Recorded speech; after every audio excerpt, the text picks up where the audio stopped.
Greetings, fellow seekers of truth, wisdom, and light. This is your friendly neighborhood esoteric practitioner, Reverend Elliot, coming to you live tonight from the rather frigid city of New York. Now, there are no frigid cities. There are just clumsy men, right? That's the old saying. Now, it's cold here again. I don't know why. It was like 70 degrees a few days ago, so now it's cold again. But, hey, we're coming into March.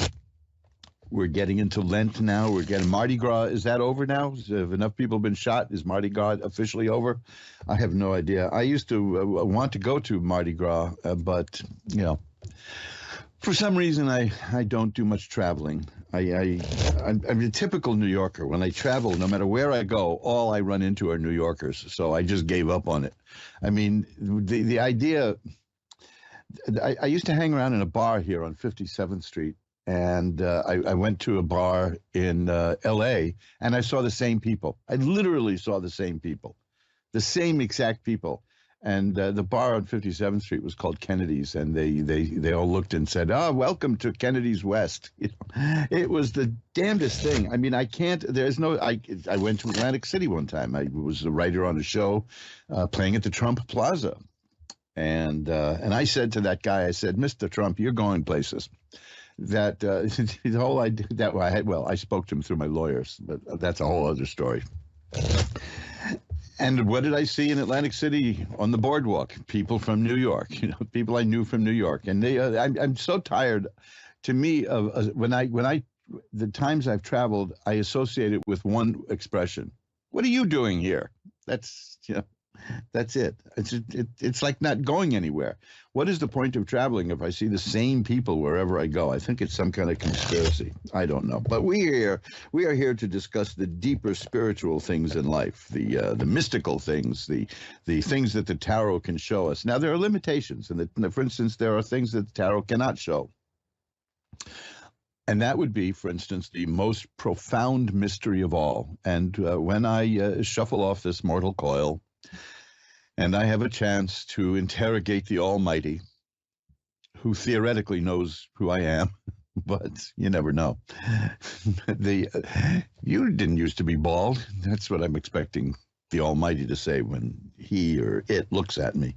But I do have a few questions about life on Earth. There are a few mysteries that I've never been able to work through. Profound spiritual things like, why can I eat a half pound of chocolate and gain 12 pounds? How does that work? Doesn't physics call that impossible? And yet there it is. Half pound of chocolate. Next thing you know, the buttons are busting on my shirt. No. Then I have to spend a whole bunch of weeks eating watercress. How did that happen? I know it's just as natural to lose weight as it is to gain weight, but I assure you one is more pleasurable than the other. The results are better with the unpleasurable one, but it's not as much fun. And as I get older, I find that I can do fewer and fewer things that were fun in my youth. For instance, I've abandoned cigarettes. I did that long ago. Man, I abandoned cigarettes partly because of something a doctor told me. I used to smoke a couple of packs of non-filtered cigarettes a day. My voice was very high before that, and he was examining my chest X-rays, and he says, "Well, from what I see here, you better give up smoking now." And of course, the blood drained from my face. And I said, "What do you see, Doc?" And he said, "Nothing. That's why you should stop now. You dodged a bullet." And so there it goes. You know, that was the way it used to be. I had the legendary privilege of holding the record among New York City comedy clubs for drinking the most martinis in a single night. Well, you know, just looking at one now is going to wipe me out for a few days. Yeah, this getting old thing isn't all it's cracked up to be. But like they say, it beats the alternative. One of the things I've been meaning to talk about, and I haven't gotten around to, and it plays a very important part in the thing we're going to do tonight, which is look through tarot cards to see what's going on in our lives, is the word trust. Obviously, there are people who trust me because they will call me. They'll pay me at times to look at the future.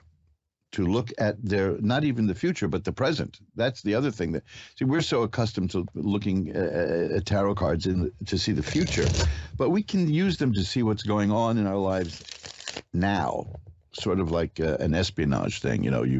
If you suspect trouble at work being made by somebody, we can look at that person and see what that person is doing. If you want to know what's going on with someone in your life that you don't particularly trust 100%, and let me tell you, a lot of times people are pleasantly surprised by what the cards show. You can do that too. But trust is the important thing.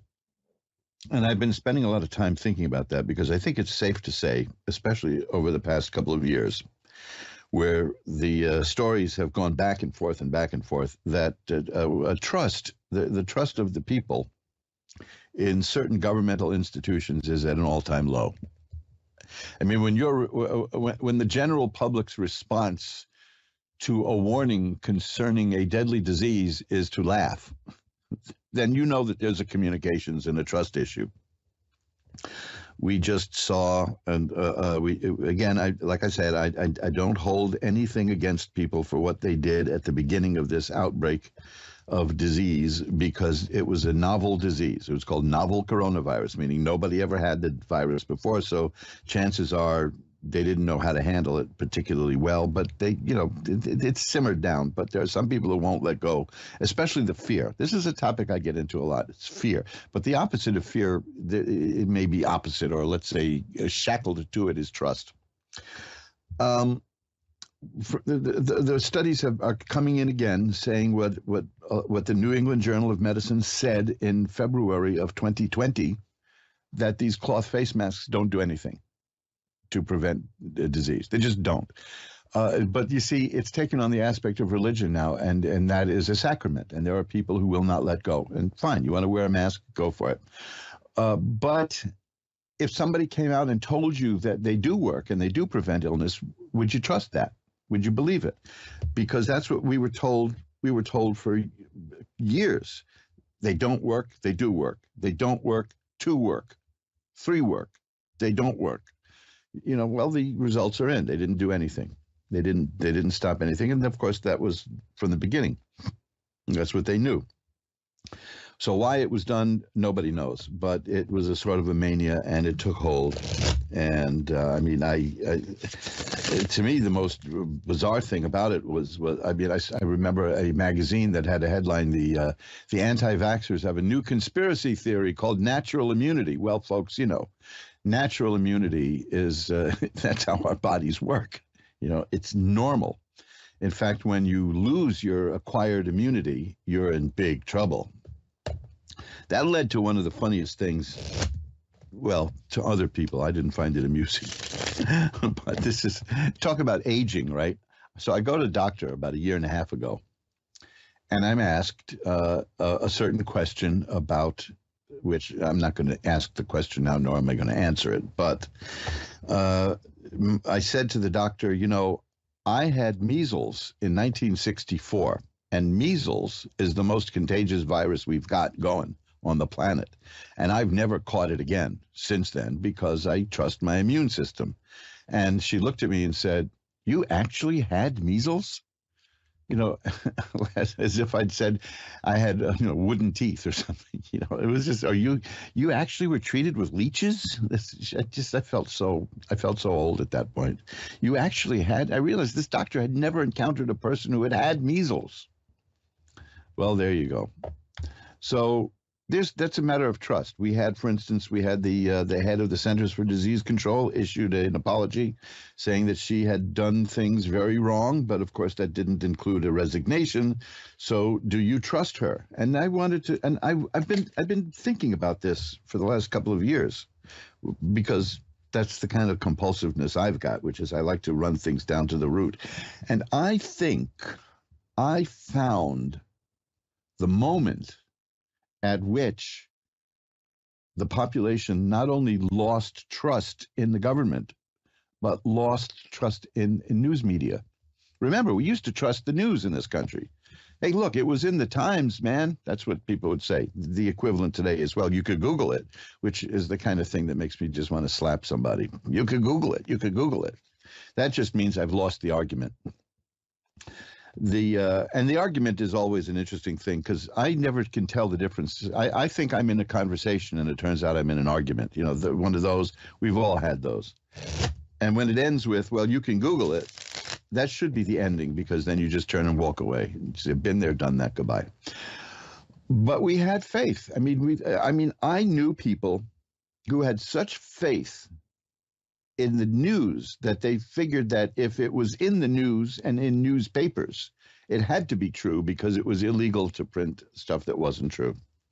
I mean, I know many people who believe that. And to this day, they believe, for instance, that you can only print truth in a newspaper. Well, of course, the Supreme Court has upheld lying as a protected form of speech. This goes back to a case that involved the critic Rex Reed and Joan Hackett, the actress who is in Support Your Local Sheriff. She was a cabaret singer also here in New York, and Rex Reed wrote a devastating review of her, and he criticized her choice of sequence of songs. And she had absolute proof, and she sued him, and had absolute proof that she brought into court that he lied, that the sequence of songs that he criticized her for was not what she had used. And the judge said it didn't matter. It was creative license. Well, that's a fascinating one because that means you can lie in a newspaper. But even that was after what I have in mind. And that is a little something, 27 books that the government put out in 1964 called the Warren Commission Report. And I date it to that because almost immediately upon issuing the Warren Commission report, there was a PR blitz to get you to believe everything that was in it unquestioningly. A paperback book was put out, and at the beginning of the paperback book, the New York Times told you what to think about it. The Sunday that the report was made public, NBC News and CBS News came out with full TV documentaries explaining it, which is impossible. How did they know what was in it that far in advance that they could create a show and do all of that? Well, people started looking askance at that. And then people started buying all 27 volumes of the report and noticed certain things that were bizarre, like the sequence of photographs of the president being assassinated, which is what the Warren Commission was investigating. They were run out of sequence to prove a point, which, it's a little too gruesome to go into now. But they then said, oh, that was just an unavoidable typographical publishing printing mistake. And then they found out that there were people, eyewitnesses on the ground, who said things differently than were quoted in the other people in the books. And a lawyer by the name of Mark Lane wrote a book called Rush to Judgment. And that opened the floodgates. And from there on in, I mean, we had the movie JFK, we had the movie Executive Action, we had, I can't even count the books showing the mistakes in that report. And then there's the magic single bullet theory. And I'm not going into this, or I'm not arguing who did it. You know what I mean? Because that's not as important to me as the fact that people started to rip it to shreds and found real problems with this. And now, being contrarian about news events is actually an industry. I have a book around here somewhere from a publishing company that was put out of business by the government, believe it or not, because they wrote books about how to make silencers for guns and how to make a switchblade and things that people frowned upon. And one of the books they had was how to spot a scam so that you don't get scammed, which is a noble thing until you read the book and realize that it's a handbook on how to run a scam. And one of the most profitable scams that they had in the book was to find a prominent event in history, in recent history, and come up with an alternate theory for it and push it like hell. And that's become the whole thing. That's why nobody trusts media now. And we've been lied to so deliberately and so often. How can we trust them? I mean, would you trust somebody who's constantly lying to you? Now that links to fear. which the two big things here, because I maintain, and nobody's ever been able to convince me otherwise, although I'm certainly welcome the discussion, we only lie to people we're afraid of. That's a flat out statement, and I say it covers every lie there is. Well, suppose the person says, well, does this dress make me look fat? You know, what are you going to say? You're going to lie. You said, yeah, of course you're going to lie. You're going to be polite and you're going to call it a lie. But at the heart, you're afraid of what's going to happen if you tell the truth. Yeah, boy, you look like a porker there. You know, you don't have to be that blunt, but we do. And I'm speaking as a person who, as I told you, can eat a half a pound of chocolate and gain 12 pounds. So I'm very weight conscious myself. But, you know, the thing is that if you're lying to spare somebody's feelings, then you're afraid of what's going to happen if you upset that person's feelings. And I just believe in honesty. I believe in truth. I would rather not. I would rather demur than lie. I'm not into lying. Well, of course, how do you know I'm telling the truth about that? There you go. See, because trust is at an all-time low. And I'm telling you, I put this all back to those books. I wrote an article about this at mojoacademy.org. You see, that's one of the things. It's really, really been on my mind. Shuffling up the tarot cards here. I haven't forgotten why we're here. We're here to read the tarot cards. If you go to mojoacademy.org and look for the link at the top of the page, which is at the bottom of the section of links, which is called the Warren Commission Report. You take a look at that and you'll see what I mean. I'm not arguing who did it. I'm not saying this or that is right or wrong. I'm not going to direct you to see anything by Oliver Stone. But I'm just telling you that I think that was a seminal moment in American history when the American people learned that the government will lie to you and lie to your face and then deny that they're lying to you, because there is patent nonsense in that report. In fact, the whole thing has reached an apotheosis of ridiculousness because a lot of it is based on the Zapruder film, which recorded the assassination, which I didn't include in the website because it's too gruesome. But you all know where to see it if you want to, I suppose. But Dan Rather, the CBS guy, you'll read about him if you go to mojoacademy.org and look at the Warren Commission thing. He did something unforgivable, and he still hasn't accounted for why he did it.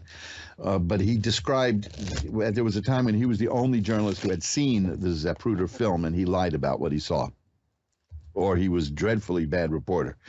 When we all got to see that film, when it was leaked to ABC TV and it was run at a late night show by Geraldo Rivera, then people saw exactly what happened. And immediately Congress convened hearings because that threw it all into doubt. And that's all I'm concerned about is the doubt, the mistrust. You can't get that back from people. You know, if I were to read the cards and lie to people, and they knew I lied to them, and then I said to them, well, I did it for your own good. That's it. Like that. I'm gone. I'm finished. I'm washed up. Nobody would trust me, and I wouldn't even dare to ask for trust under situations like that. Honesty, as they say, is the best policy. And I don't believe that this, I mean, we're dealing with a real problem of cynicism now because people lie. People expect to be lied to by media, by certain people who pretend to be doctors when they've been bureaucrats for 50 years. And they get, and they admit, I mean, this guy lied. This is the person we're talking about who said, oh, there's no reason to get a mask. Masks during an outbreak don't work. And then he said, well, I only said that so that people wouldn't go out and buy masks, which is a noble way of saying, I lied to you and I lied for a good cause. You don't do that anymore. You can't trust a person who lies to you like that and then lies again and again and again.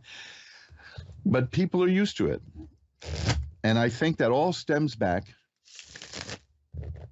to the September of 1964, when the 27 volumes of the Warren Report were issued, and we were lied to. The public was very definitely lied to. The facts were stretched to fit a narrative. Facts were deleted. If you see the movie, it's on YouTube, Rush to Judgment. And again, I'm not saying one way or the other about who did it. You can see people telling their story. You can even see a film clip, I don't know if it's in that movie, of Abraham Zapruder, who accurately and 100% completely accurately describes the movie that he shot, and it's done about an hour after he did it, not even an hour. He was yanked into a TV studio. He went to a TV studio to see if they could process the film. He didn't know that Kodachrome could only be processed at that time by Kodak. But they sat him down and interviewed him, and that was the WFAA interview, and he told exactly what happened. And in 1970s, when the film was shown to people, they saw that he was completely right. But we were told something different by the government for our own protection. Why? Do you like being treated like a baby and lied to? That's the problem. So it's about trust. And I find it almost very gratifying that people trust me, because I know the price of trust. I know that you're putting it all on the line when you trust a person, and you have a lot of guts, those of you who call in to programs here on Ask One Radio, because you're talking about your personal life in front of loads and loads of people, and you trust us all. You trust the listeners, and you trust the show hosts, and nobody hurts you. We have your best interest at heart, and we try to be completely helpful is the main thing. And I know that everybody here is as well. The whole thing is don't harm anyone, don't hurt anyone. I've seen too many people who use the cards to hurt people, and it's awful what you can do to people. And that kind of karma is not something that you want to have waiting for you in the wings, folks. So this is a long way of saying, since I've been dealing with this issue of trust, and I wrote that webpage at mojoacademy.org. I really appreciate the trust that you've put in me for the last 10, 11 years, and the trust that you're going to demonstrate today when you put your life in my hands and ask me to look at things. And the people who contact me off the air and get private readings and repeat readings, because you do trust me. And I've never come out and just said how I value that and honor that. And I'm sure that I'm speaking for everybody who does a show here on Ask One Radio, that we all absolutely honor and appreciate and are humbled by the trust that you put in us every time you call, every time you listen, because you're a very important part of what we do here. And my hat's off to you. So, look, let's just shuffle up the cards again. Well, they're pretty well shuffled now. But let's get into the readings now that I've unburdened that. But I think it's an important issue, this whole thing about trust, because it's a two-way street. You know, we trust that you're going to be straight with us, and you definitely trust that we're going to be straight with you. And there's no tricks. We don't do anything melodramatic. We just tell you what we see. So let's ring a bell 3 times now to declare sacred space, and then we'll pull the curtain back on the magical window for April in Pleasant View City, Utah. Hi, April. You're on with Reverend Elliot. Hi. Hi. How are you tonight, April? I'm okay. How are you? I'm doing well. I'm doing much better than I thought I would, because I found the secret of life, which is take a nap in the afternoon. So that would be nice. I know there's been times in my life when I couldn't do it. There's been times in my life where I was working 2, 3 jobs, and it was so hectic that a guy stopped me in the middle of the street at noon in New York here and wanted to know if I had the correct time. And I said, yeah. I looked at my watch and I said midnight, when I saw that it was noon. So, yeah, we've all been through those busy phases. What can I look at for you tonight, April? Yep. I'm just kind of looking at what's out there in the world for me. I've had a lot of hardship and heartache lately, and I just kind of wanted to see what would come through for me.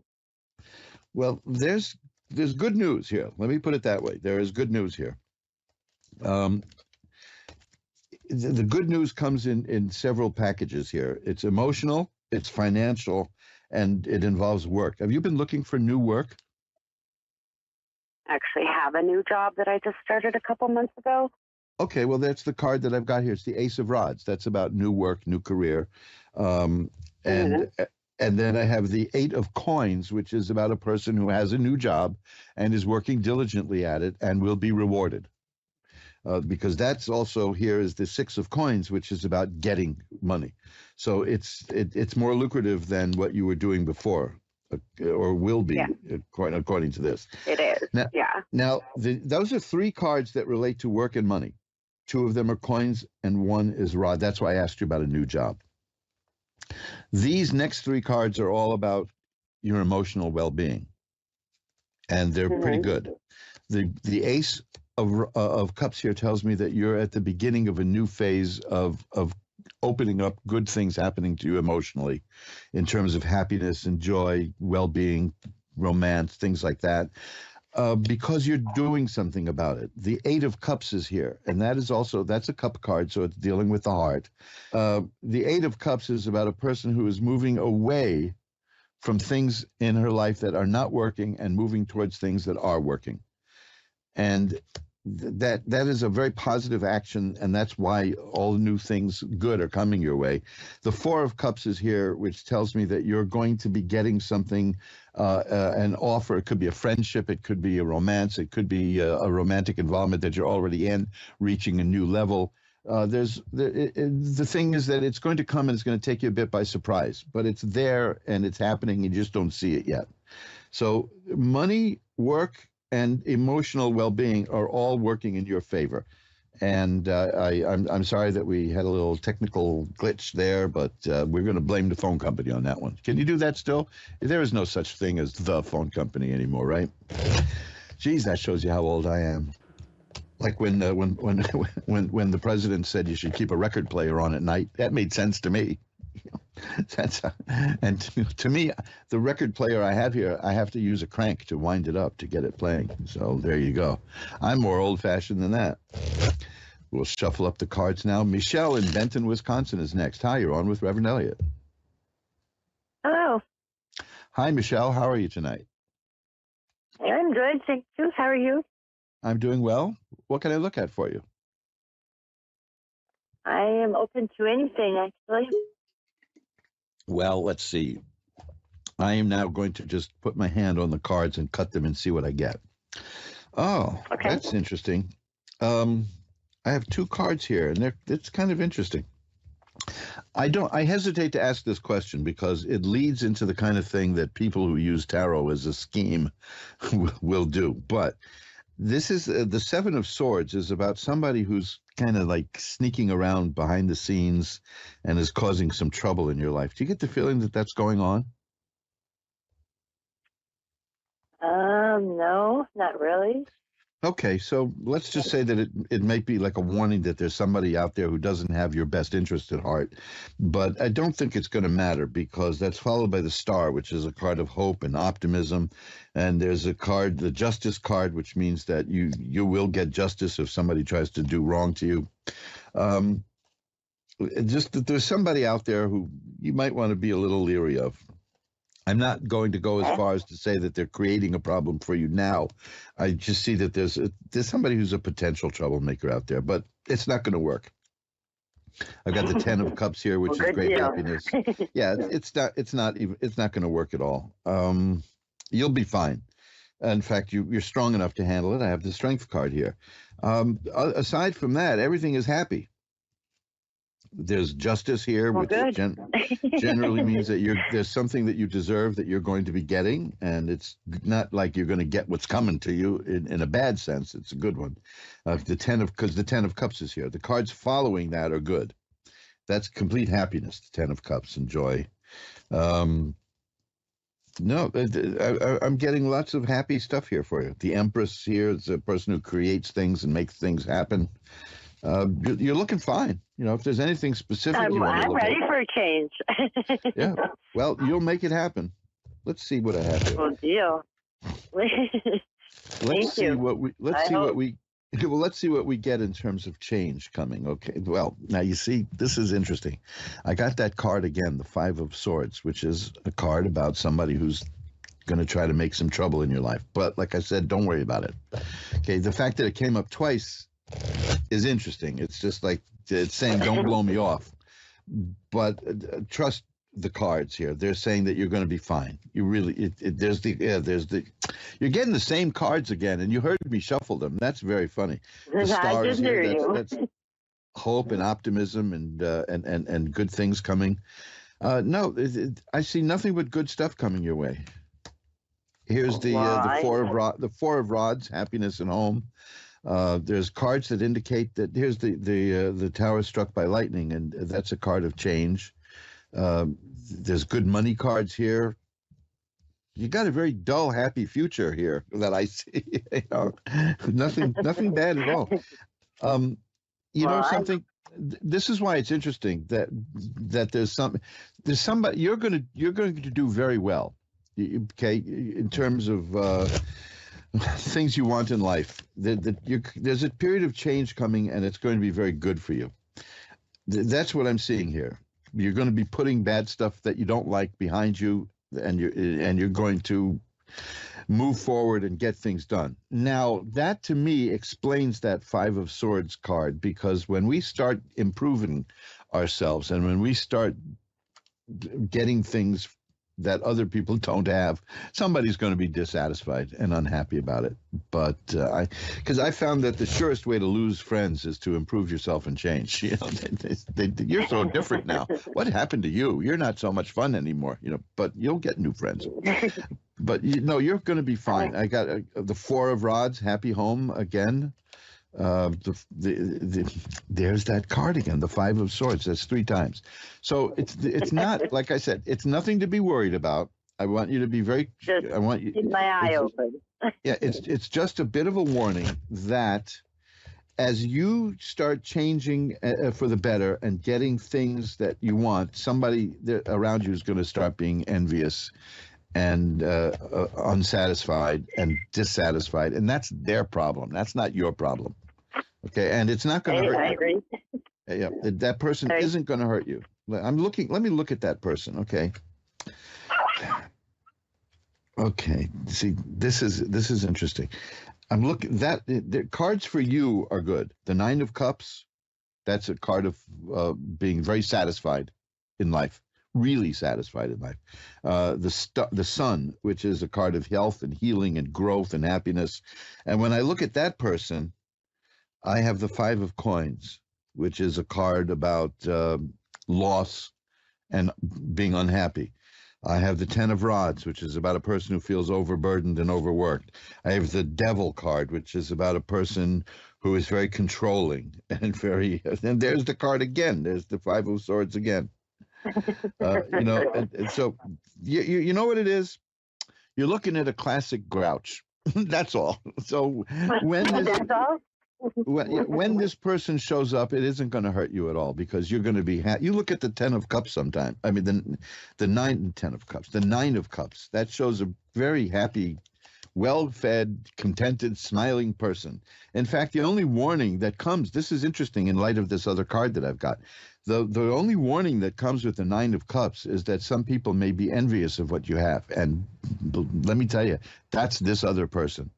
And it's that person's problem, not yours. They're not going to hurt you at all. They're going to be too busy feeling sorry for themselves for not having what you've got, when they could just as easily get what it's within anybody's power. I'll tell you a story about that, because it has happened several times to me. But my wife and I had a friend who was a theater major at a very impressive college, and theater was his life. And I wasn't a theater major, and theater wasn't my life. And some people who were familiar with me thought that I would be the perfect person to write a play that they were producing. And I said, okay, fine. And we signed the contracts and got the job. And my wife mentioned it to this friend casually, and he was upset. He was furious. Well, you don't have any training in writing a play. And I said, well, I don't care. They're the professionals. They're the ones who think that I can do it. So who am I to say no? And it paid me very well, But you know something? We have this was back in the 90s. We haven't spoken or heard from him since then. And that's the kind of person, that's what I'm talking about here. I'm not talking about... We don't need those people anyhow. We don't need those kind of people. Let them take themselves out of our life, because I agree with that. Let's forget that, because that's what we're talking about, which is you're going to be doing very well, and it's going to be through your work, and nobody has a right to appropriate that for themselves, because it's not your responsibility to make them happy. And when you come down to it, you can't do that. That's one of the biggest mistakes I think people make anyway, which is to get into a relationship because they want to make somebody happy. Right. You know, you're happy or you're not. And the key is, can you be miserable together, if you know what I mean? You know, look, I don't have to, I don't want to dwell on me here, but my wife and I have had, the last few years have been pretty horrible, but we're fine. You know, I mean, she had an accident that's pretty much... You're going to have good with bad. Right. We said for better or worse, right? She had an accident that's pretty much crippled her. I've lost the sight in one eye, and I'm not doing well in the other eye. You know, these are things. But, you know, we're together, and we help each other, and we do what we can for each other, and we see the doctors when we need to. Growing old together. Yeah, exactly. But you see, this whole thing about the happiness, you're going to have it, and it's going to bother somebody. There's one person who it's going to bother, and you're right, that person is going to self-censor and take him or herself out of your life, and you don't need that person anyway. I agree. How about my love life? When is that going to be? Let's see. People. Get rid of those bad. Have you recently had a relationship that didn't work? Yeah. Because I've got a card here I've got two cards here that are very sad, and they tend to be about relationships. The Three of Swords shows a heart pierced by swords, and the Nine of Swords shows an unhappy person. But, you know, the next thing here I've got is the Ten of Cups, which is great happiness. And justice, the justice card again. You know, so you're going to be fine. Something new is coming your way. I've got the Ace of Rods here. That's going to be new. I've got the Page of Cups. So there is going to be some romance coming your way. The Page of Cups especially says that. And that's not theoretical. The Page of Cups, the Ace of Cups would be more theoretical. The Page of Cups means it's here. So you're going to meet somebody, and it'll be good. Okay? Oh, good. Okay, thank you. You got a bright future here, and I'm sorry that this other person won't be willing or able to share it with you, but that's their loss, right? That's their loss, not yours. So, yeah, I don't want them kind of people anyhow. You got it. I've had enough of that. Yep. From what I see, yes, because there was a period of sadness here, but it's over, and there's good stuff coming. So enjoy it, because it's going to be very good. Oh, you don't need to try. You're going to be doing just fine. Okay? Okay, thank you very much. My pleasure. Thanks for calling. Bye-bye now. And you're listening to Reverend Elliot's Magical Window. This is me, Reverend Elliot, and the Magical Window is the tarot cards. Where is the tarot cards, or are the tarot cards? I'm mixing things here. The Magical Window is the tarot cards. That kind of makes sense. The Magical Window are the tarot. No, the Magical Window be the tarot cards. No, that doesn't. I'll just change the name of the darn show. What can I tell you? You're listening to Reverend Elliot's Magical Window, the pompously named, meaningless named program, where we look through the magical window of the tarot so that we can see around the corner of life and to see what's coming at us, to see what's happening, to see what's the word I'm looking for? To see what life holds for us. You see, this was a perfect example about not just looking at the future, but looking at the people around us this past call. It's sad. There is somebody there. That card came up 3 times in that reading. There was somebody in that person's life who is going to be a real sourpuss. And that's fine. You can't control that. There's nothing you can do. I suppose at certain points in life, I was the sourpuss. You know, I'm not going to cast the first stone, as they say. I'm sure there are loads of people who could tell you terrible stories about being involved with me. But, hey, you know, don't believe a word of them. Remember what I said about trust? You can trust me, baby. how many times would you really, does anybody really trust somebody who says you can trust me? Does anyone really do that? Is that a thing? Do people still say trust me on this? Or, I mean, outside of politicians, do politicians even say trust me? Because you know they don't mean what they're saying. I mean, we've become so inured to that. Just trust me. You know, if some politician kept his or her word, I think we'd all just collapse, or we'd declare a national holiday. I agree with something Christopher Hitchens once said. It was very profound. He doesn't trust. In fact, he did use the word trust. He doesn't trust people who run for office out of personal therapeutic reasons.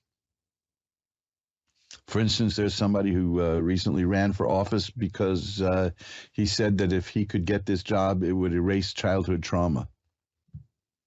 Now, that's not very good reason to run for office, and it won't even be effective, because whatever you consider childhood trauma when you're over 60 years old, if you still got it, you ain't going to get rid of it by being elected to office.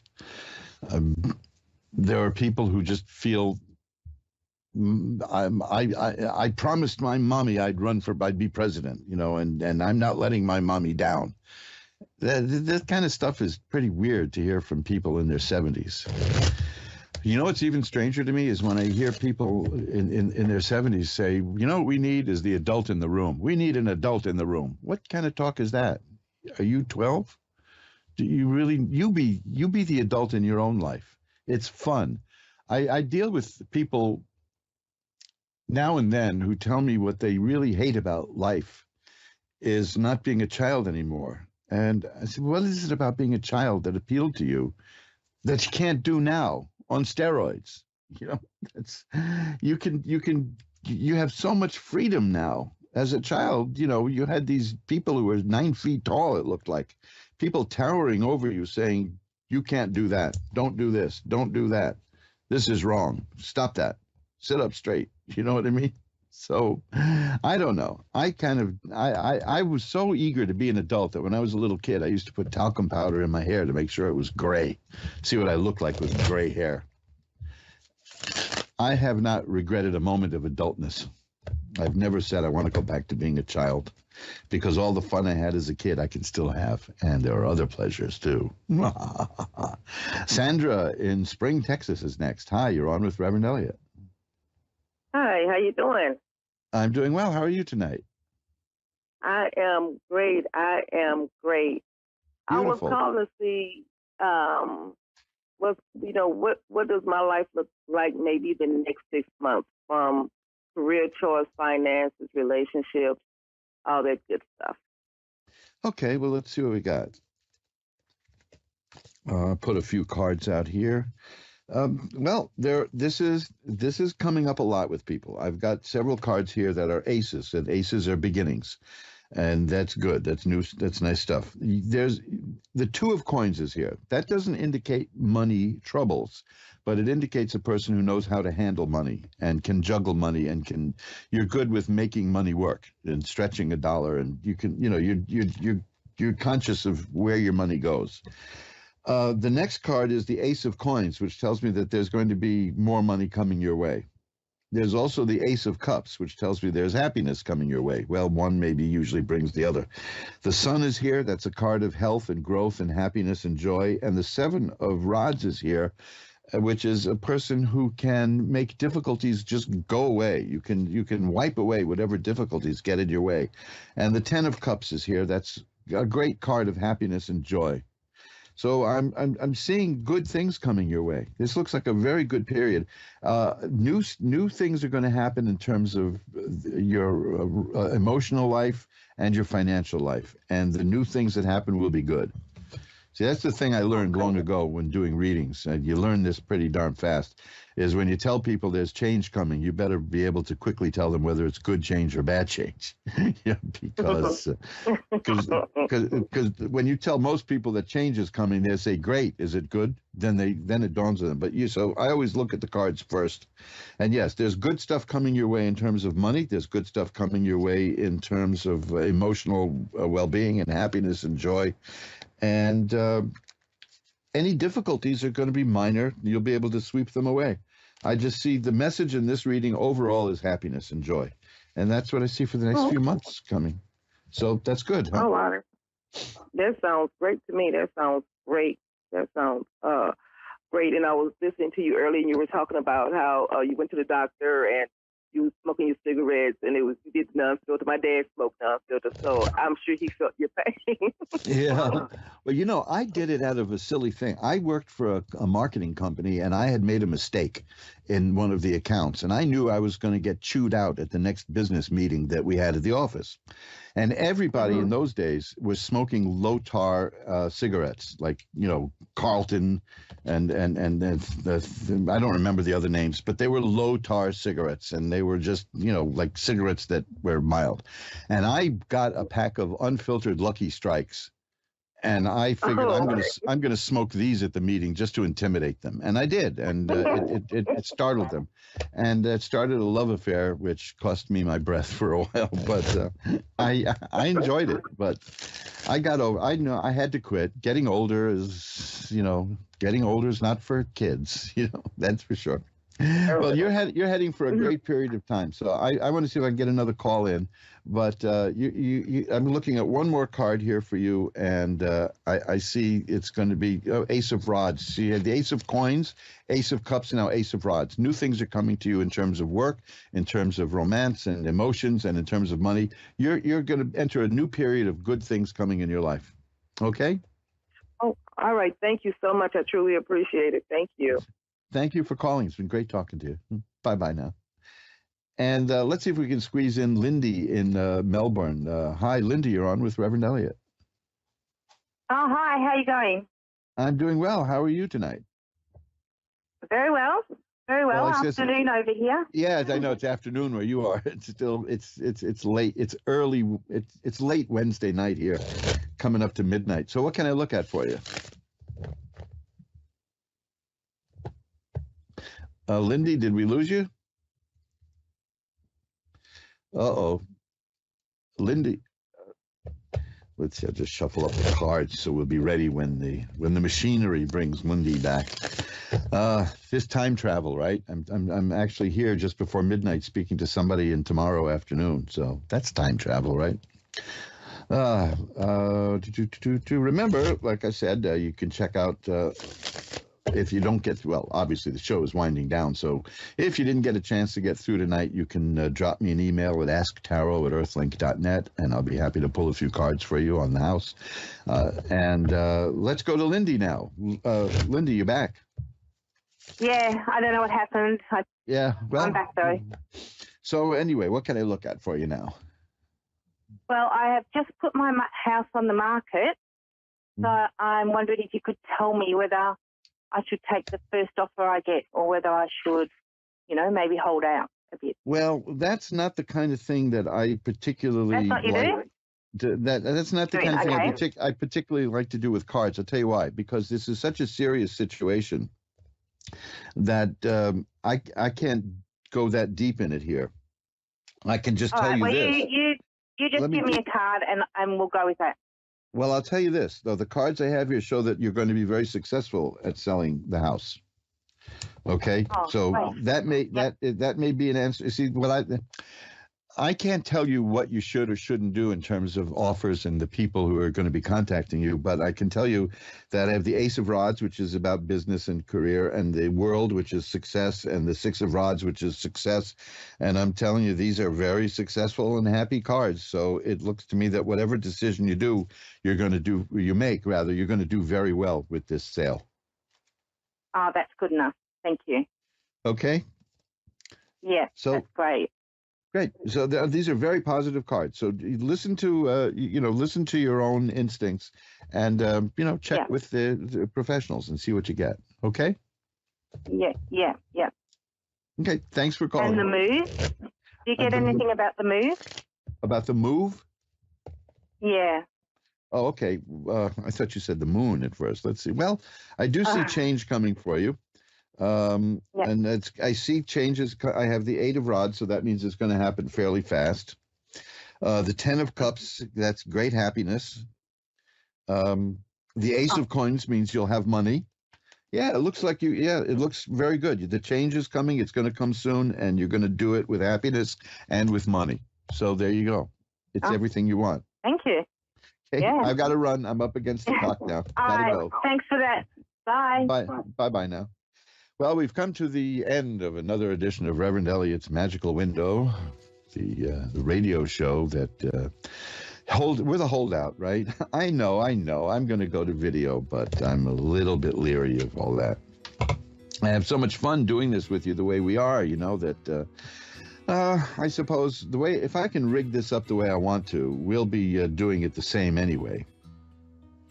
It's going to be, it'll be a little different, let's say, but it'll still just be us getting together every Wednesday to tackle life's mysteries.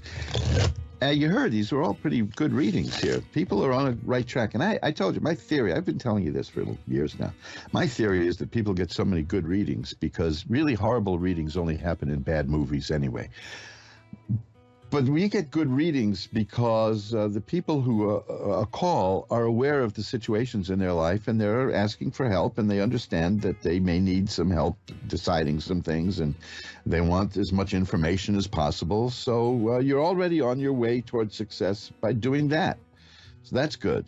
I mean, try doing a reading for somebody who says, I don't know what I want. I don't know what I'm doing. I don't know why I'm reading for you then is the answer, right? So there you go. Well, we've come to the end, so I will remind you now that mojoacademy.org has an abundance of wonderful books and audio and video there that will change your life. I highly recommend the book Hunches. I haven't talked about that in a while. It's the best book I've ever seen about developing psychic abilities. And you can find that at mojoacademy.org. For the rest of the stuff that I do, it's magic-works.com, MAGIC-works.com. And there's 100 and something pages of information there on everything magical, and more coming all the time. So take a look there, and maybe I will hear from you off the air at asktarot@earthlink.net. Until next week, this is Reverend Elliot reminding you that time flies. It's up to you to be the navigator. Bye-bye now.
You're listening to A1R Psychic Radio, Earth's #1 psychic radio network, and watching Moonstruck TV and Lightning Television.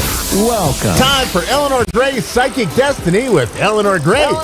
Live from GraceDestiny.com. Connect direct. In North America, dial 888-454-2751. In London, 20-3519-2158. In Sydney, dial 02-8488-3147. Or online, contact us through our Facebook page, facebook.com/psychic radio. Or one of our websites, AskOneRadio.com or Moonstruck.tv. This is Eleanor Gray's Psychic Destiny on A1R, the Ask One Radio Network. Hello, welcome to Eleanor Gray's Psychic Destiny Show. Have you noticed that we've got royal blue on here to celebrate the coronation of King Charles III over here in London in the UK. So if you're watching all over the world, then it was a fabulous weekend. Everybody enjoyed it. And what about some of those American artists, Lionel Richie and Katy Perry? Brilliant display. Okay, so let's get started here today. It's 7 p.m. in the evening here in London in the UK. I know that it's 2 p.m. over there in New York City and 11 a.m. down in Los Angeles. So we're going to be taking some callers today and answering questions about their lives and about the future. And maybe, just maybe, we'll get a couple of spirit messages that come through from those lovely guides, those souls who have passed into spirit, and we'll see if we can get those connections. Now, I'm using here a very ancient set of cards. These are Greek, and it's about the Greek mythology that shows on all of the cards that you can see. So we're talking about the symbols and the Greek gods as well that are going to give that ancient divination through in the readings. It's quite interesting to just mix and match and use some different tools so that we can still see what is ahead for you. We're going to be looking at pathways today, and those pathways will be prominent as well in the crystal ball. And I do tend to use my crystal ball a lot during readings, mainly because it does actually show. I'm just getting my tools sorted out here, so just bear with. It's always one of those, isn't it, when you haven't got something to hand. So let's see, here we go. There we are. So the crystal ball, let's see what we can see in the crystal. I illuminate this really, really well. So we've got our first caller now, Gwendolyn from Massachusetts. Hello, you on the line to Eleanor Grace. Hello there, how are you? Yeah, I'm wonderful. And yourself? Okay, yes, really well. Thank you. Thank you for asking. Now, I'm just looking here into the crystal ball, and you came straight through on the call. So I'm going to see what is here for you. Firstly, I can see a platform, and it's as though you've taken yourself to an edge. It's really as though you're about to launch yourself into a new phase in your life, which is really quite exciting because it does bring in lots of different opportunities for you and new possibilities, which are always fabulous, aren't they, when we're creating new possibilities for ourselves. So don't be afraid here to go close to the edge of what you want. Perhaps it's difficult for you to say things to people that, you know, you've been too kind or too nice or too shy, but I really do want to push you to find your voice and have that great big say. Really important, because it's a leap of faith that's coming through, and you may be a little bit nervous. Find some courage within yourself, but you're launching into a new pathway.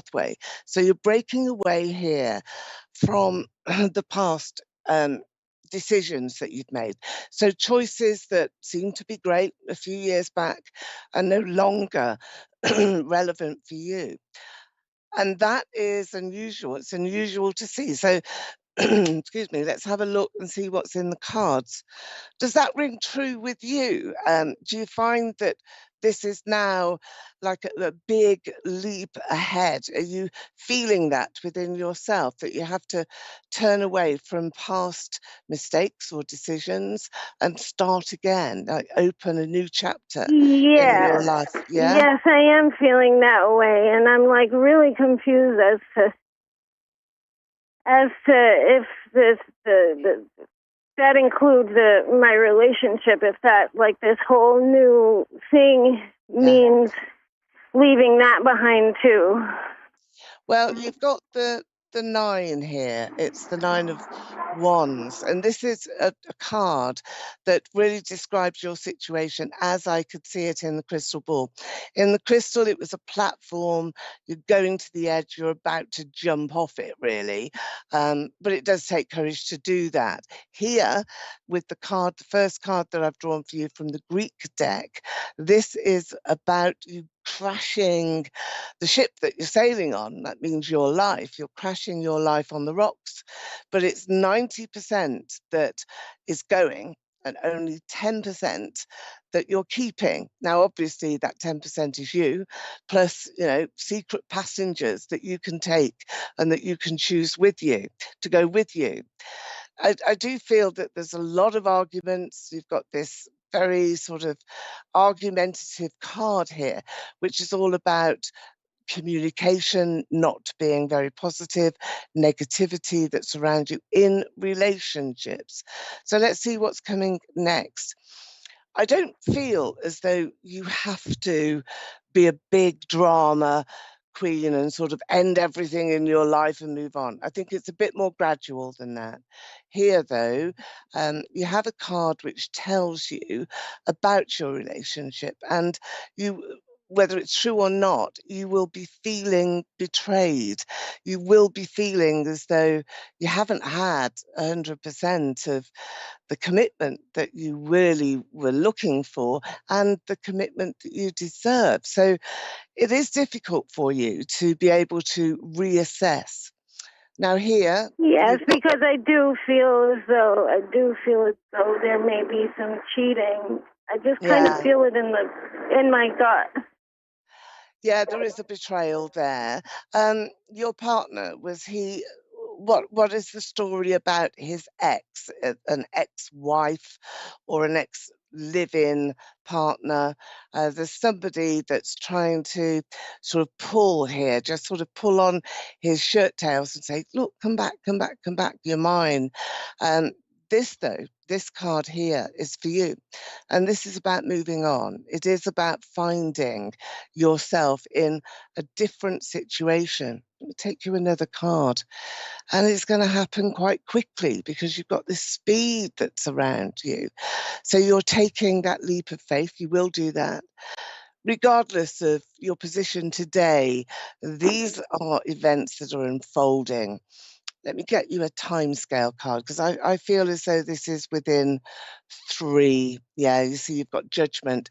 We've got the number 3 here, judgment that is coming after that. So 3 months at the most, absolute most, it's going to be a time where justice is served. So this is when the truth will come out and you don't have to ask questions. It will be obvious. Everything will be seen by you. So I feel very strongly now that your best course of action really is to plot, plan and scheme, if you like, sort of be the high priestess. Do make arrangements for yourself to protect yourself. Do make sure that you've got a little nest egg. Do make sure that you are trusting good quality friends. Keep your own counsel. Don't be tempted to tell all and sundry, to tell everybody about your position or about your feelings or about your intentions. It's very much a time for the next 3 months to really look after yourself, take care of who you are, and try to think only about what you really do want for the future. This is not a time for revenge or discovery or trying to blame somebody else for what's happening in your life. It's time to be brave and to say, right, this is what I'm going to do. I'm going to take this course of action. I'm going to plot it out. I'm going to plan to be successful, because rarely do we plan to fail, do we? And you don't want to fail this time. You want to make absolutely sure that you're the one that's in control of your own destiny. Angels are with you as well. And I do have to say that, that I can feel them coming into my room. I feel them here all around your face. So I feel that you will be sort of touched here. It's like a little cherub face that I've got, and somebody holding your head, kissing your forehead, and it's just like an angel kiss that you're being given. So the spirit with you, those loved ones in spirit who come, really, I feel, to share everything with you that you hold dear to yourself, and marking out a route and a pathway as well for you. This is a straightforward arrow, and it's really clear in the crystal. So let's bring this up again so that we can all sort of share in this pure quartz crystal. It really does look lovely. And what I'm seeing here is you enjoying that sense of spirit, really having the power of the quartz crystal to help with cosmic orders. And I think we're going to do a cosmic order for you. We're going to make a wish here because I think you need a bit of help. So everybody that watches the video, either playing it back or live, think about making a wish for our caller here so that we can say, look, find that courage. Do be prepared to move rather quickly, to make your plan, and take yourself through those guiding lights that Spirit are bringing here for you. So we wish with harm to no one that opportunity and an opening will be granted to you, will be brought to you, and Spirit will do that. You're gaining a particular soul in spirit who's going to act as your mentor, your guide, that is taking you forward. I feel a little push, this, very delicate touch around your cheek, so you may dream about that. I feel that this is a lady in spirit, possibly mother, grandmother, because it's maternal line here that I am seeing. But I do feel that this is an opportunity now for you to gracefully accept that you are going to be making changes. But don't be worried, you will be helped. It's not a journey that you will be taking on your own. So I do hope that reading helps you and gives you that sort of turning point, I suppose, to say, okay, well, this is it. It's marvelous. And this is what we are going to do.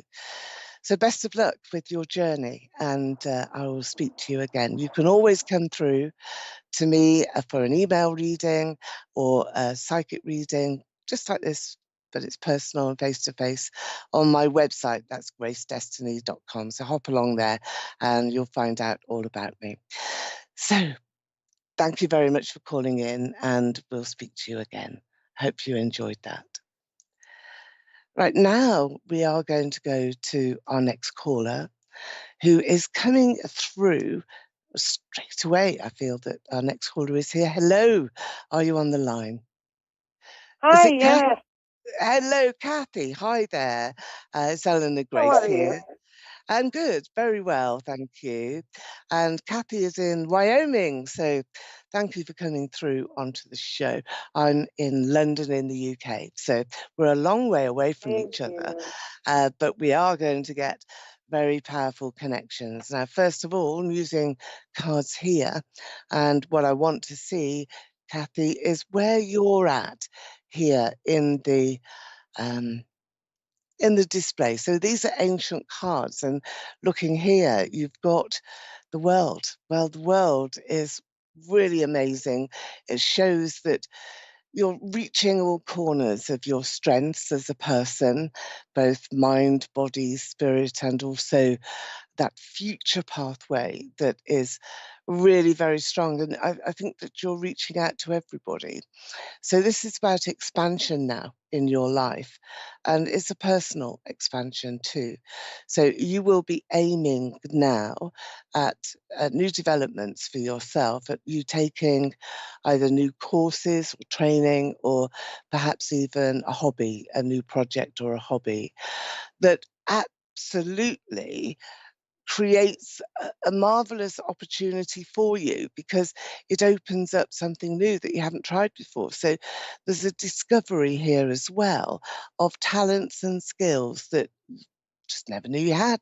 So um, test yourself now and don't be afraid to really sort of push the boat out and try something new. Let's see what the next card has got to say to you. Don't forget, these are my ancient cards, which are about Greek mythology. So they tend to go under the surface rather than just look at the sort of froth on the top or the icing on the cake. No, we don't do that. We look under the surface, and that's where we can get decisions. Well, decisions has come through next, and that's judgment here. And that's very important because it means that you've got a clear mind and clarity of vision. And this is an opportunity for you to make a decision that's really good. And it's about you. It's about you. You. So let's see what's next. We've still got our cards here. So let's have a little look and see what we're pulling through. We'll go dive straight into the middle. Why don't we do that? Let's have a look. Wow, look at that. That's the High Priestess. So this is you now deciding very much upon who you are as well. So what qualities do you have to have? You know, have you really tried hard to expand your life into a new direction? But this female here is going to be significant, very important for you as a mentor, as a friend, possibly, but also as a family member. So I feel there's somebody close here to you that is going to sort of grab hold of you and pull you out of where you are at the moment and help you to move forward. The expansion is really quite big. It goes across all corners of your life. So it's a bit like reinventing yourself and putting on new outfits, new clothes, new image, new you. That's what this is about. There is somebody as well who I feel is this woman here. She is a bit difficult. She's somebody that could be quite a disruptive influence here in your life, and a person that you need to beware of and perhaps, you know, keep your distance from.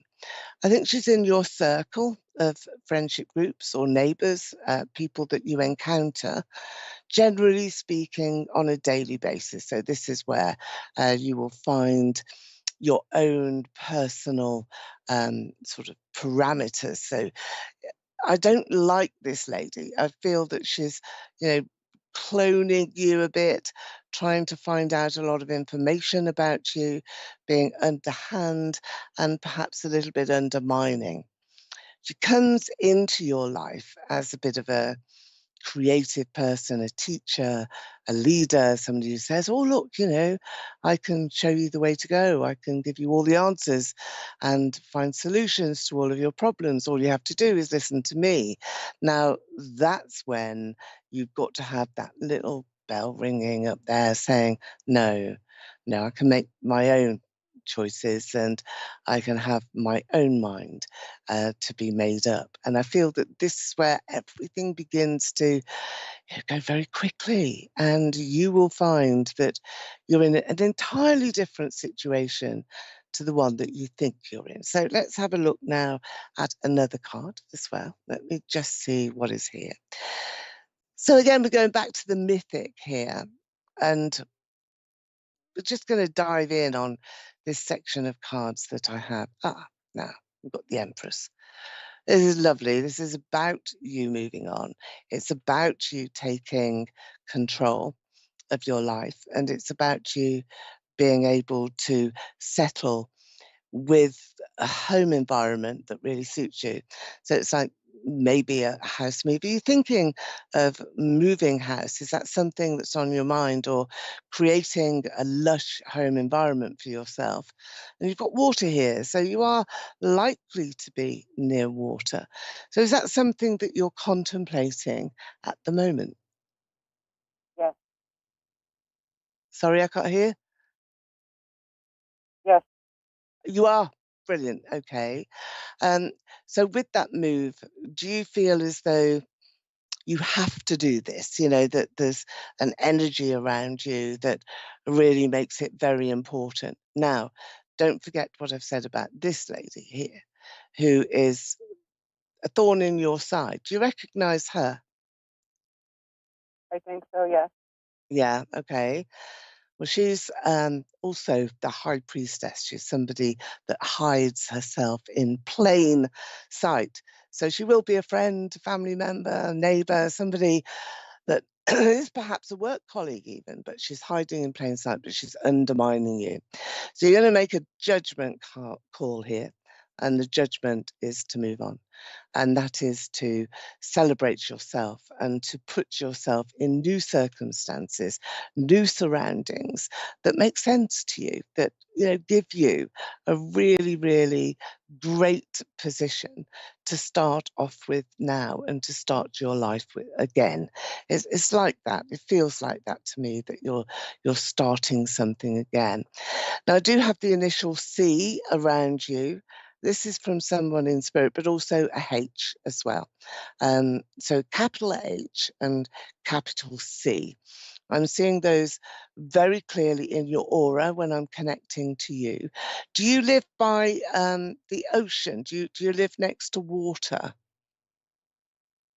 No, my home is next to the ocean, though. Oh, is it? Okay. Yeah. Okay. It seems that there's a lot more water in your environment, where you're living in the near future, which you like, and I think it's good for you. So whenever you can, go to the seaside or the river or a lake or even just a little stream and just listen to the water.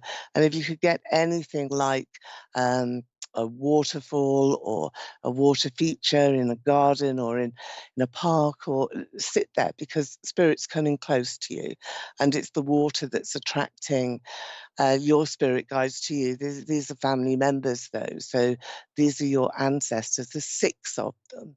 And so you've got a surrounding pool of souls in spirit. They're all trying to get through to you here in your dreams. So you don't go into deep sleeps, I don't think. Your subconscious is really quite lively. Is that true? Do you find it that you're sleeping, then not sleeping? Are you doing that at the moment? Yeah. Right. My sleep has been very sporadic.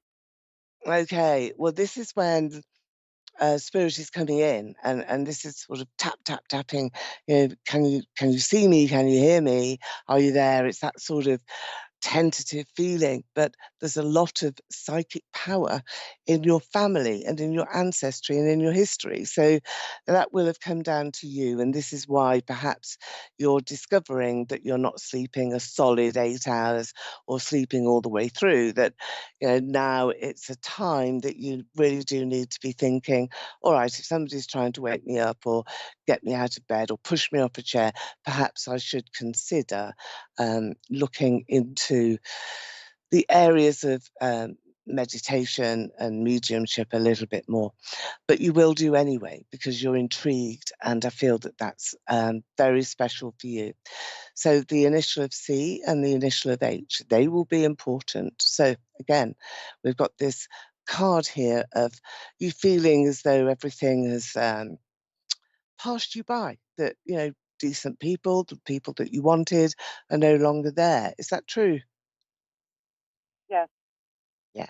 Well, here's somebody here who is making a difference now in your near future. This is a man who is, as you can see, full of money. He's got money at his feet and he's quite well placed. Now he's going to make you a proposition. It's an offer or a proposition which comes through from, perhaps it's work, perhaps it's around your home, but this is a man that's significant. Are you waiting for money at all? Are you waiting for a decision on money, such as, I don't know, a financial rebate or a loan or something that is going to just give you a bit of a financial boost? Because I feel that that's very prominent in the whole of your reading, because you've been picking up some coins, some gold coins, putting them in your pocket and moving yourself around. And I feel that that's a situation that will help you. So within the next 2 months, so I feel now the end of May, April, June, midsummer, you will be in a much better position emotionally and financially, but moving on is part of that. Here you've got the dragon. Now this is a spiritual dragon here, and it's a dragon that you've fought, and that is a lucky emblem, I feel, for you, and it's behind you now. So the battles that you have had have gone, but don't encourage them to linger in your mind or in your heart. So feel strong and make things happen for yourself. Let's look again into the crystal ball. So if you can try and just give yourself a really sort of strong opportunity to look into the crystal. And this is a quartz crystal. And what we're going to do is we're coming towards the end of the show now. And we're going to look at how we can make a cosmic order, an affirmation for you. So your dearest wish, I feel, is to be able to have freedom and to not be tormented either by the past. That is very clear here. And a new start, a new beginning. There's all new beginnings tonight, but 6 souls in spirit around you. So you're never walking alone, and you won't do. So let's make another affirmation for our caller with harm to no one. We're going to wish onto the crystal ball, all together, everybody that's watching. And I just want you to feel the power of the crystal, see the aquamarine lights and see the quartz crystal glow. And this is all about communication and your aura and how you're cleansing your aura. So what we're going to do next is make that wish with harm to no one and bring all the good things to us. And you can do this for yourself at home. And we just blow very gently onto the crystal ball.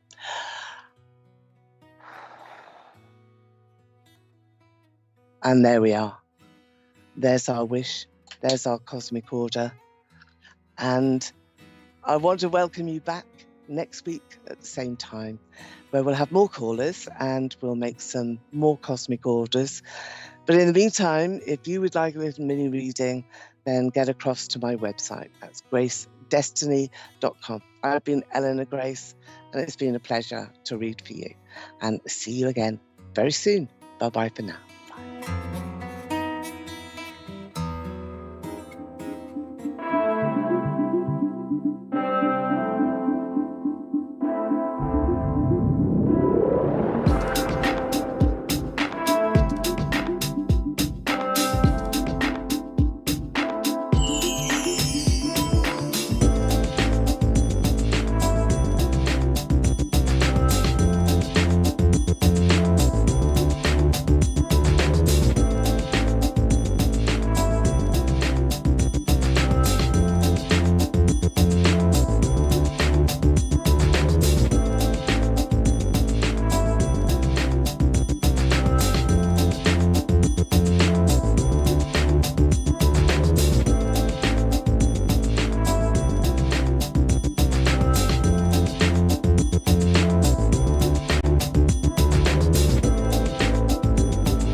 listening to A1R Psychic Radio, Earth's #1 psychic radio network, and watching Moonstruck TV, enlightening television. Welcome. Time for Understanding Spirit with Mary Shapano. Live from MaryVCircles.com. Connect direct. In North America, dial 888-454-2751. In London, 20-3519-2158. In Sydney, dial 02-8488-3147. Or online, contact us through our Facebook page, facebook.com/psychic radio. Or one of our websites, AskOneRadio.com or Moonstruck.tv. This is Understanding Spirit on A1R, the Ask One Radio Network. Hello, everyone, and welcome to another week of Understanding Spirit. I'm your host, Mary. We're going to start looking at all the different clairs and what they all mean and do. But I thought instead of going straight into like clairvoyance, which a lot of people want to jump right into, I thought I'd start with psychometry.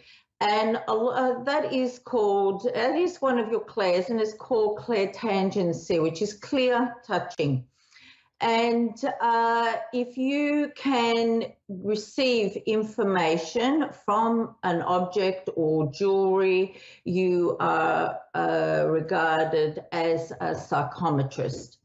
Now, with your hands, you will have one is dominant and the other one is receptive.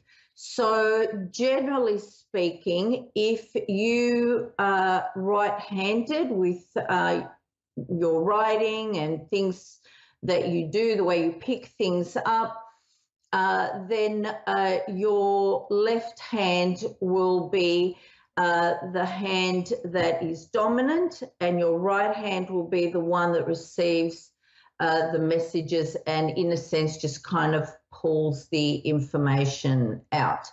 All right, so as a psychometrist, you will be seeing, sensing, feeling, hearing, anything that will come through the energy of your hands.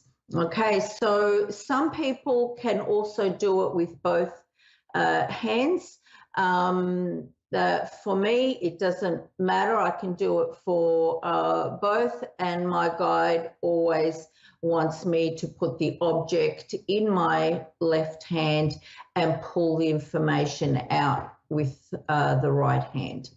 Now, also, when you are going to work with an object or a photo or anything like that, just remember that you've got to pick the item up with the hand that is receptive. Okay, so if you had, like, say I've got here just some keys, you would pick it up with your right hand, and then you would place it in your left hand and hold it like that, and you would feel the energy of it and try to connect with it as much as possible.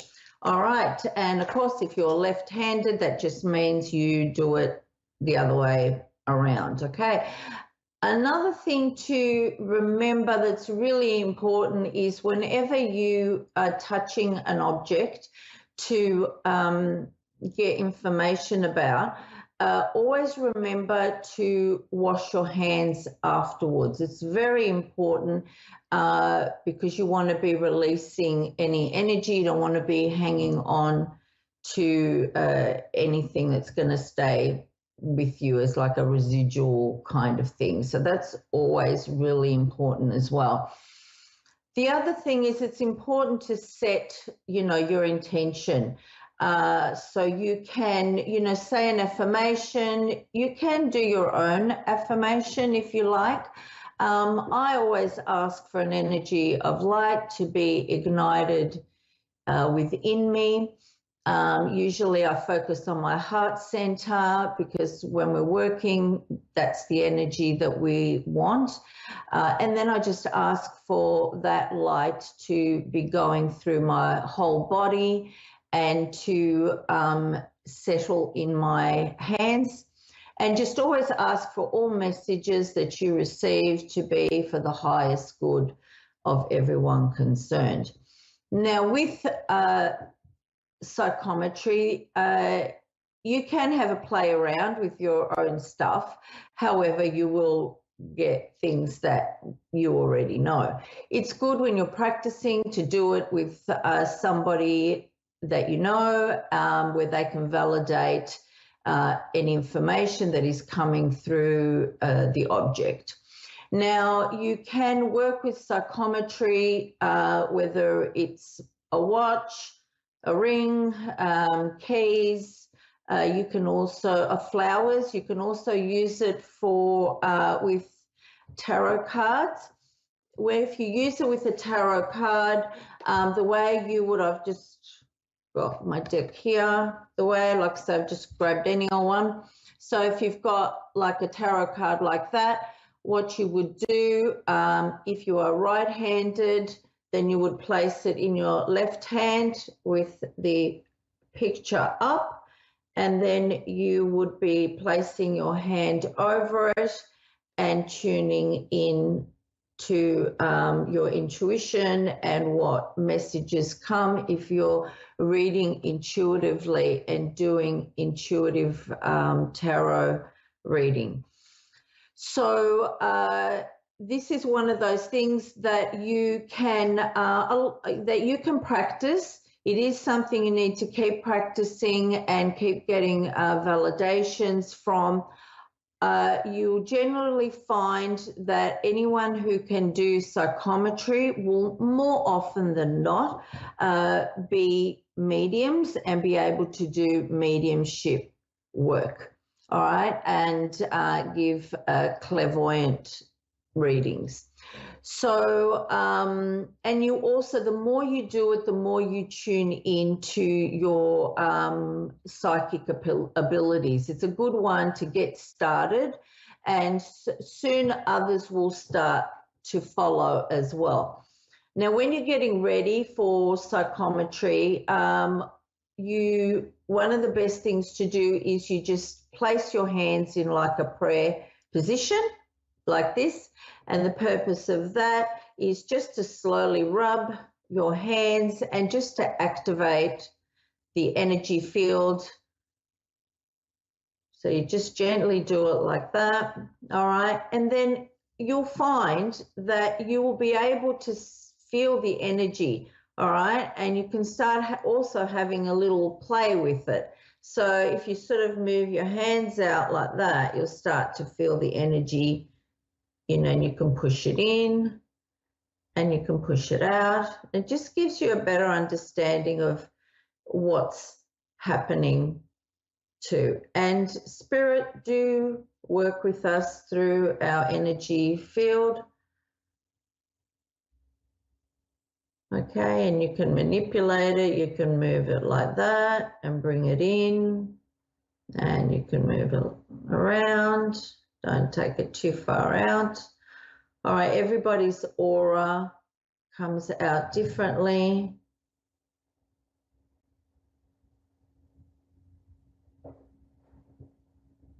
Okay, so we'll have just kind of a quick go, and I'll guide you through it.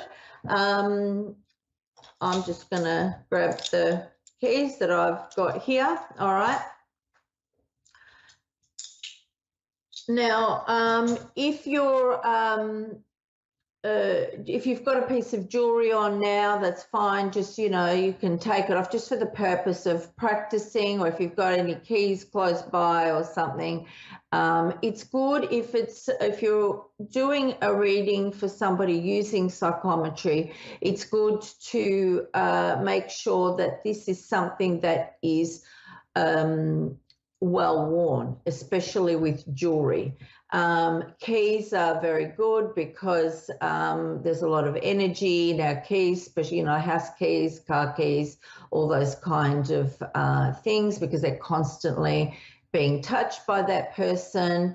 And psychometry can also be very good when somebody is missing. All right, and a psychic medium can hold an object of theirs. Many times it might be a piece of clothing or jewelry or something, anything that they've been holding on to, that they can try to get some information about that person and potentially where they might be.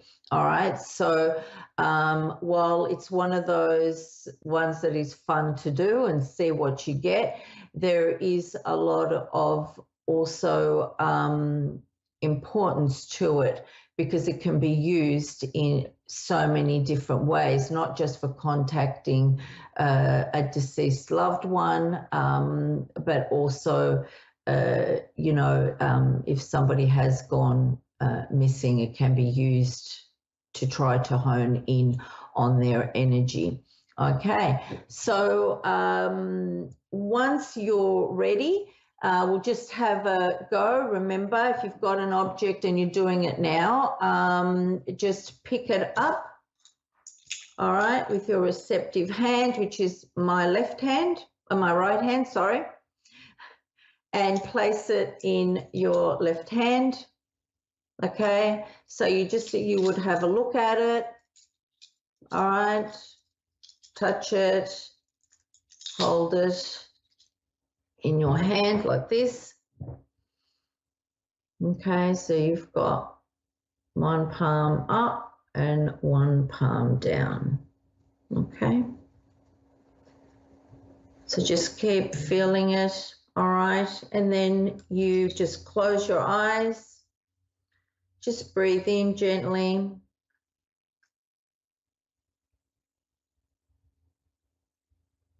Just clear your mind of any thoughts. And just imagine that you're becoming a part of the object. And then all you do is you see what kind of feelings, emotions you have, if the object feels hot or cold. See if you can imagine any faces or symbols that might come to you, any locations. And you just take your time holding it,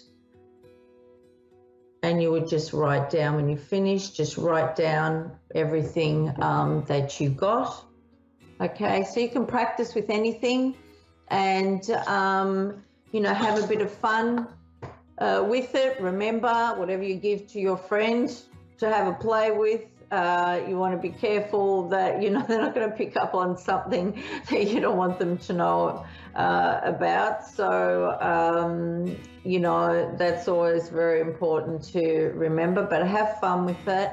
And I hope this will help get you started on your mediumship, and good luck with it. And next week I'll see you again for Understanding Spirit. Thank you for joining me on A1 Psychic Radio and Moonstruck TV. All right, take care until I see you again next week. All the best. All right, be safe. See you then. Bye.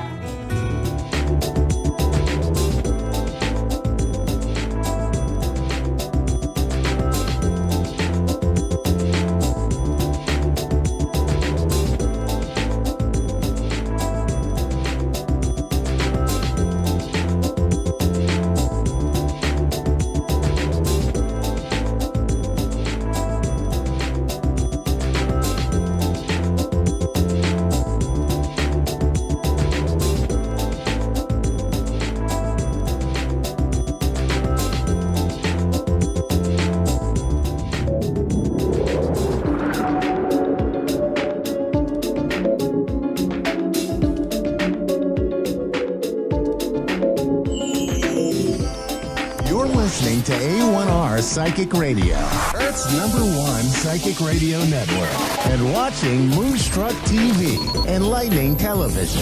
Welcome. Time for Susanna Medium with Susanna Hershaw. Live from SusannaMedium.com. Connect direct. In North America, dial 888-454-2751. In London, 20-3519-2158. In Sydney, dial 02-8488-3147. Or online, contact us through our Facebook page, facebook.com/psychic radio. Or one of our websites, askoneradio.com or moonstruck.tv. This is Susanna Medium on A1R, the Ask One Radio Network. Oh, wonderful, wonderful. So my lovely listeners and viewers, thanks very much for tuning in. And you are live with me here on the Ask One Radio Network, A1R Psychic Radio and Moonstruck TV. And I know at the background, Mr. Producer Dave is either dancing or singing. But did Mr. Dave said Elvis Presley? Well, he's doing something at the background there. So here we go. So I am going to be here. I am here with you, and I'm desperately trying to think of a song by Elvis Presley. Surely I can think of something. But I tell you what, in the meantime, while I figure it out, I've got a lot of pencils, coloring pencils and crayons and various pieces of paper in front of me. I've got oracle cards, I've got tarot cards, I've got a glass of water, I've got some little notes here, because today I'd like to give you a few tips. So if this is the very first time you are joining me, yes, it's going to be a little bit arty, it's going to be artistic, it's going to be creative, but by all means, by any means, it's a psychic mediumship show, and I'm your host, Susanna Medium, and this is our show, Susanna Medium. But then you see, I said this month we are going to be arty, and then just finishing that chain of thought. Burning Love is the one probably I'm going to sing to you at the end of the show if I have a little time. So thanks to Mr. Dave here. So here we go. So a few exercises and a few empowering techniques and a few ideas for you, because yes, we can use our cards. You know, we can have our cards. We can do all the various things. The crystals, working with the crystals, working with the colors, working with the angels, and so on and so on. But then you see, I am breathing here. I'd like you to join me in this little exploration of creative ideas. And why? Because if you remember, do you remember when you were a child, and then you had your colors and you had your coloring notepad and your favorite coloring book, and you did not want anybody to color any picture, and then you expected everybody to admire everything what you were coloring and drawing, and you could spend hours and hours just coloring the princesses, the cards, the planets, and all the various things, or just from memory or from imagination, using your imagination, you drawing everything what you were really drawn to.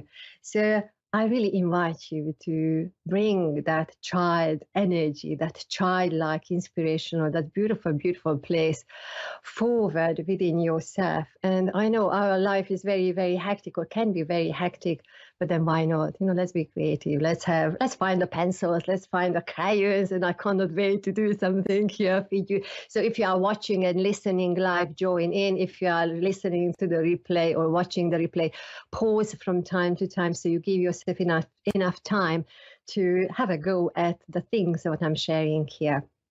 And then if you really would like to come on board, sign up for my newsletter on my webpage, susannamedium.com, and you scroll down to the bottom where you can sign up, because this month I'm sharing ideas, some of these ones, some of the new ones.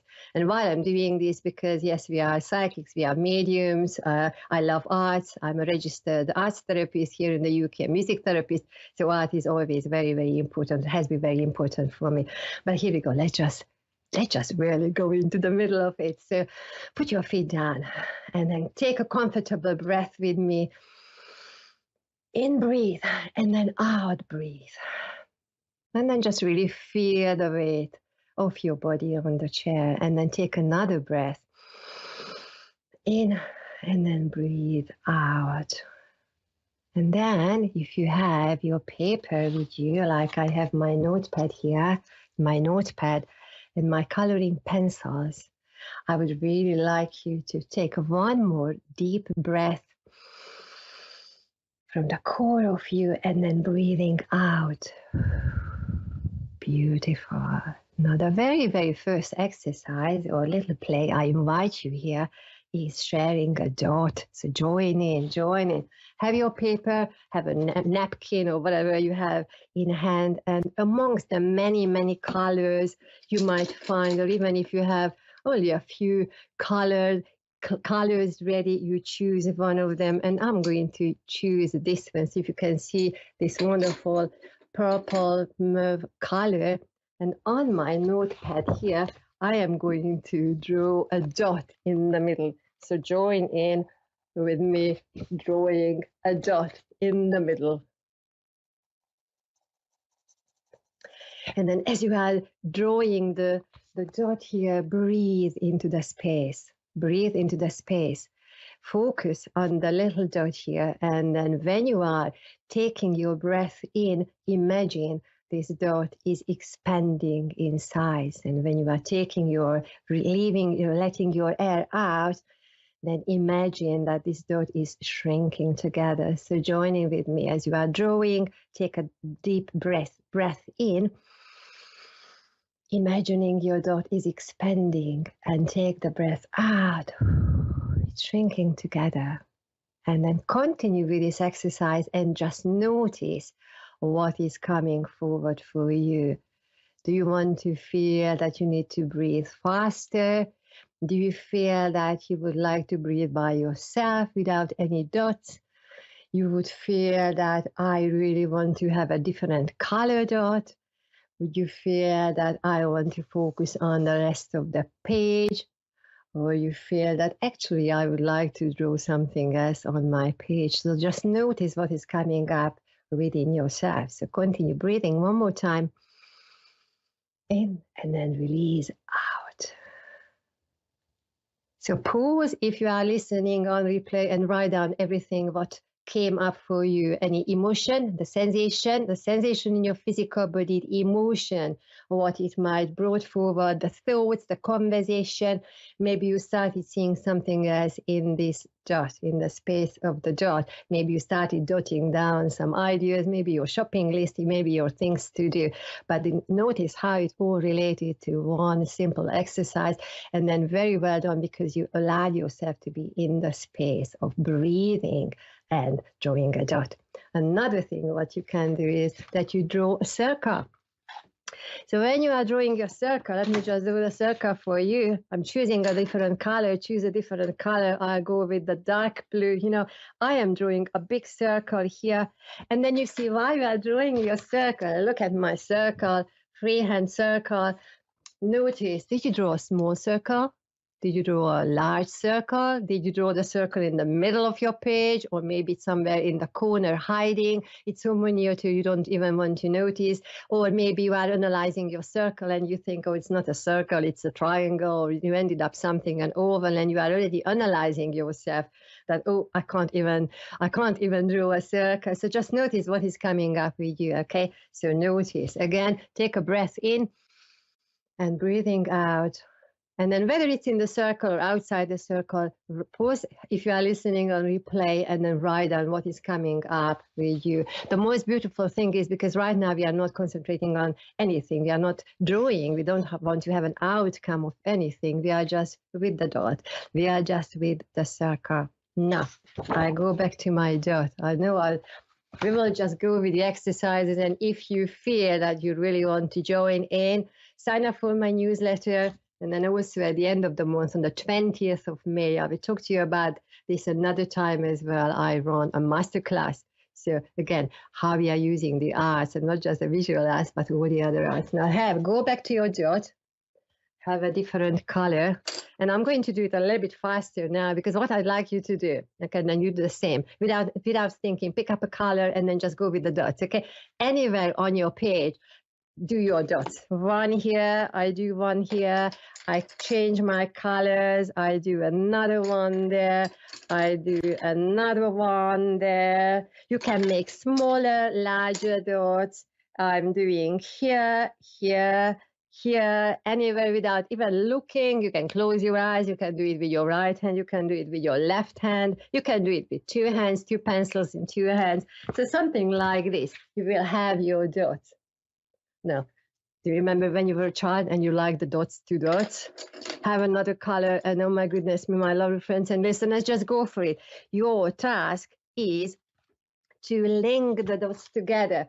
So whether you are using straight lines or curvy lines, or the lines are going sideways or zigzag, or any way we are going, maybe crossing each other, maybe these two want to be just by themselves, or this one wants to have other circles around standing by itself. So just experiment with your dots, link them together with lines and different lines. Maybe like this one wants to be by itself, So pause if you are listening on replay, and then pick a color, and then between the lines and between the shapes, how I can link these ones together. So you see right now, I'm just doing it a bit faster just to demonstrate something here for you, okay? Creating something like this, but not because you want to create, because you just want to be playful, you want to be childlike. We are doing this. Why are we doing this on a psychic mediumistic, even our psychic radio and Moonstruck TV? Why we are doing? Because creative energy and being within your own soul and playing and letting the energies play with you and play within you is just so very, very important. Now, when you are here, I will go until my show lasts, and then, oh, I've got a kite here. Look at that. I noticed a kite. Did you notice the kite? I did not know I was drawing a kite, but I ended up drawing a kite. Now, if I have a little time, or if you are listening on replay, write about the object, what you created. I love my kite. I wasn't thinking of a kite, but I am a free energy, a free spirit. I love kites. I love looking up in the sky. I find it very meditative. I'm already humming and singing when I'm seeing the kites. It reminds me of something else when I was a child. La la la. You can go with your own story.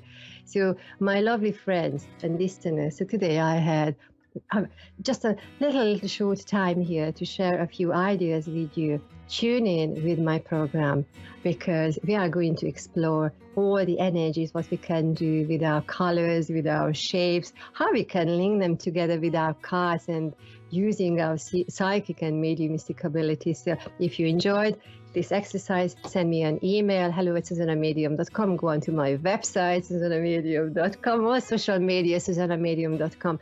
And thanks very much for joining in, and come on board, sign up for my newsletter, and let's be very, very creative, especially now in May. So thanks very much, Mr. Dave, and see you in 7 days' time. Thank you. Thanks. Bye. Namaste, everyone. This is Raylene Byrne, Medicine for Your Spirit.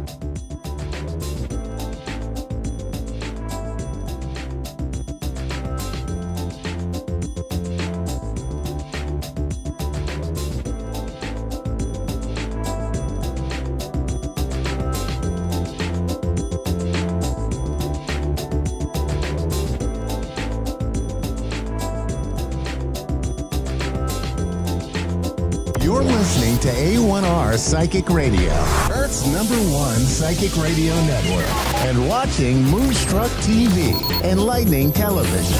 Welcome. Time for Medicine for Your Spirit with Raylene Byrne.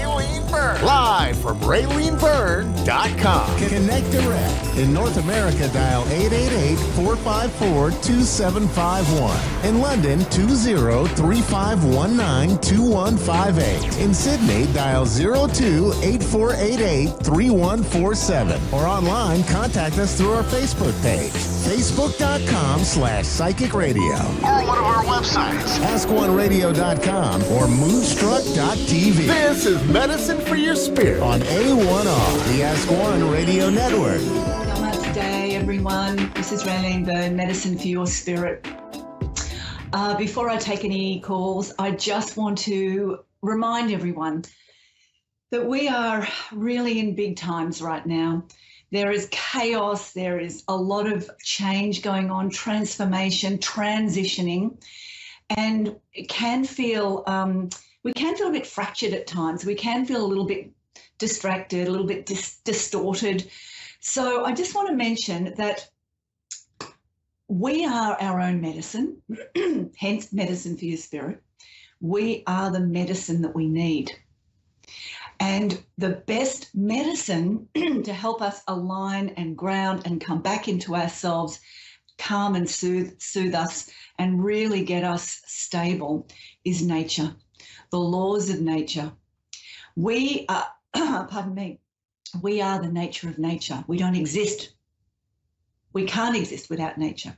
So coming back into those moments when you're feeling stressed, anxious, tense, worried, fearful, you know, we've got all these beautiful tools and techniques that are free. We can go into nature, take a walk, sit with your back against a tree, breathe, appreciate and have gratitude for what is around. You have your birthright, which is your breath. Slow inhales and slow exhales when we're in those moments of great, you know, when we're really, really tight in ourselves and tense. Slow your breathing. Take time. We have the ability to put our feet on the earth and for a moment from our heart connect to the earth's energy and let the earth's energy connect to us. It's very stabilizing.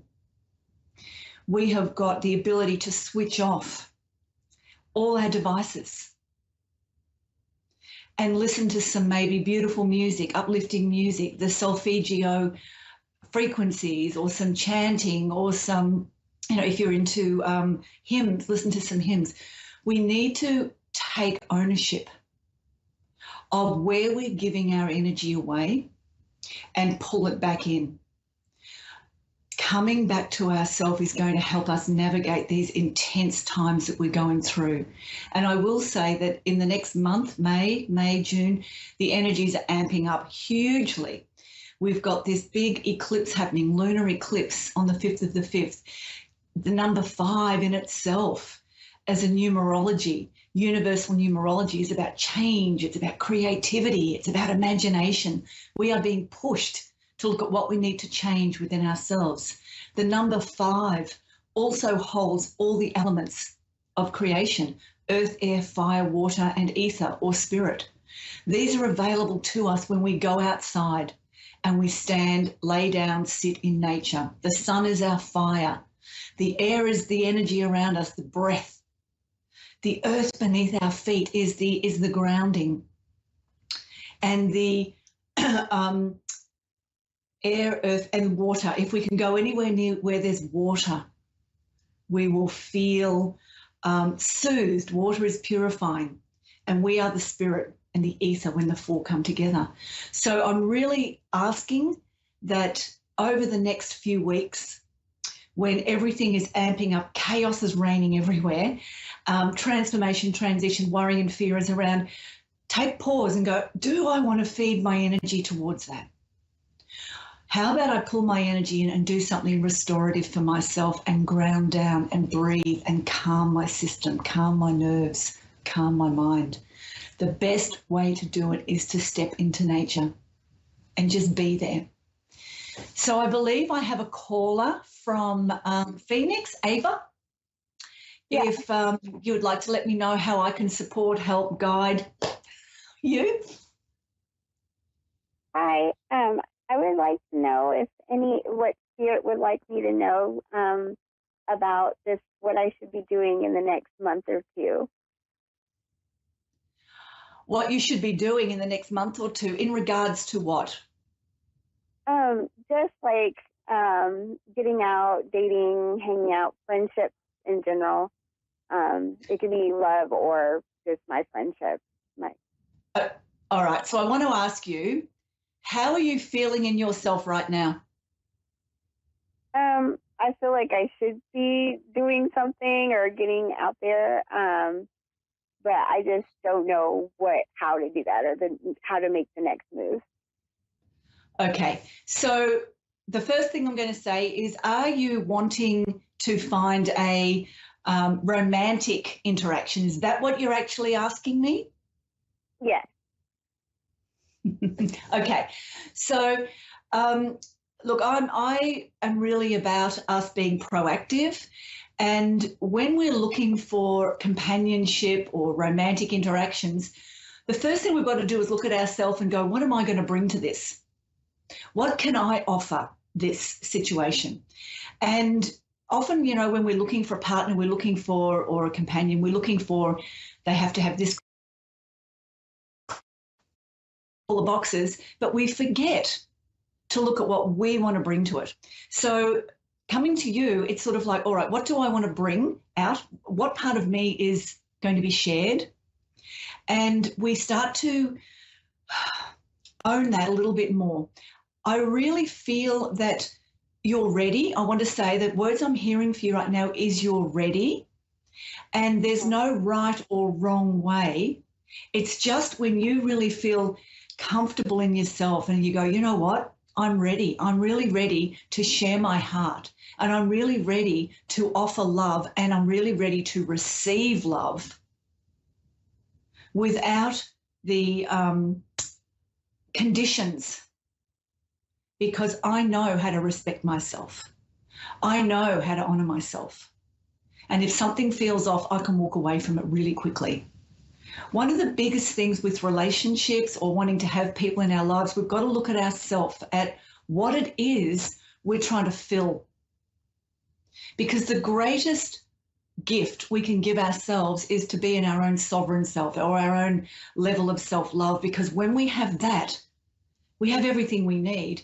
When we start to invite people into our lives, we know ourselves so well that we don't have to surrender, we don't have to compromise, we don't have to become something that we're not.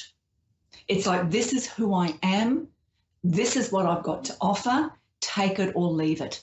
Now, that might sound a bit harsh, or it might sound a bit strong, or it might sound a bit courageous, but we're at the time in life, and you're at this point in your life, I don't know what age you're at, but I get the feeling that you don't want to muck around anymore. You don't want to go through all the lessons and all the heartbreak and all the questions. You just want to go, I just want the right thing for me. Is that correct? Right. Yeah. So when you own that in yourself, I'm ready to align and attune with the right interaction, or the right person, or the right soul that will see me, respect me, and honor me the way I see, respect, and honor myself. You have opened up a pathway for interactions. I'm going goosebumpy while I'm telling you this. It's so important that we start to, whatever it is we're looking for, we have to give it to ourselves first before we ask something or somebody else to bring it into our life. So getting out and doing it, you know, whether you have friends and you say, hey, listen, I'm ready to go out and have a look around and see what's there, do that. You can, a really good way I find anyway with people I know of meeting a suitable partner, or a starting point for a really good relationship, is to do things that you love, whether it's hiking, whether it's craft, whether it's bingo, whether it's, you know, whatever it is, something that you love that lights you up. When you start to do those things, enjoy those things, become a part of those things, you'll often meet people who are at that similar level, and it's a really good starting point.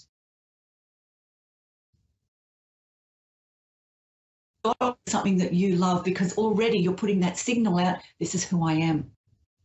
That's an important memory to have, and an important call. This is who I am. And that way, that becomes a very attractive, magnetic sort of energy. But I will say, if you're interested, send me an email. I will send you a little ritual I've got for calling in your best romantic partner. And apparently it works. I've had a lot of people going, oh my God, the right person came. I'm happy to send that to you. It doesn't cost anything, but just drop me a line if you want and I'll send it to you. It's very easy, very thought-provoking, and it really opens up pathways for you. But at the end of the day, it all stems to, how do you feel about yourself?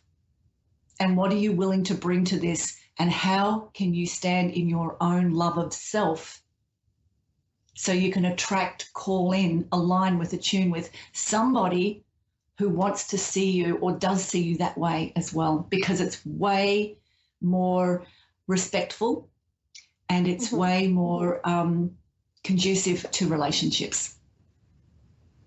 I hope that's helpful. Okay. Yes, it did help me. Thank you. You're very welcome. Good luck. If you want, send me an email to my website, rayleneburn.com. Okay, thank you. Set the ritual. Bless. Good luck. Thank you. Have a good night. Thank you. So to finish off for this little call I'm doing this week, I pulled 3 cards before I came in. The first one is this. This is for everyone. This is for the next week after this eclipse. The first one is surrender to the beauty of the natural world. It's so lovely. Take a relaxing break and spend time in nature. Replenish yourself by feeling the beauty and the ecstasy there. That's what I talked about at the start. Nature is our greatest medicine, and we are it. So we need to spend more time in it, and it does help support us through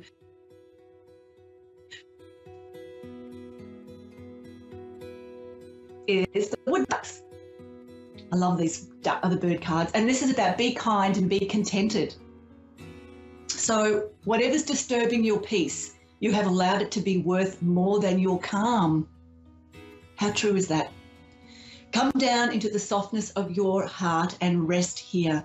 Being kind, being gentle with you, be content with what is. What were we talking about earlier on? And the last one is medicine power.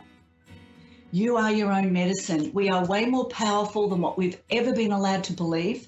We are now starting to find that. When we sit with ourselves and we connect in, we start to hear our own wisdom. Such is our medicine. So I just would like to say, if you're interested in finding out any more about what I do, what I offer, rayleneburn.com is my website. There's lots of things there that you can find, play with. I've got beautiful oracle cards there, all free, that you can play with online. You are your own medicine, and it is my great respect and my great joy, my great offering and service to help you remember that in yourself. Bye for now.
You're listening to A1R Psychic Radio, Earth's #1 psychic radio network, and watching Moonstruck TV, enlightening television. Welcome. Time for energy, healing, and spirit talk with Tammy Petricelli. Live from TammyPetricelli.com. Connect direct. In North America, dial 888-454-2751. In London, 20-3519-2158. In Sydney, dial 02-8488-3147. Or online, contact us through our Facebook page, facebook.com/psychic radio. Or one of our websites, AskOneRadio.com or Moonstruck.tv. This is Energy, Healing, and Spirit Talk on A1R, the Ask One Radio Network. Hello, good afternoon from Newark, Delaware in the USA. It is 3:15 here, Eastern Standard Time, p.m., 3:15 p.m., because it might be a little late where you are. So hi, how is everyone? How are you reacting to this really strong energy that we've got going on? I think we still have some leftovers of the full moon and the lunar eclipse that we had last week.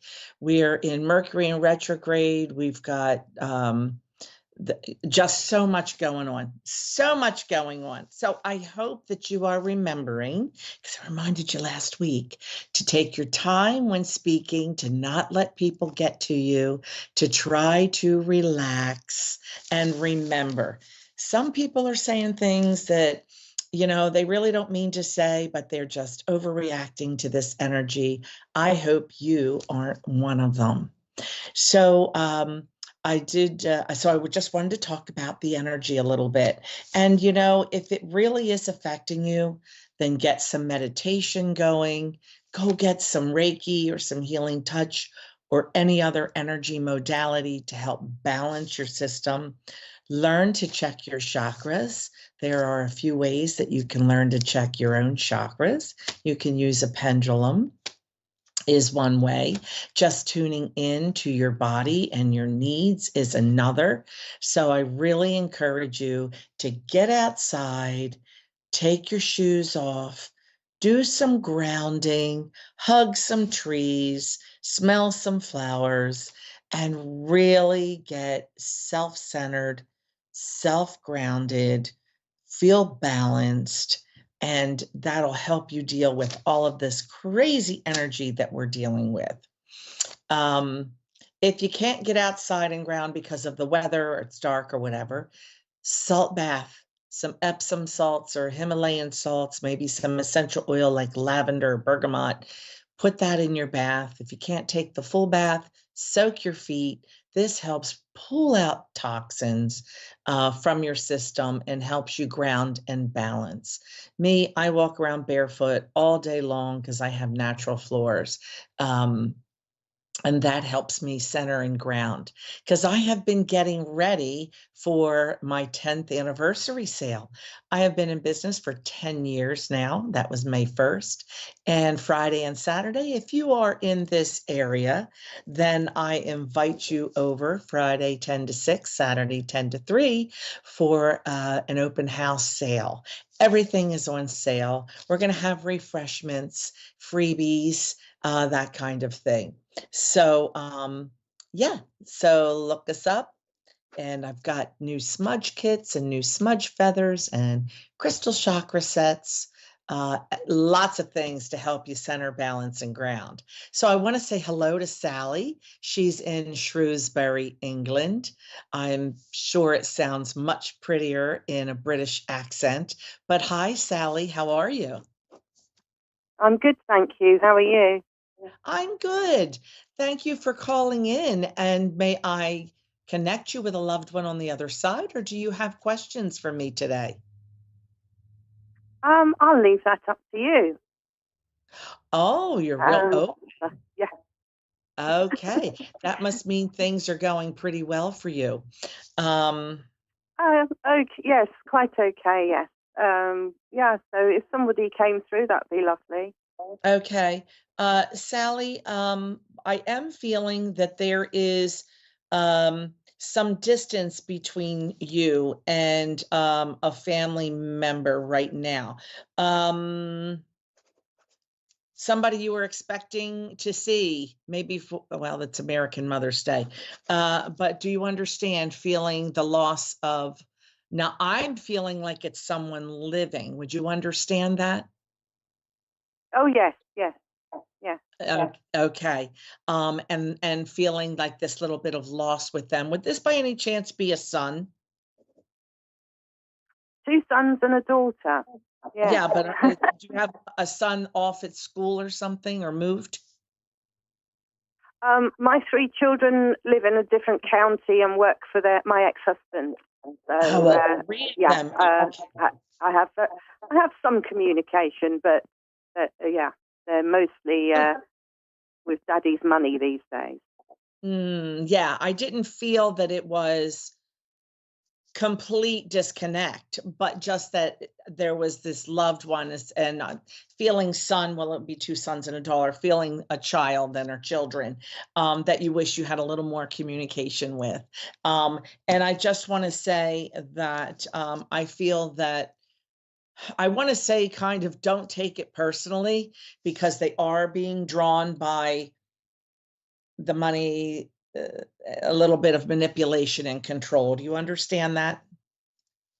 Oh, absolutely. My family court lawyer found their father the most evil man she'd ever come across. Yeah, he's very manipulative, and I felt that spirit wanted to let you know that the love is there, the respect is there, Mom, that they're just really being manipulated and kind of controlled is what I want to say. Yeah. Dad's pulling the purse strings. Yeah, and it's not because they don't want to be there. Just give them time to figure out how to balance this, is what I want to say. Okay. They're figuring out how to balance this.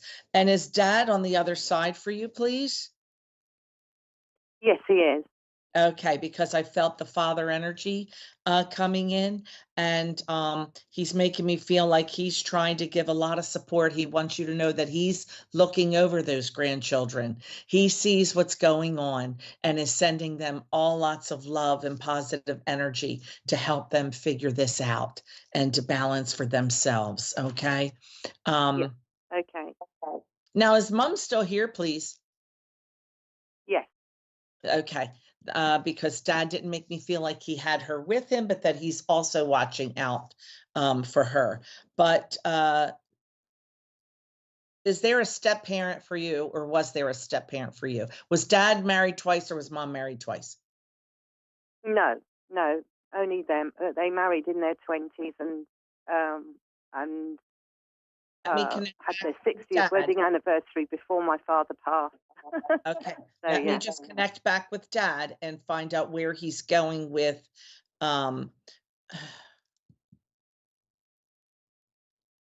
would you understand someone stepping in and helping you after Dad passed? Like, is there another person, like an uncle in your life who is stepping in, being there when Dad can't? Would that make sense to you, please? No. Okay, I don't know where Dad's going with that. I'm going to put it on the side and ask Dad to please give me more information on that. Since it's not a step parent, you know, I was thinking it would be a close family member, but that's what happens when we get into our left brain and think instead of just letting spirit talk to us. Okay. Dad comes in and would you understand? He's talking about a recent celebration. So either recently something was celebrated or it's coming up really quick. Would you understand that in your family? Yes, I couldn't go, but my mother had family visit from Norway. Oh, nice, beautiful. Okay. Yeah. Well, Dad was there. So he was there. He's telling me that it was Quite eventful is what he wants to say. He makes me feel that they really had a wonderful visit, very celebratory. And would you understand the reason for champagne? Because it looks like they're toasting with champagne flutes. And that doesn't mean they necessarily had the champagne, but that there was more to the celebration, like someone announcing a marriage or a pregnancy, and I feel more like a marriage. Would you understand that, please? Not as yet, no. It might be something that's coming.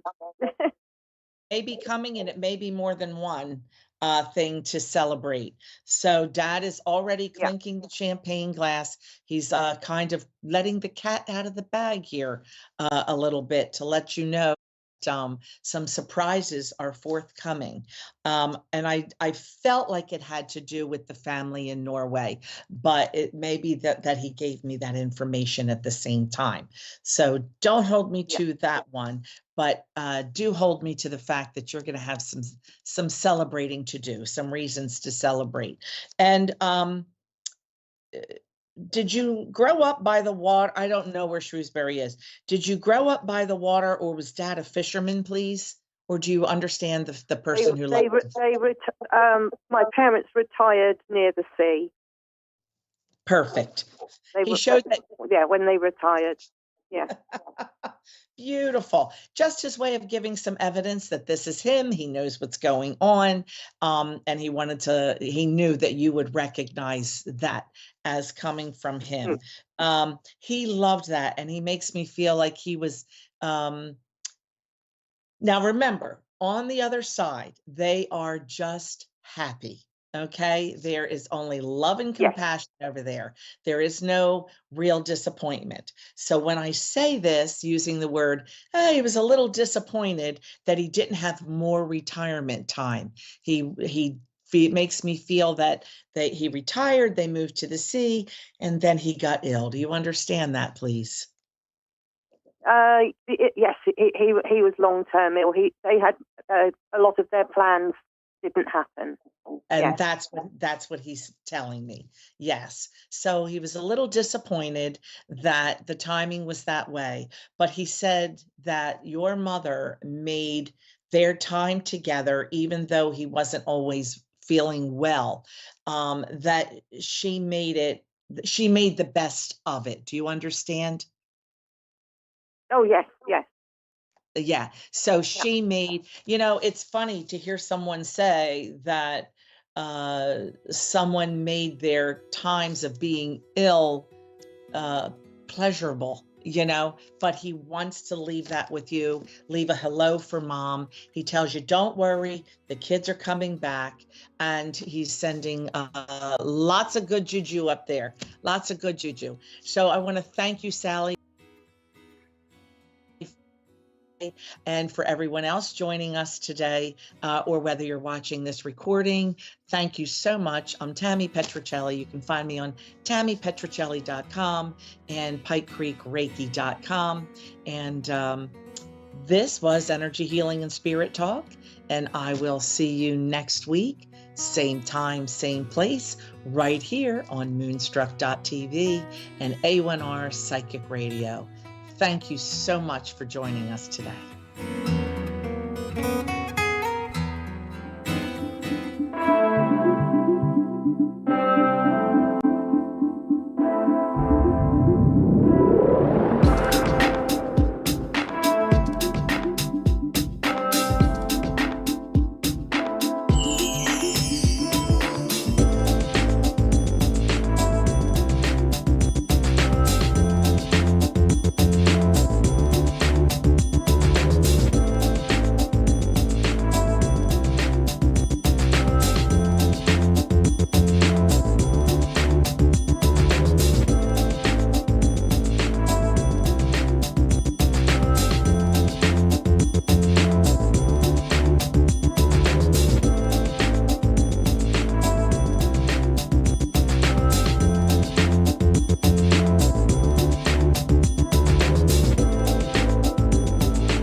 Psychic Radio, Earth's #1 psychic radio network, and watching Moonstruck TV, Enlightening Television.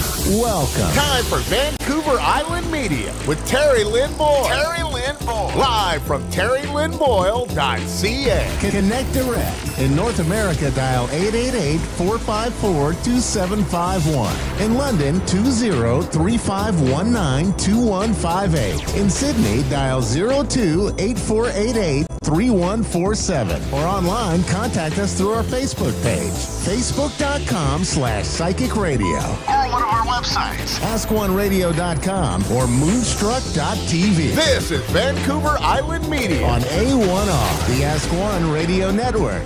Well, hello. How are you on this beautiful Tuesday? It's Tuesday, right? Mm-hmm. Okay. I'm Terry Lynn Boyle, known as the Vancouver Island Medium, and this is my beautiful friend, Nicole Natras.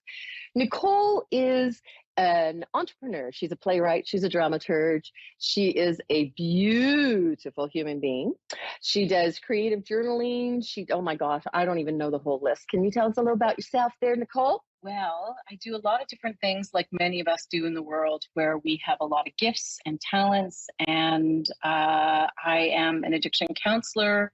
I kind of had two careers. One is an addiction counselor and the other is in theater as a performer, live performer for over 20 years. Playwright, I help people write their plays. I'm a counselor, and now I kind of help folks. I do a lot of coaching and help folks really achieve their artistic, personal, professional transformation. And she is one of my favorite people in the world. Yeah, I'm also one of her clients. So. Well, that's not why. Oh, I thought maybe I paid her. So, I get on the favorite list. So anyway, Nicole's been with me before, and you've been watching the show a couple times, I know, with Nicole in it. And I just want to say, Berlin is in the house, okay? I just want to say hello of both of us want to do a shout out to, let me just read the name. We both put our glasses on. Elmira Dindeel. Yeah. That's probably not the way your name is said, but Elmira from Berlin, you sent us a beautiful, beautiful email, and I promise we're going to get back to you, both of us. And I hope you're listening today, because Berlin, we're in the house, right? We are. Hello, That's Berlin. Right. It's really nice to get this email from you. Well, and the thing is, too, is that she talked a lot about your creative journaling, and I am very...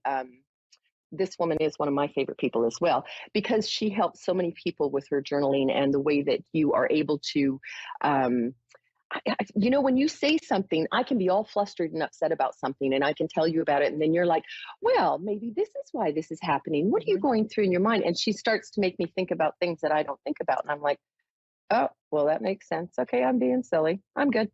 Thank you for that, Terry Lynn. I feel like I've been really, really lucky in my life to be connected to my center of creativity and truth and love. So I just want to say something now. We were talking earlier before we went on the air about what you did on Friday. Did you want to mention anything about that, or should we just move on? We'll just move on. Okay. And maybe it'll come up later. Yeah, I think that's a good thing. So what we're going to do today is I have done a reading for Nicole before. And when I do readings, we thought we'd talk a little bit about how this works, because I don't believe that I'm special. I believe that everyone can do readings. Everyone can be connected to their divine. They can receive messages. I've probably done this in past lifetimes, because it seems like I've got a little bit more hanging on over on the other side. Or maybe I just have a lot of people over there and they're like, hey. And you're a little bit modest too. Okay. She has a lot more information, but I do think that all of us have that potential, right? To be I think so. Tapped in when we really tune in. Well, and I think that just being aware and being mindful, developing a daily spiritual practice, and the biggest thing is to believe in yourself. This past weekend, I went up to the very tip of Vancouver Island in Port McNeill. Mm-hmm. And I did a spirit fair, and I haven't done a spiritual fair. I've never done medium readings at a spiritual fair because, they're like an hour long, and I was doing like 20-minute readings. So I was a little bit nervous that I wouldn't be able to give enough to the people in that 20 minutes. Mm-hmm. Oh my God, I'm not going to be able to think of anything. Oh, I won't get messages that quick. So many things came up in my head. but I went and did it anyway, just to get out of my comfort zone, because I tell everybody, oh, is it uncomfortable for you over there? Well, then jump in. So I got to start walking the walk that I talk. So I went to this spiritual fair, and I was booked all day long.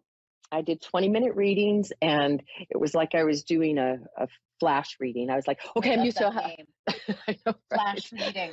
It's like speed dating, right? It's almost what it felt like. They would sit down and I'd go, okay, now I'm used to doing an hour reading. This is 20 minutes. So if there's somebody not coming in, you want to talk to them, just bring them up and I'll try and connect with them. Okay, boom, go. And that's what we did. But the thing was, I had beautiful readings. There were beautiful people there. There were so many messages that came across. So the biggest thing that I learned was, and Nicole can vouch for this, because I was saying that I didn't know that I would do readings anymore. And I was going to back away. And when I went on Saturday, I said, all right, Spirit, you're going to have to show me that this is what I'm meant to do. And when I sat down, the messages that came through were probably stronger than any of the hour-long or hour-and-a-half-long readings that I've done before in my life. It was a beautiful day. So many messages, so many tears, so many people helped. And I walked away going, okay, so let's just go ahead and believe in ourselves, because that's the key, isn't it? I agree. And also, it sounds to me like you stopped resisting, Yeah. I just allowed to whatever was going to, come through, instead of there, like sometimes you're like, well, maybe not, I better not say that just in case, or something like this, but I don't do that anymore. As of Saturday, it's like whatever comes through, comes through. So as we're sitting here now, though, I want you to know, Nicole, that your grandmother is here. Your grandfather on your father's side is here. Oh, as well as your grandfather on your mother's side is here. You have a bunch of grandchildren here. I mean, not children, grandparents. Sorry, you're the grandchild. Careful. I have 8 grandchildren. Just not there yet. I had kids younger. My heart. Her son's only 13. My son's 36. So, oh my goodness. Anyway, so, when we talked about having doing just a bit of a live reading for Nicole here. So some of the things that was funny as we were sitting here, they started coming through, and I was like, okay, so one of the funniest things, and I just told her this, it was so funny just before we started, is that all of a sudden, all 4 grandparents started coming in and started talking about how Nicole used to flit around. And I use the word flit because that's what it was. And they say that she was full of joy and laughter, and they could just see the little, what is that word I'm looking for? The mischievous, that bubbly, okay, but we'll go with mischievous. I had a nickname too. It was Miss Biz. Oh, that makes sense. Very busy, running around, flitting around. Very, very busy. So, and some of the messages that have come through for Nicole during this, well, it was kind of like a flash reading, wasn't it? Because it was just like a boom, they're here. This is what's going on. You can talk about your father if you'd like to, because a little bit came over about her dad. There's lots of things that Nicole and I have talked about. Oh gosh. Anyway, the one thing that I really, really, really, because so many people come in and talk to me about, I have these intuitions, I have these messages, I don't know what to do. I'm not you. Well, you don't know. You don't want to be me. No, you want to be you, right? And you want to believe in yourself. Yeah. And you want to take control of who you are and always be your true, authentic self, which means self-care, right? And to notice what you're resisting. I that keeps coming back to me, because so you talk about that, because I know I resist to talk about it.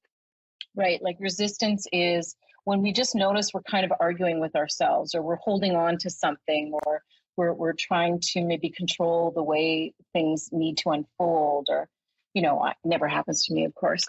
But when we start to notice our own resistance, when we start to notice our worry, when we start to notice our control, when we start to notice our fears, That's resistance, actually. And when we address it, when we approach it, when we acknowledge it and we're aware of it and not judge ourselves because of it. What do you mean? Wait. What do you mean not judge? Like not judge the fact that we're resisting, right? It's like, it's normal. We are having a human experience, right?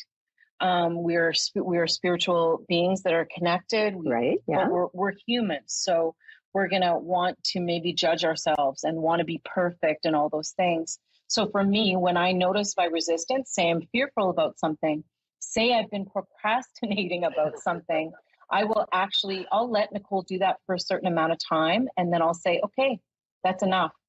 I'm going to find out what's really going on underneath this resistance. I explore it in my journal. I take that self-care time and go, hey, what's going on, Nicole? Is this fear? Are you afraid of something?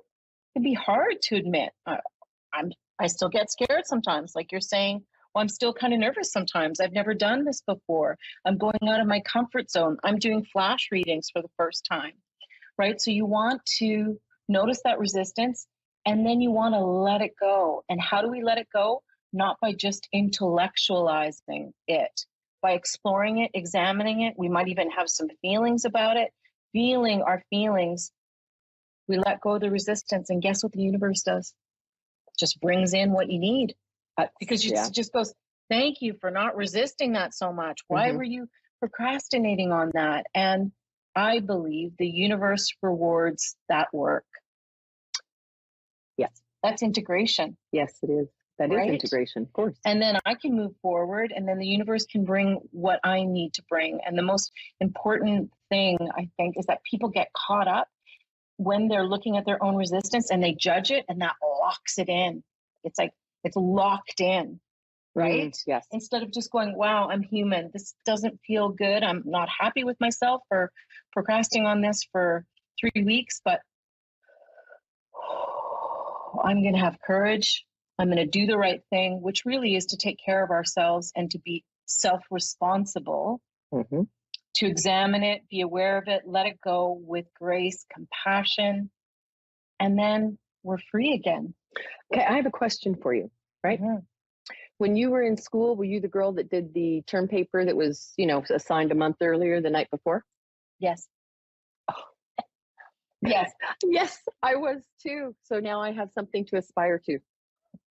Oh, right. But it's like, because you're not that girl anymore. No, but we all have blocks. We all have resistances. We all struggle, right? We all have struggles. Oh, everybody. And so that is one thing.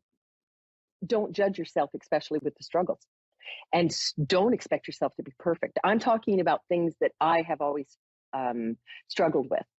I was raised in a time to where everything was perfect. People were coming over, the house was clean. Everything shoved in the closet and everything else, and we were all dressed, all of us kids dressed properly. We appeared perfect. Most important thing. Yeah. Right? So it took me a long time to realize that I don't have to be perfect, that my life doesn't have to be perfect. And if I was perfect and my life was perfect, how boring would that be? Super boring. And nobody'd like me because I'd be so much better than everybody. Well, right? And the other piece is that she wouldn't be growing. So, right, when I'm coaching with people and I hear them step out of their comfort zone, like, for example, I just did this new workshop for myself where I work with a lot of creative alchemy. And I was scared to say those words that people would think I was flaky. Kind of like how when I met Terry Lynn years ago, over 10 years ago, and you were just coming out as with your gifts as a medium. Yeah. And I was actually telling people. I do this.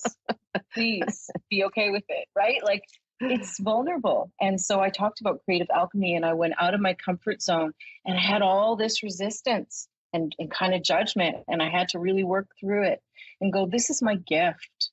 Sensitivity is my gift. It's also been challenging in my own personal journey to kind of make friends with that sensitivity in myself, especially as a child, even as a teen. But like, I'm using my sensitivity in creativity and truth and love to help others. Let's do it. Let's articulate it. And if I make a mistake or I don't quite give you the right directions, guess what? I can speak in draft. I can erase what I say and go, you know what? actually, I didn't really mean that. I meant this. Or you can say, I used to believe that way, but then I've learned something else and now it's evolved into this way, right? Everything evolves. You're never, ever going to say the perfect sentence unless you're looking at someone and go, I love you. Well, unless you have an editor and it's published in a book, which is really great. I love that about editing, where you can see your words and go, oh my gosh, it's actually perfect now. But I had nothing to do with that because it was the editor who went in and went, what's this punctuation? Right. Well, she spelled her name wrong. That's 2 L's in there, not 1. Like there's part of being, having humility is it's actually a beautiful thing when it connects us with our core and that core love, right? Yes. That we are loved, that we are enough, that we are allowed to make mistakes. We're allowed, like as Terry Lynn says, progress, not perfection. Yes. There's something so beautiful about that. Well, it is. And, you know, like a lot of times we do tend to be judgmental, you know, and what is that? We look at people and go, oh my gosh, they're so egotistical. Oh my gosh, look at what they're doing. 9 times out of 10, if you look in the mirror, it's actually what you're doing, right? That is, it's the mirror image, the mirror the mirror reflection.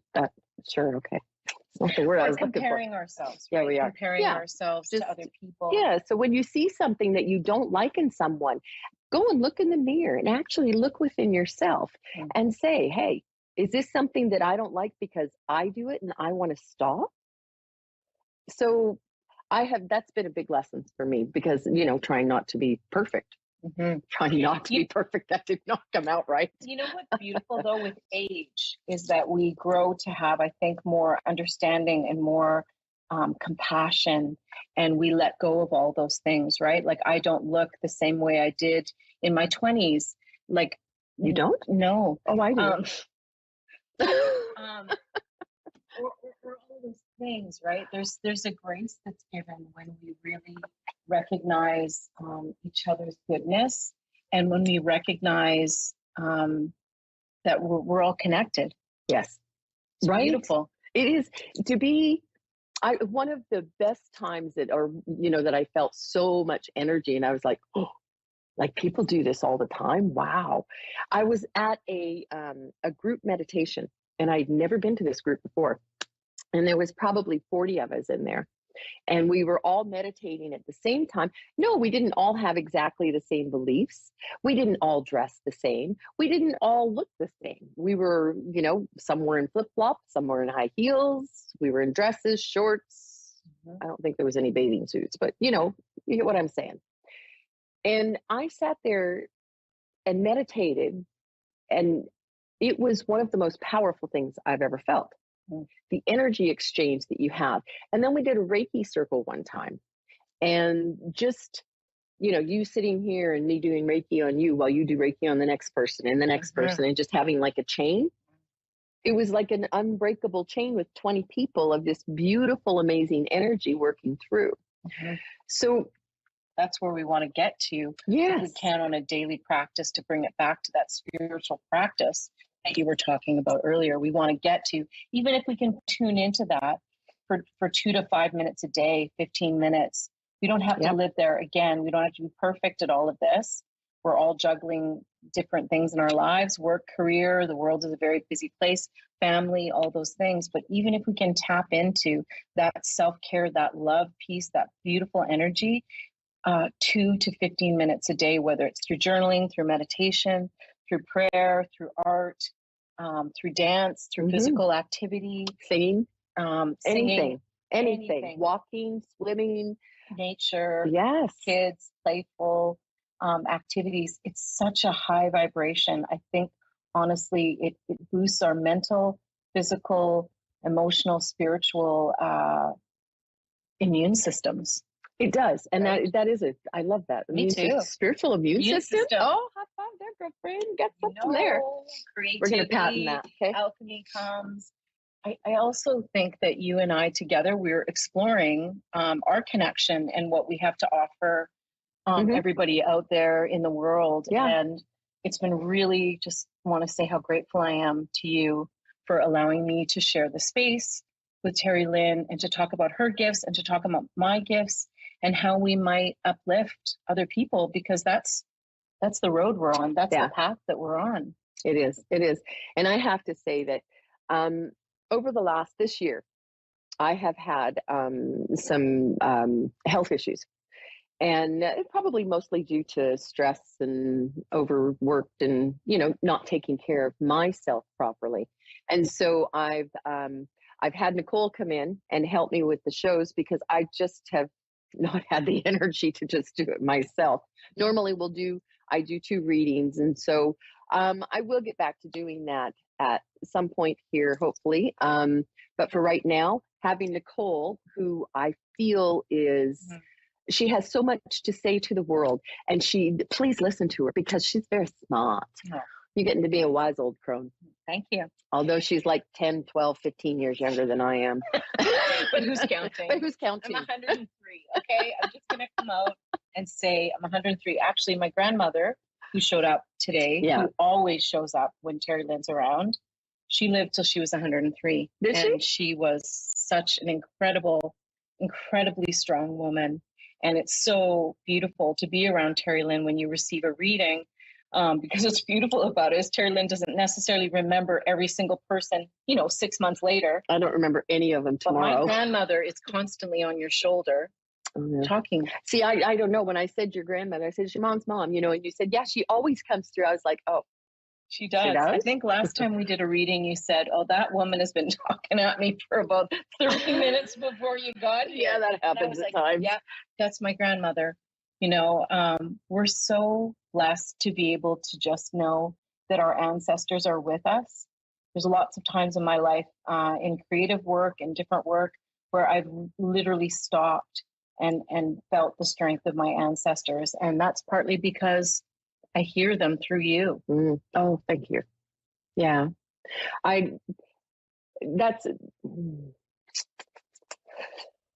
So I start sentences and then I stop in the middle of them because they go way over there and I can't quite see them anymore. Because you got emotional. Because I got emotional. Or because I started to get a message. A lot of times that happens too. So, your grandma's here. That's why she keeps going like this to me, right? She's going, hey, look at her. Isn't she cute? She goes, she's just a little bit taller than what she was at 3. So Nicole's very short. So yeah, but inside I'm very tall. Oh, yes, it truly is. Dynamite does come in small packages on the outside. So, but this is a big thing. When you want to do something like this, okay? Believe in yourself. Be your true, authentic self. And again, accept yourself. Accept you for who you are. And if you don't like who you are, then choose to change that part of you. Try and understand, as Nicole's been saying, try and understand the root of the problem. Where does this fear come from? Is it from childhood? Do you need to look at your inner child and do maybe an inner child meditation? Yeah. Do you need to forgive yourself for maybe not being the perfect mother? Because, there's so many of us that are such a perfect mother. Yeah. And the other piece is recognize that you can ask for help. Yes. You don't have to do everything alone. And it's actually a lot better when we reach out and we get support, like coaching or counseling or with a friend, like sharing our problems actually halves a problem, right? Yeah. And so just to know that we all have those pieces that we're working on. Okay. So how often, I know you get this from me all the time. Oh, I don't want to be a burden. I don't know if you're busy. You've got so much going on. And trust that that other person has their own personal power, that they can say, you don't need to take care of them. You can say, that other person can say, hey, you're not a burden, but I can't do it today. Let's do it tomorrow. Trust in someone else's sovereignty. And by sovereignty, I mean their personal power, their personal authority. Yes. Right? Yes. Trust in that person's authority. Trust in your own authority. Okay, so I'm going to trust in myself. Yeah. I'm going to accept myself. Yeah, which is a lifelong process. Yes, it did. No pressure. Yeah. Oh, gosh. By tomorrow. No. Realistic expectations. Yes. And the big thing too, don't beat yourself up because you're not out there doing an hour-long meditation every single day. Mm-hmm. You know, you're not spending 2 hours writing in your journal, dear diary, right? You know, be who you are. You don't have to sit and write in a book. Go sit at the ocean or a lake or a woods or somewhere that you have a happy place and just sit. Just enjoy nature. Find gratitude. Mm-hmm. It's all good. That's a beautiful way to journal or to meditate. I meditated this past weekend driving up Island to Port McNeil. Mm-hmm. You know, you do it in the shower. Just thinking, you know, I don't know. I think everybody just needs to love themselves more. And that is the biggest thing that I can see. I agree. Yep. I agree. It's like liquid honey. It's liquid gold when we tap into that. Yes. Right? That love. We could do a reality show. You know, they have that Gold Rush. We could do, it's on Discovery. I only know because my husband watches it. I don't know. It's something about panning for gold and all that stuff, right? And if we could do like Liquid Gold Rush, right? Yeah. Yeah. That's great. Yeah. Liquid Gold Rush. I thought we were going to do a reality TV show in your store. Oh, we could do a reality TV show in my store. Mm-hmm. We could. Yeah. I do readings. Anyway, I do readings in the store a lot of times. If somebody comes in, I will go, oh, I see them. And so I go over and I'm like, you know, excuse me, can I help you? So anyway, we should do that. We should. Are you want to call TLC? Information on our next time. We'll talk about the new reality TV show. Yeah, maybe Moonstruck TV wants to do a reality TV show. That would be cool, hey?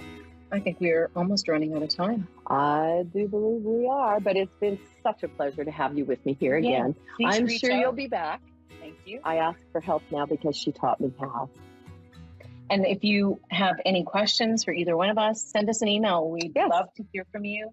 Mm-hmm. Yeah. You can get a hold of me on Vancouver Island Medium on Facebook, on Instagram, on TikTok, or you can get a hold of me at terrylynboyle@gmail.com. And I can shoot you on over to Nicole. Thank you so much for joining us today. Thank you again, Nicole, for being with us. Thanks, Dave. You're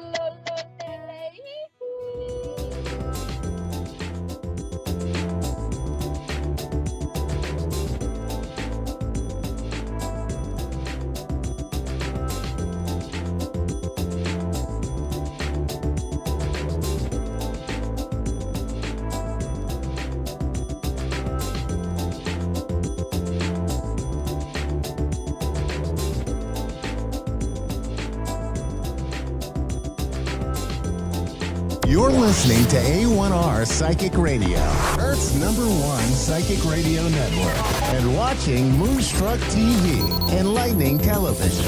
Welcome. Time for Soulfully Guided with Carmel Ann. Live from soulfullyguided.com.au. Connect direct. In North America, dial 888-454-2751. In London, 20-3519-2158. In Sydney, dial 02-8488-3147. Or online, contact us through our Facebook page, facebook.com/psychic radio. Or one of our websites, askoneradio.com or moonstruck.tv. This is Soulfully Guided on A1R, the Ask One Radio Network. Hello everyone and welcome to another week of Soulfully Guided. I'm your host, Carmel Ann. A huge shout out to A1R Psychic Radio and Moonstruck TV. As always, it's a pleasure to be on your network as a host. So here I am again with no notes or no structure to what I'm going to say, literally from my heart. We are going into a caller today and I'm officially on holiday. So let's see how we go. Taking the weekend off for a small trip for my daughter's 6th birthday. So she's decided she wants to spend her birthday, instead of having a party with friends, she wants to spend it with her fairy godmother down at the beach. So we'll be doing that. And the week has creeped up on me so much. I don't know about the other hosts, but I just feel like today, Thursday in Australia, Wednesday in the US, it just creeps up. So look, what I did want to talk about briefly before we get into a caller. So if anyone wants a reading, please message and follow the instructions from the network and you'll be able to come in as today's caller for a mini reading. But I did want to really talk about, sometimes we talk about addiction, healing, and all sorts of things about combating challenges in life on our show and on my social medias as well. So I'm at a part of my healing journey, which I never imagined would be a part of my life, is physical exercise. And I absolutely love it. I wouldn't consider myself athletic, but if anyone is in a challenge, whatever it may be, if you're trying to recover from a substance, or if you're recovering from trauma, or if you're, whatever you're going through, I cannot describe the power and the centering and the grounding that exercise brings. And, I started off with really soft, light exercises, and now I'm like one of those people that, that want to stand in the mirror. Let's make sure I don't turn this off, and sort of do those muscle things, because I've got some huge, well, not huge, but huge to me, calf muscles. And the results, I went in for exercise to lose weight, but I gained so much more. And I just, for those who are athletic more than me, would completely understand, or for those who exercise for a long time would really understand. But I just think it is the most amazing way to calm and center and find yourself. I don't listen to podcasts or music or anything. I walk in good company with some friends, or do gym workouts with some amazing people. And there's just a whole different world out there of people who will support you on your, fitness journey and your health journey. And, I went in thinking I wanted to lose weight, but I've, 6 months in, and I haven't lost the weight that I wanted to. But I've gained so much more, and gaining muscle and gaining stamina and mobility that I didn't have before. Mental health challenges made me gain weight, and it's amazing at that level to combat it. Now, how are we going? Let's see, our producer, how are we going with a caller? Let's see. I've lost my producer. So, let's see. Anyway, so look, I was very uncomfortable to share my story. What's going on here? Okay, I'm not sure if I've lost connection, but I will still keep talking. I can see myself. But of course, for anyone that knows me and is engaging in Soulfully Guided will know that technical challenges are my nemesis. I was going to say my forte, but my nemesis. And we're still online. So we've got Clara is it Tuckerton, New Jersey? Yes, Tuckerton, New Jersey. Hi. Hi, excuse my pronunciation, but so how are you doing today? I'm doing good. Excellent. Now, I would love to do a tarot reading for you. Is there anything in particular you would like to ask? No, whatever comes through. Absolutely. Let's go for this. Okay. I keep getting this 9 of Cups card that keeps showing its face. So let's see if it comes up for you as well in your reading. So, please go through.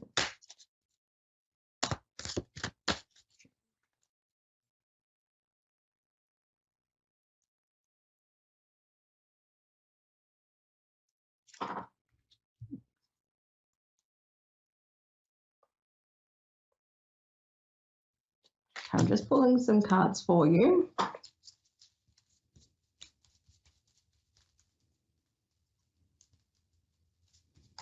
Okay.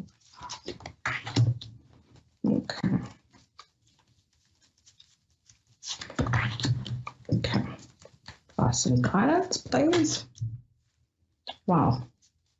Good outcome. Okay.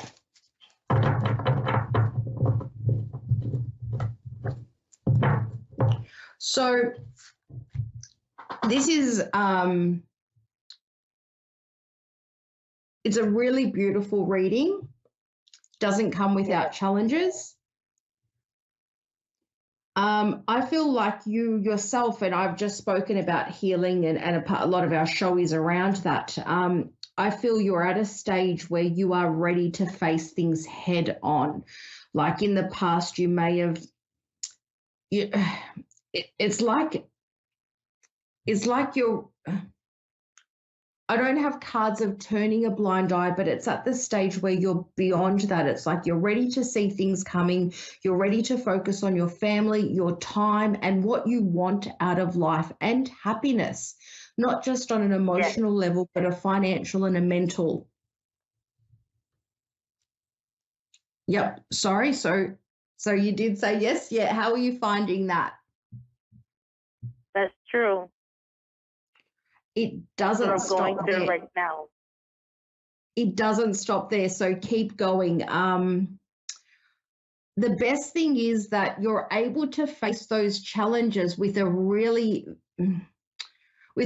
strong mindset. And you know, the mindset is not about trying to avoid these things from happening, but actually seeing them as they occur so we can make better decisions, more practical and logical thinking. When you're through the heart of that, I think, you know, we talk about, and without being overly spiritual, but looking at that inner child, that deep sort of, that deep innocent version of you that just wants to love and live and enjoy life and friendships without boundaries, without walls. It's not that you're removing the challenges from your life, it's that they're not controlling you and you're thinking more logical and practical about them. And this brings on huge change for you. You're going through transformation. First, it's subtle, and then it comes in really strong. So it's nothing you can't manage. Don't give up. This is going to take your relationships to a whole new level. You know, you're talking about my sort of, you know, winning poker card, which I don't play poker, but we get the Two of Cups, okay, when we ask for advice and guidance. And it's just like all the work you've been putting in, you will benefit so well from all the relationships in your life. You will be thinking like, enjoying connections and feeling safe to be vulnerable, trusting your mindset, the way you think and the way you respond to things and the way you feel about them. There's a mutual level of respect and pride and happiness, not only for your feelings for other people, but their feelings for you. So this is a huge game changer for you. It comes in subtly, gets more intense, and then levels down. So the outcome of that is that you get to switch off your mind and your body. I don't know if you find it hard to relax or switch off, but the outcome of this whole process in what we're seeing in your general reading of what's going on right now is that you'll learn to relax when you want to switch off, but you'll love and live when you want to as well. Whew, how do you find? I find that's totally right now in my life. That's what's happening. It's an amazing journey. You're gonna stick to it. Yes. If times get tough, you've handled so much worse and so much harder. You've got a beautiful life ahead of you and wonderful connections. So thank you so much for allowing me to read with you and connect with you. Thank you so much. I really appreciate it. Thank you very much.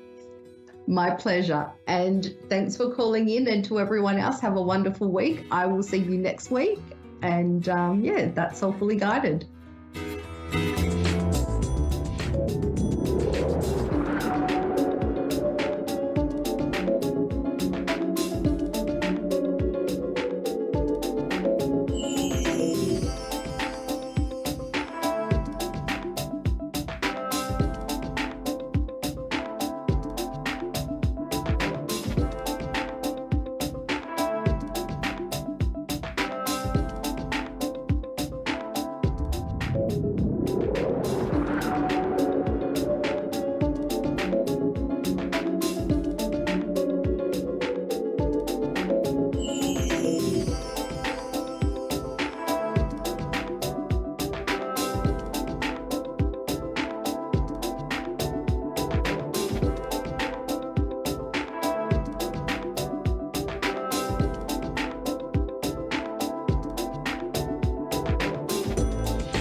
You're listening to A1R Psychic Radio, Earth's #1 psychic radio network, and watching Moonstruck TV, enlightening television.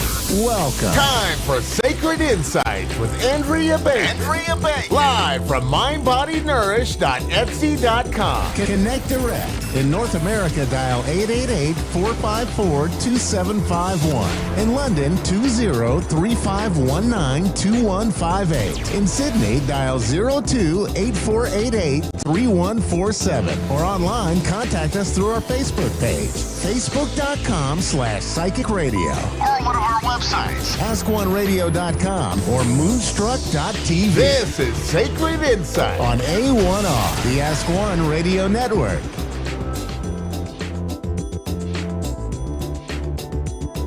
Hello, everybody. Welcome to Sacred Insights. I am your host, Andrea Bacon, and I hope you're all doing well. That we've been going through some intense energy lately, as usual. We've come out of a couple eclipses, and we are finishing up with Mercury in retrograde. And then we are still going to have, a couple of weeks of shadow period. So the best thing we can do is just go within, focus on ourselves. And if we're feeling challenged by energy, feeling, overwhelmed, visualize and intend the way that we want to feel, and being able to surrender and letting go of control is really important. This helps us be open and receptive. So the phrase that we are the ones that we've been waiting for seems to be pretty pertinent right now. And, we remember that as this is a great time to take back our power from anything that has us feeling like, it's got a hold over us, of some sort of patterns that we're really wanting to let go. And it's a supportive energy right now to have this grassroots foundational shift, giving us a foundation, a stronger foundation of the things that we want to change. So it's important right now to release and surrender, as I was just saying, so that we can make room for change to happen in our lives that we want to see in our life, in the world, as within, so without, so to speak. It's a great mantra right now. It's a great attitude to carry around. This is going to help you with, if you're looking to make some changes with career, finance, relationships, and manage this long-term stability using our spiritual gifts. And a lot of people are coming into stronger spiritual gifts right now too. So that's really neat. We're coming more into alignment with that. It's a great time for that. The energy is supportive of that. If that's something that you have been thinking about wanting to do. We're just being able to listen to our intuition more and getting more comfortable with that. And now we're going to have a caller, Tanya in North Carolina. Hi, Tanya. Hello. Hi, how are you? How are you? Good. So how can I help you? Well, I'm just kind of wondering about my relationship, where my life's headed right now. You want to know where your relationship's headed? Yes. Okay. It's kind of been rocky up and down. Okay. Where is Tanya's relationship headed, angels? What messages do we have? Okay, know your value, know your worth. And the cards are good. We have a man holding a heart card. So this speaks of authenticity and within love, within partnerships. And we also have door to value. Okay, so making sure that you're treated, and treating yourself as well, knowing your worth, knowing what you deserve to receive. But these cards are very positive. So I will keep going and see what else, other messages we get. Please, angels. for Tanya. Yeah, I feel a foundation. I feel something from the past affecting now. Past relationships, where there was, I don't know, I'm getting fear, where there was like doubt and things didn't go very well. Okay, so that's kind of affecting things right now. And I did get a card talking about financial constraints. So using your intuition, like keep doing, like if you are doing any meditation to open up your energy, bringing light to help, like bringing down light. The crown chakra is coming up here. And so that would be a purple light that you would visualize on the top of your head, like a crown, connecting to source, connecting to the universe, in order to like be able to listen to your intuition. Okay. So, but there's a message here as well of being like receptive, being open, letting down guards. And so like if something's coming up, kind of transmuting that energy.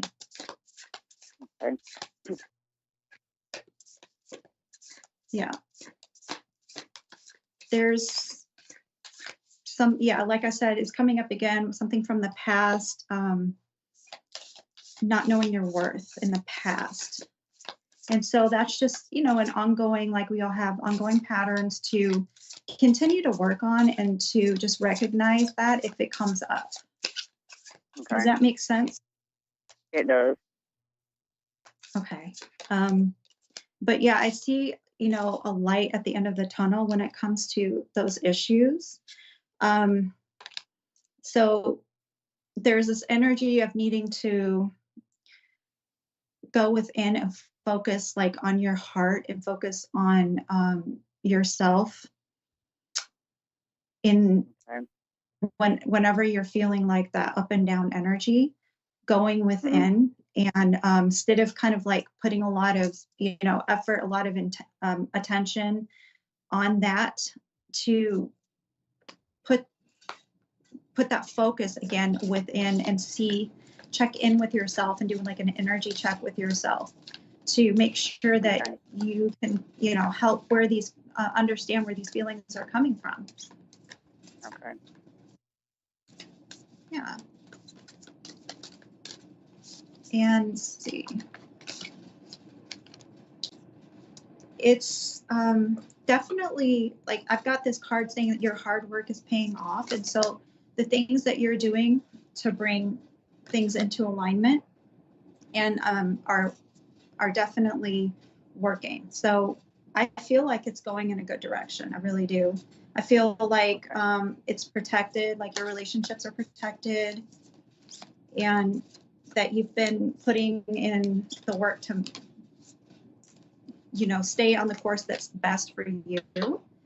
And I feel like whatever it is that you're really worried about isn't going to come to fruition. Like for some reason, I'm getting this message, like it's not as bad as it seems, I guess is what it kind of is, how to explain it. Like, yeah. And like looking at the bigger picture and having that perspective, looking at everybody's perspective that's involved, looking at the bigger picture. And taking action towards your dreams and goals in any situation of life, in any aspect of life as well is coming up. And just making the adjustments, as that are required as you go along, but yeah, being like grounded and in your heart space with that open heart, make sure you're giving yourself the attention that you need. Sometimes when we want attention from others, we really just kind of need to give it to ourselves. Right. And feeling, helping us feel stronger in ourselves, more confident, and, knowing our worth And so that's like a message I'm getting for you as well. Okay. And I do have, I do have a lot of cards here that are very supportive of kind of like a new cycle in this relationship beginning, kind of a leveling up and becoming stronger as you go along, doing this inner work as well. All right. Yeah. So let me see if there's any last messages here.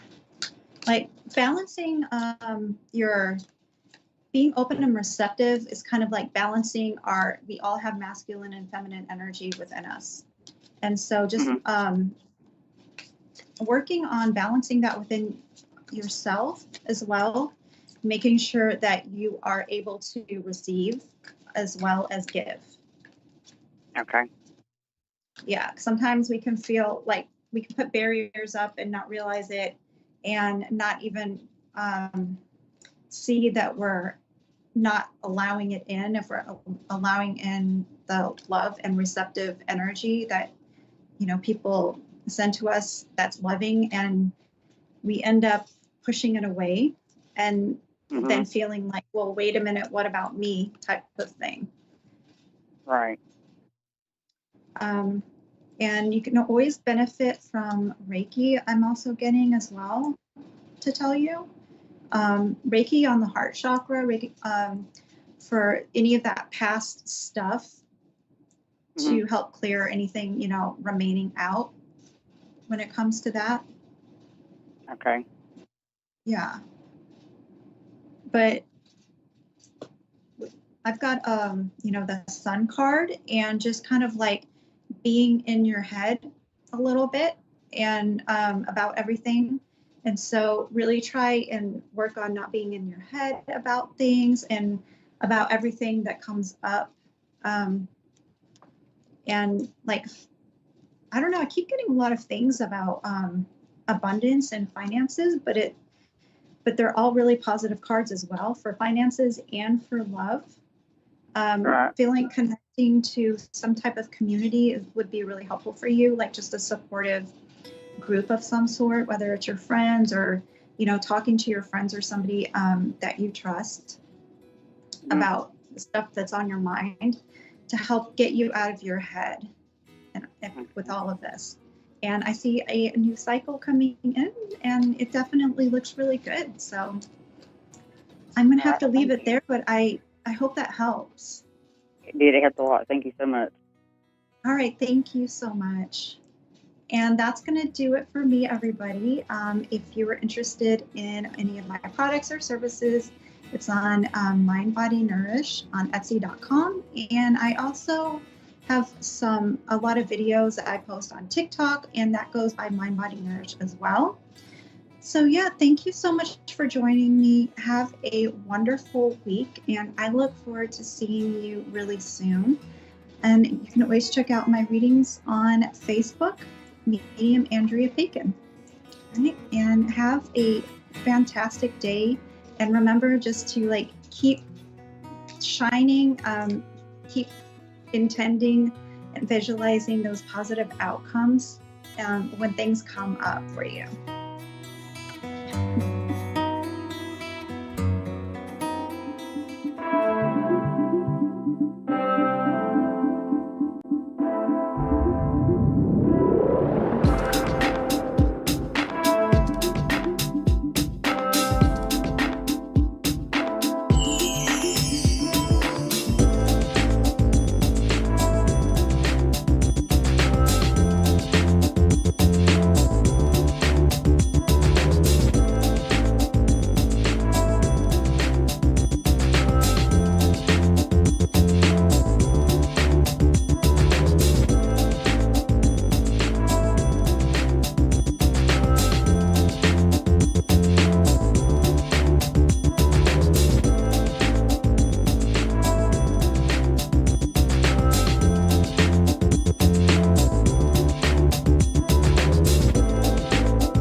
A1R Psychic Radio, Earth's #1 psychic radio network, and watching Moonstruck TV, enlightening television.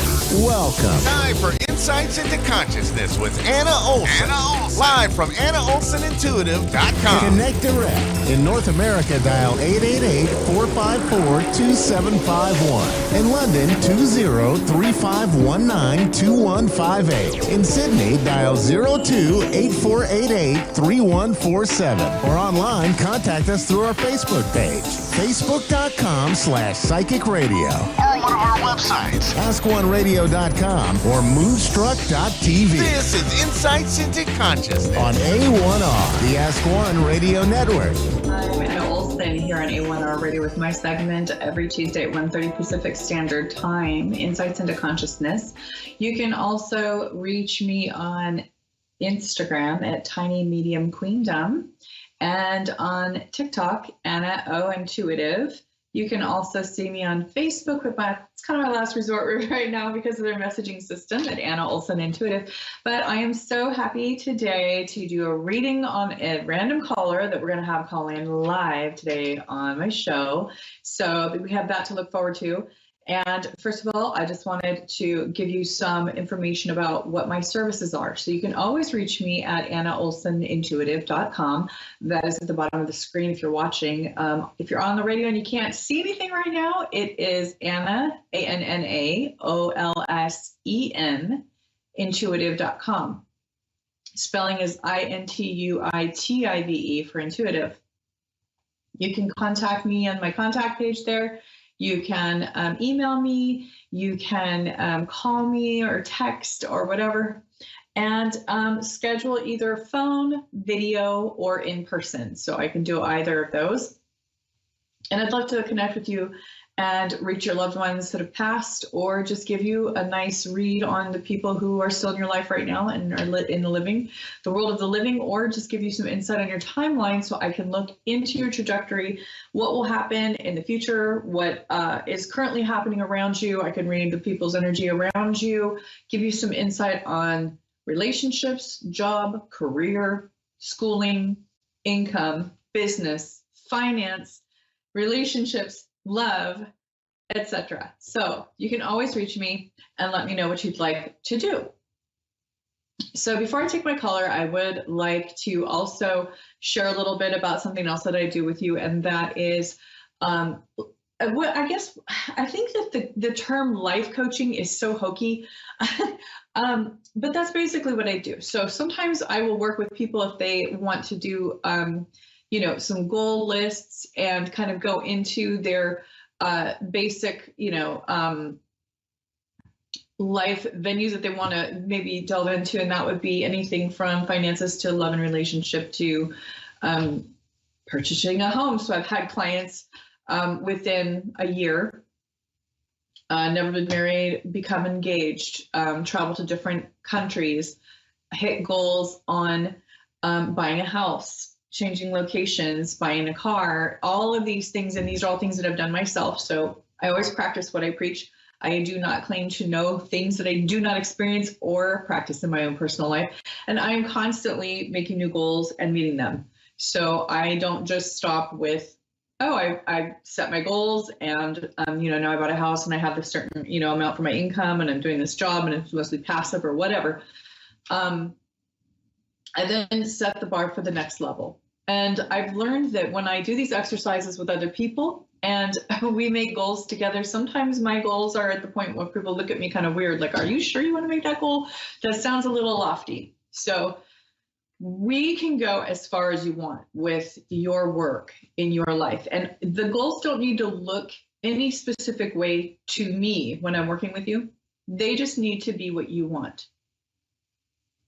For instance, I do have a client that, for example, wanted a certain income and a certain job and a certain amount of savings, but didn't want a new car.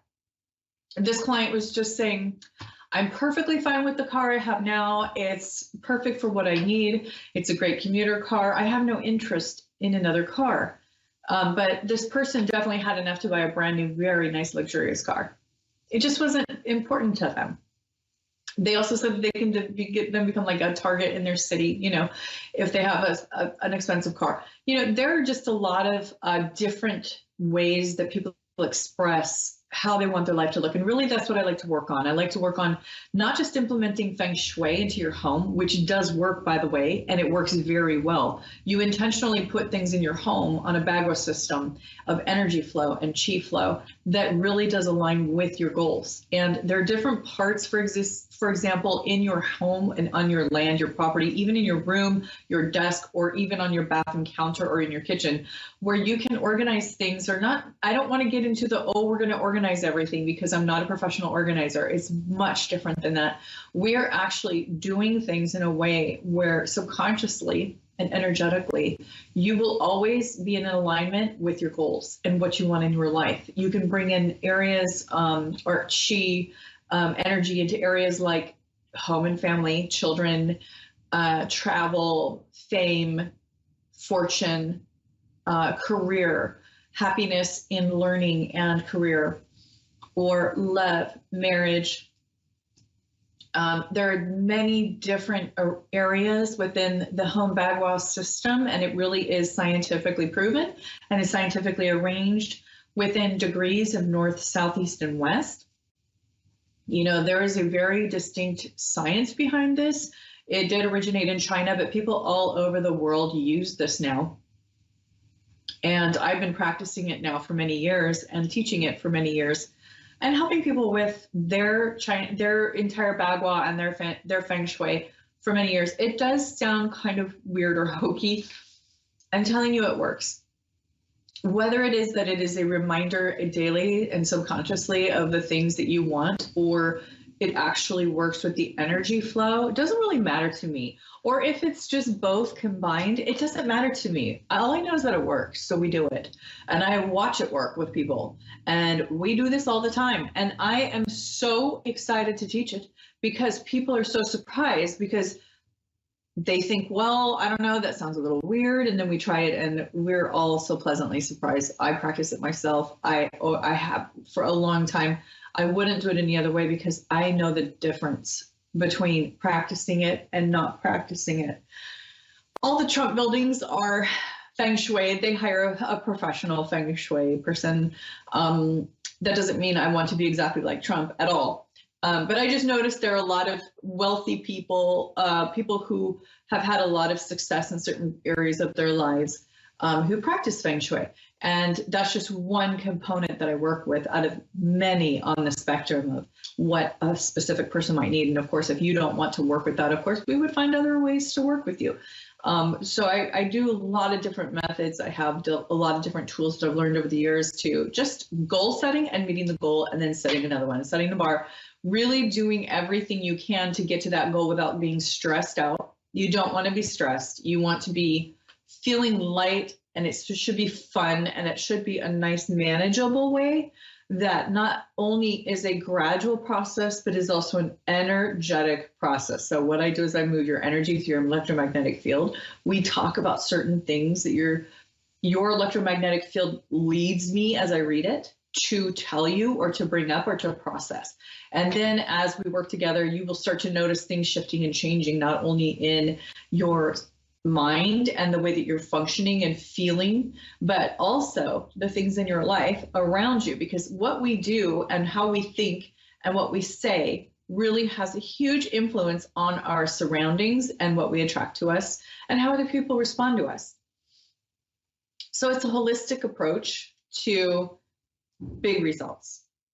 And I've never worked with somebody and they told me that nothing happened, or it didn't benefit them in some way. It just hasn't happened. It has always been that we work together and we see big things. We're crying sometimes, not always, don't let that scare you, but I mean, sometimes it's like just so amazing. We're connecting to the other side. Sometimes it's their loved ones. Up to you how you want to work with me. Sometimes it's just, wow, today I noticed what you were talking about and it showed up in all these different places in my life today. Or this shifted, or I found this person you were telling me about and now we're together. Or I went on that trip and I met my fiance. These are the things I hear on a regular basis, to the point where it's not even a surprise to me anymore. It's very, very normal and natural now, where I'm hearing, wonderful things from people that I work with all of the time, and it is amazing. I just wouldn't want it any other way. I wouldn't want to do anything else because of it. And I get a lot of word of mouth people from the people that I've worked with because they are happy with it. So I am confident that I can work with you successfully. I am happy to work with you for a match. If our energies match, I do work with a lot of positivity, good affirmations, positive affirmations. I like to focus on your strengths. And if there is something that may be a deterrent about how you're functioning or what's showing up for you, we either get around it, we work through it, or we make it better. We look at the good parts about it and what strength it offers you. Because I've noticed every time somebody has, me included, anytime you have, like, let's say, a weakness that you consider a weakness, there's actually a great deal of strength that this weakness introduces into your life and actually not only benefits you, but other people. Whether that be that you get through it and you help other people, or because it actually offers a very unique strength somewhere else. For instance, sometimes people have gotten in accidents or a car accident or whatnot, or have had an injury, brain injury specifically, and they, after that, have had to recover and go through therapy and everything else, physical therapy, whatever, and they end up being extremely intuitive or psychic in some way after that. There is a shift. Or I've worked with children who've had seizures, and after the seizures subsided through healing modalities, they now were able to have other extrasensory abilities that they didn't have before. And we realized that those seizures were actually opening up something in the brain spiritually to invite their God-given gifts and talents. And so these things can actually be a big blessing. And that's really where I like to work from, is what is this offering you and others? What is this trial, this difficult time actually doing in a positive light? Because every single thing that's challenging offers us something beneficial. And even though it may seem really hard at the time, always the case. So let's see. I'm hoping that we can work together in a way that will be most beneficial for you, that will be most beneficial for us as a team, because every time I work with a new person, I am also learning from you. So your unique talents, gifts, and abilities and challenges or trials are the things that teach me and condition me the best as a mentor, spiritual teacher, and counselor and guide. So I want to be the lighthouse in your life. I want to be the lighthouse in anybody's life that needs me, which is also benefiting me as well. So it's a win-win. I am happy to do it, and it's super, super beneficial for me as well. So I have a caller that I'm going to do a reading for today live on the air. It's Vinny from Davenport, Tasmania. Are you there? Yes, please. Hi, how are you today? Nervous, everything. Oh, you're nervous. I'm sorry. It's normal to be nervous, and I can tell you a quick story that I have you heard of the Long Island medium? Yeah. Okay, so I went to go see her live, and I was excited, and she was in my local area. So I just have to tell you a quick story, and hopefully it'll help to ease your nerves a little bit. But I went there, and she came in front of me and kept saying something that applied to me, and you're supposed to stand up in this crowd. And she was standing right in front of me, and I was too scared to stand up. And I do what she does for a living, and I was too afraid to stand up. So I understand. And from that point forward, I understood what it was like for the people that I work with, because I'm sure it can be nerve-wracking. But I am going to assure you that you are in good hands. I love working with people. I work on a really high positive frequency, And my whole goal is just love and healing and information that your guides can give me to help you. Okay. Okay. So to start, is there anything specific that you wanted to ask or that you want to, like a topic you'd like to focus on? Sorry, could you repeat again? What does that mean? Is there a specific question you have or a topic you'd like to focus on? Yeah. I'm going through the court that my ex-husband wanna get a sole custody. I'm pretty sure he just make all up. So that's why I'm nervous. I'm pretty sure I'm not doing wrong. I'm pretty sure I'm gonna be win. But this is the first time my court about the children that he's being nasty, so I can't sleep. And then seems like I need to change a lawyer because my lawyer is a bit young. So now I have to find the senior lawyer that makes me confident enough to keep forward.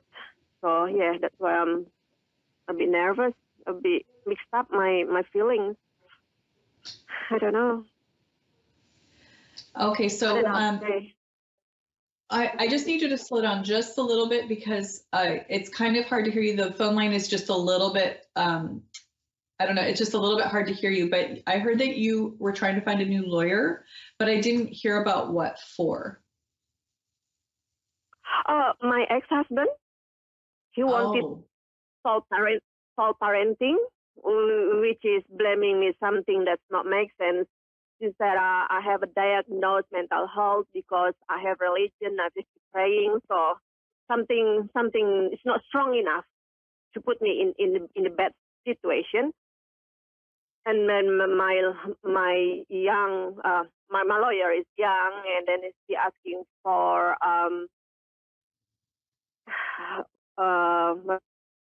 before the court starts a negotiation.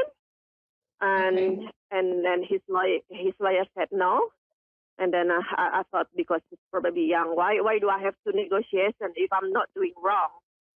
So I'm trying to find the senior lawyer, but I'm nervous at the moment. How do I can have to pay them if the senior is more expensive? But I have stuck with I don't want to stuck with a young lawyer and then don't know how to keep forward. Okay, so is this a negotiation about co-parenting with your ex-husband? Yes, correct. Yeah. He wanted a sole parenting, which is I'm not allowed to have anything with the children. You know what I mean? Yeah. Okay. It's a very interesting thing because the first thing that I he wants sole custody, huh? Yes, like kind of like a full custody. Yeah. Okay. Now the first thing is he's not going to get full custody. I want you to know that. The attorneys already know. The attorneys already know what's going to happen. You're going to be okay. That's the first thing that I want you to know is that your ex-husband is not going to get full custody of your children. He seems to be wanting to intimidate or threaten you. Yeah. And so that's cool. Is that I'll be fine with the young lawyer, or do I have to find senior and expensive for it? This is the way I'm seeing this. Your lawyer is going to be fine. The same thing will happen with whichever lawyer you have. The lawyer you have right now is fine because if you went and spent new money on getting a new lawyer and everything else, everything would end up the same anyway. You're going to have the same outcome. The lawyer is just there to represent you in court. Your lawyer's not doing anything wrong. That's the thing that I want you to understand is that this is going to turn out the same way no matter what attorney you have. Your ex-husband's not going to get full custody. Just keep being very cordial and really work your best with your ex-husband. I can see that he has a very strong personality. He's very mad about the marriage ending. He is very frustrated, and really this is about payback. You're not going to lose your children. Okay. Yeah. Do you mind if I have your sign real quick, your horoscope sign? Pardon? Sorry, a little bit cut out. Can I have your horoscope sign real quick? Internet really badly. Yeah. Sorry again. Your horoscope sign. Are you a Virgo, Aries, Taurus, Gemini? I'm really badly to hear you. Oh no. Okay, that's all right. I was wondering what your horoscope sign is. If you're like a Taurus, an Aries, an Aquarius. Okay. So which are you? Are you Virgo? Are you a Gemini? Are you a Taurus? Are you a Sagittarius? I'm Aquarius. I'm Aquarius. You're what? My zodiac is Aquarius. Aquarius. Okay. So because of your sign, I really see that you would probably be feeling very upset and emotional about this at first. Once you get through all of your court dates, you're going to be relieved. I want you to know that you're going to be fine. You are still going to have your children. He may get a couple of things he wanted out of the court system, but he's not going to get full custody. Okay. So you don't have to worry. I want you to just breathe and relax and do not let him scare you.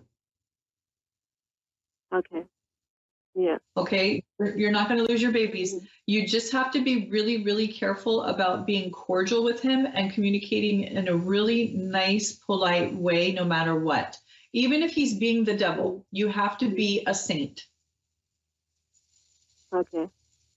Because that will reflect bad on you if you are not very cordial with him, even if he's being awful. If he's being awful, let that work against him. Celebrate that he's being a jerk, because you can show the courts what he's doing, and you can show them that you were being very nice, very kind, and very cordial in return for the children's benefit. Yeah. That is my planning. Yes, that's my planning. Well, I've been trying to be friends for the children's best interest, but he always refused. And I have approved that. I offering him how about visiting once in a month for of us, but he refused that. And then even my son's birthday, he wanted mommy and daddy sitting together, but he refused that. And I have approved everything that I try to be friends for the children, but he always refused that. And yeah, that's one thing that I want to show the judge. Yeah, but he's the one who's being an asshole. Yeah. Let him bury himself that way, okay? I do have, because I only have about 30 seconds left, but you can always continue this reading with me later on. You can contact me on my website, AnnaOlsenIntuitive.com. It's at the bottom of the screen. It's ANNAOLSEN, intuitive.com. It looks like we had a little bit of patchy phone lines today. We've had a lot of rain where I am and a lot of storms, so I'm guessing that's it. But thank you for calling in. And I'd love to continue this with you. Go ahead and give me a call or let me know, email me, text me, whatever you can to continue if you'd like, but don't worry, you're going to be fine. That's my reading on the air today. Please let me know if you'd like to work with me, AnnaOlsenIntuitive.com. I have to end now, but I will see you next week at 1:30 Pacific Standard Time here on A1R in Insights into Consciousness. Again, I'm Anna Olsen. Have a great week.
You're listening to A1R Psychic Radio, Earth's #1 psychic radio network, and watching Moonstruck TV, enlightening television.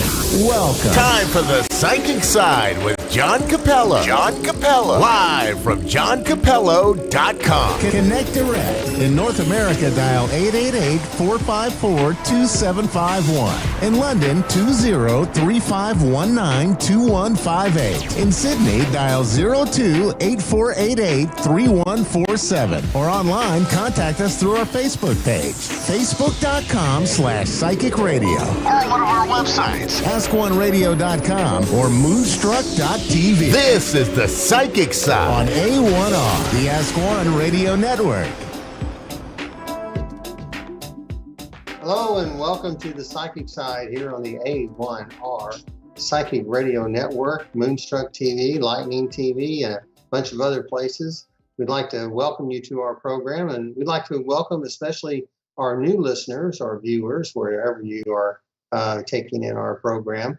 We're the Psychic Side, and the reason why we have the name of our program is because I like to present things a little bit from a psychic's perspective.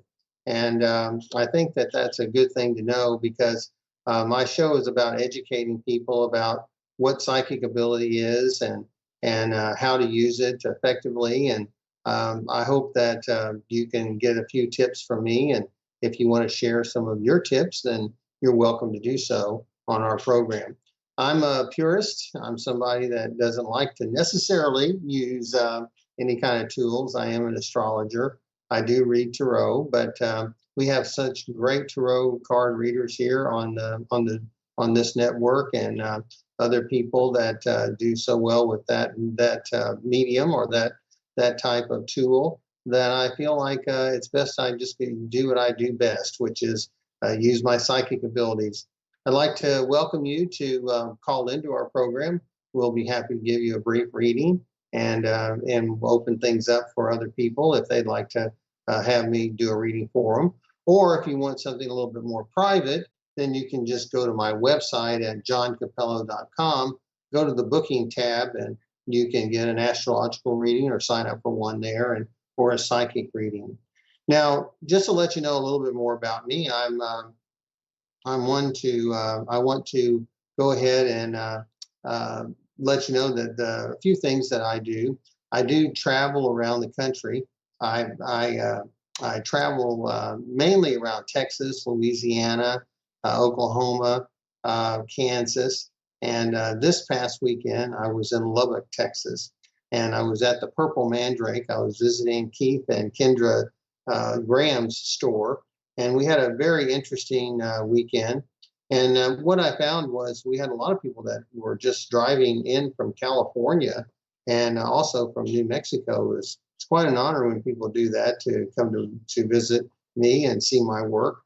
And I always hope that I do a good job, but they keep coming, so I'm really happy about that.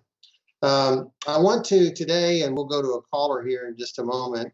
Today, I want to talk a little bit about the different types of senses that we have, at least from my perspective.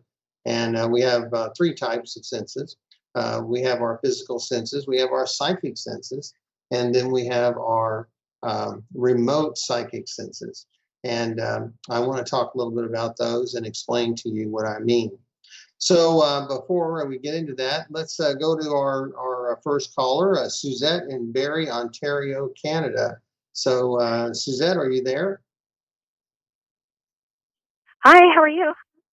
I'm fine. How are you? I'm good, thank you. Suzette, have you been crying? Has there been some type of sadness around you? There has been.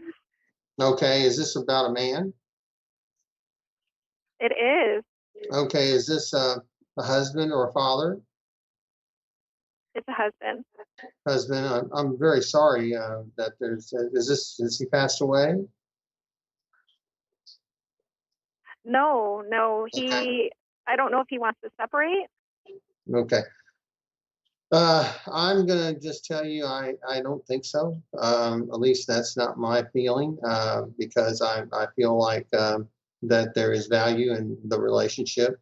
I'm glad you kind of brought up this this issue, because a lot of times it's hard for people to negotiate or learn to work with each other. And I'm not here to give marriage counseling, but it just seems to me that that on both sides there might need to be a little bit of understanding and maybe a willingness to work things out. And so I feel like you're probably a little more on that side than he is. But I do feel like he feels that the relationship and marriage is worth it. And I wasn't quite sure if he was in spirit or if he had just left. But as far as my perspective, I feel like this relationship is worth working on. So how's that? Is that okay? Yeah, that's exactly what I wanted to find out. Okay. Well, very good. Well, thank you very much for your call. Oh, thank you so much. I appreciate it. Okay. Bye-bye. I want to get back to a couple of the other things that we were talking about prior to our caller. I just want you to know also this weekend, I'm going to Oklahoma, so I'm a busy bee. I will be in Midwest City, Oklahoma. I'll be at Nature's Treasures. I'll be there all weekend. I'll be doing my usual pattern of the Spirit Gallery, private readings, and aura camera. A lot of times when I go to places, I will do I'll do a workshop. And so you'll hear me talk about doing different workshops, because I have a group of workshops that I call Metaphysics for Life. And so I teach astrology. I'll teach even palmistry. I teach about crystals. I teach a lot about different subjects. And I go to places that they may not have those things offered to them.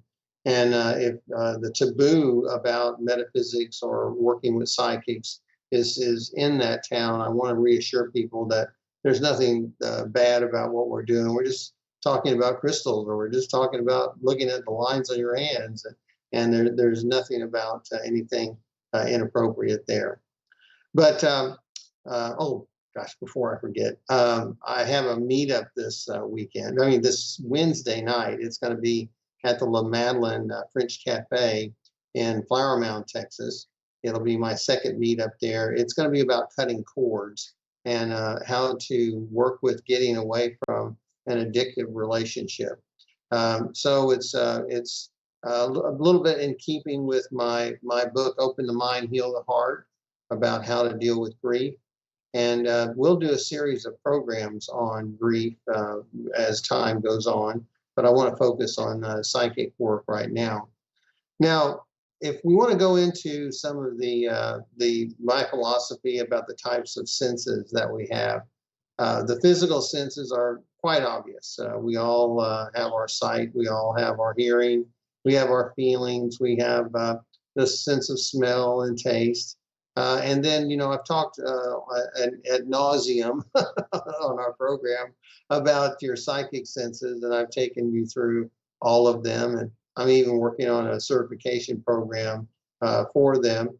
Last week, for instance, I talked about door openers, about how our strongest psychic sense usually is the thing or the sense that initially captures information. And then once it's captured by our soul's energy, it opens the door for our other psychic senses to come in. And we may get a feeling about the impression we received, or we may hear something about it, or we may wind up knowing something about it. So these are things that I would hope that you would be able to relate to, because I'm not sure other people talk about them. I have some students that look at me like, we've never heard these things before. And the same way with my teaching about grief. And so I feel like there's a lot there to be offered. Now, I know I just talked about how to take care of an addictive relationship by cutting cords, which is more in the witchcraft area, but I don't do that. I'm not into that. But there's something that there's similarities there with my work, because I talk about virtue and how being virtuous and taking care of yourself, in effect, kind of cuts a cord or cuts a bond that you may have had with someone else. But your psychic senses, as we were talking about, are something that you need to develop as a part of your own growth. Okay, because as we grow and we learn more about ourselves, it's a journey of self-discovery, and we are people that we collect so much data nowadays. We have so many things that are hitting us. We have things, the internet, radio waves, Chinese balloons. Who knows what else is coming to bombard us? But we have so much that needs to be done as far as being in tune with our own psychic abilities, because we are the best antenna of all. And if you don't pay attention to the signals that your soul is giving you, it can be a disaster. For instance, if listening to your psychic senses or paying attention to them when you have a first impression. So many times we don't pay attention to our first impressions, and later on we regret it. So it's best to at least just pause and take a deep breath before you buy that bridge in the swampland that person who presents themselves so well is trying to sell you. So the psychic senses are those that are involve information that is solely about us or about a person that we may be working with. And then when you get into mediumship, it's about sensing a presence. But one of the more fascinating things about us is that we have what I call remote psychic senses. And I touched a little bit about that, touched on it when I talked a little bit about claircognizance, because a lot of times the universal mind is part of that remote psychic sense. Because you may be like me, you come up with this great idea about some type of new invention, and then see it advertised on television, and I missed it again. So you might be one of those people that thinks they have a lot of great ideas, and I'm sure you do. But someone else beat you to it. So the collective mind is something that we need to pay attention to. But with the remote psychic senses, we don't just have remote viewing. Remote viewing is the one that is the most talked about, because people continually talk about how the government did remote viewing many years ago, and to focus just on remote viewing, I don't think is good. You need to look at it as part of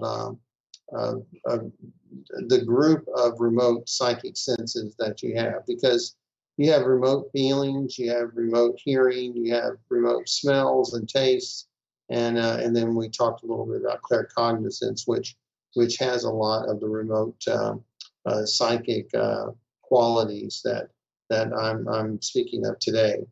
So we have another caller, and it's Leah in Sydney.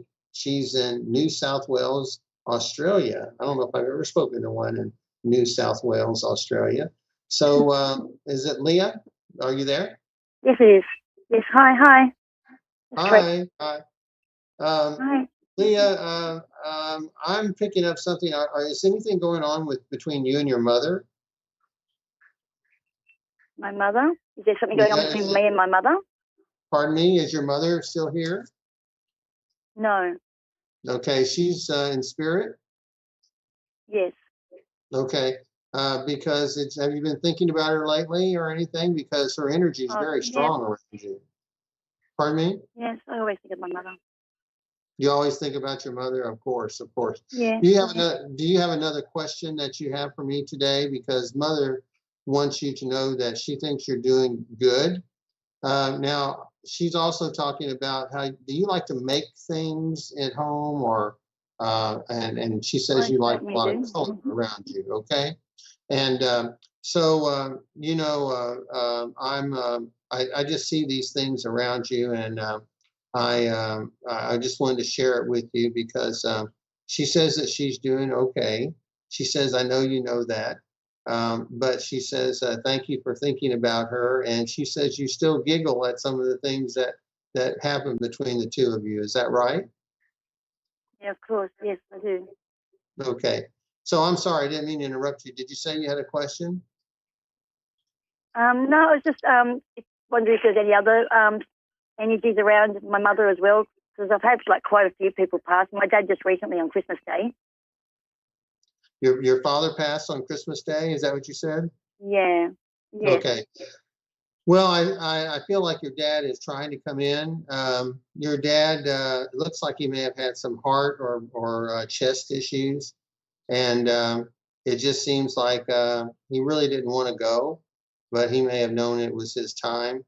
And your father wants to thank you for asking for him. Okay. Now, was your dad a person that loved dogs? Yes, he was. Yes. Okay, because he's surrounded by dogs. Yeah. Okay. He had a dog.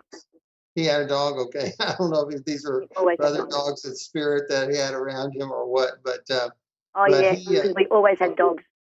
He always had dogs. So he would have a lot up there with him right now. Yeah, he would have, and he does. He has a lot with him right now. So also, I think you have an affinity toward dogs, but I'm not sure if you have one. Do you have one right now? Yes, I do. I do. You do? Okay. Okay, but you don't have a bunch of them. You just have one or two? I have three. Oh, you have three. Okay, I was wrong. Yes. I guess I'm just seeing one being closer to you than the others. I don't know, but I want you to know that Dad is here, and I don't have time to really go through all the people that may have passed around you, but you're of course welcome to always go to my website for a longer reading. Yes. But both parents are here. Mother is kind of the person that wants to be kind of the lead. Okay, I don't know if she was ever that way in life, but it just seems like Mother was rather verbal, and she was always at the forefront. But also, I think that Dad and you have a strong bond, and that bond is still there. And now, is there a sister? Yes. Okay, because he's reaching out to your sister as well, and she's not in spirit, is she? Yes. She is? Okay, all right. So he's reaching out to sister because sister has shown up, and he says that he's taking care of her. Okay, he's watching over her. Okay, because I think it looks like the girls in the family were close to Dad. Is that right? Yes. Okay. Well, you had a good father. I mean, I just want you to know his energy is so kind and good, and he just seems like someone that anyone would like to meet and know. So thank you very much for allowing me to read for you today. Okay. Thank you so much. Okay, you're welcome. Thank you. Take care. Bye-bye. Bye. So I'm told I'm talking fast. I don't mean to talk too fast, so I'll talk slower. Texans are supposed to talk slow, so I'll try to talk slow. But I was talking a little bit about the various senses that we have, and it's something that I would like for you to think about, especially if you're developing your own psychic profile, because as you develop your psychic profile, you're going to have to delineate, the type of psychic sense it is, whether it was the past, whether it was the present that you're seeing around someone, or if it was precognition.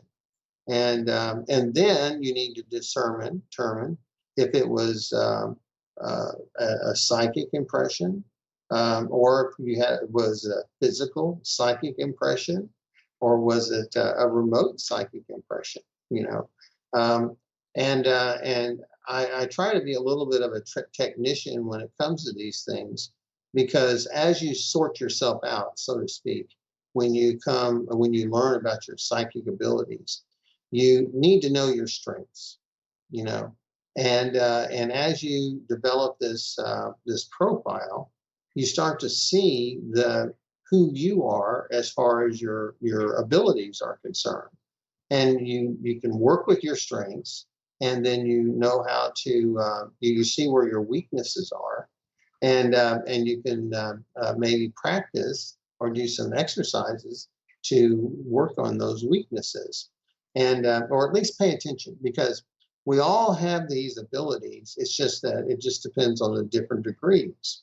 So that's what I'd like for you to do if you are interested in doing those things, because we need to be real sensitive to our world around us, and you know, hopefully you can kind of see how things work when I do a reading, because when I do a reading, I have different sensations, and one of the first sensations is what kind of reading it is. I get male, female, and then I may get something about the relationship. I get whether or not, or a lot of times I try to discern whether the person is in spirit or not, and then we go from there. But I try to do it in as quickly as I can, because I don't want to hem and haw too much about how these things work and how they go. But you will do that as well. And one thing that I tell my students to do is you need to get readings, okay, if you're developing your own psychic senses, because you learn from the person who's giving you a reading, in addition to when you give a reading, because when you give a reading, you know how things work, but you don't know how the client's taking it. When you receive a reading, you are the client, and you understand where the psychic might be weak, or they may be strong, and that's going to help you with doing your own readings. Okay, so I still get readings from people, and I learn a little bit more about myself, about my limits when I do that. So I encourage you to do the same. So I'm hoping that we get some more callers in. It's been a great range of callers today. We had one from Canada and one from all the way in Australia. So that's quite amazing. So I'm really happy about that. Oh, so I just found out we just get 2 per show. Okay. Well, we've done the max then. Okay. So that's fine. Okay. I'm continually learning of what I could do and what I can't do. So I'll get the hang of this thing sooner or later. But I just hope to offer you some good information. And like I say, with the program today, I wanted to kind of focus on those 3 types of psychic senses, because it's important to be able to disseminate the psychic senses from the remote psychic senses, because you know we all know about our own physical senses, and a lot of people don't realize, for instance, that even if you lose a physical sense, you don't lose your psychic sense. So you don't lose your clairvoyance just because you might lose your eyesight. Another thing that people may not realize, and it's caught me by surprise when people have asked me about it, is that if you're not feeling well, you don't lose your psychic senses. They're still there, and they're still just as strong as they ever would be. Now, you may not feel like talking about it. You may not feel like working with someone when you are not feeling well, but they're there, and it's something that you need to realize, and you'll probably notice it as when you start using your own abilities. So it's just important that we pay attention to what's going on around us, and we will we'll continue to talk about these different nuances of psychic ability. Because what I'm going to do is I'm going to go back in some of my previous programs, and I'm going to develop, or I'm going to talk a little bit more about the different nuances of each psychic sense. But today I wanted to set kind of the stage for that by talking about the 3 psychic senses. or three types of senses, because I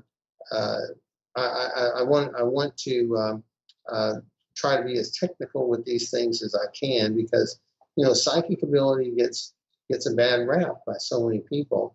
I've been expanding my social media, and the haters have been coming out a little bit, making fun of me about my psychic ability being psycho and all that.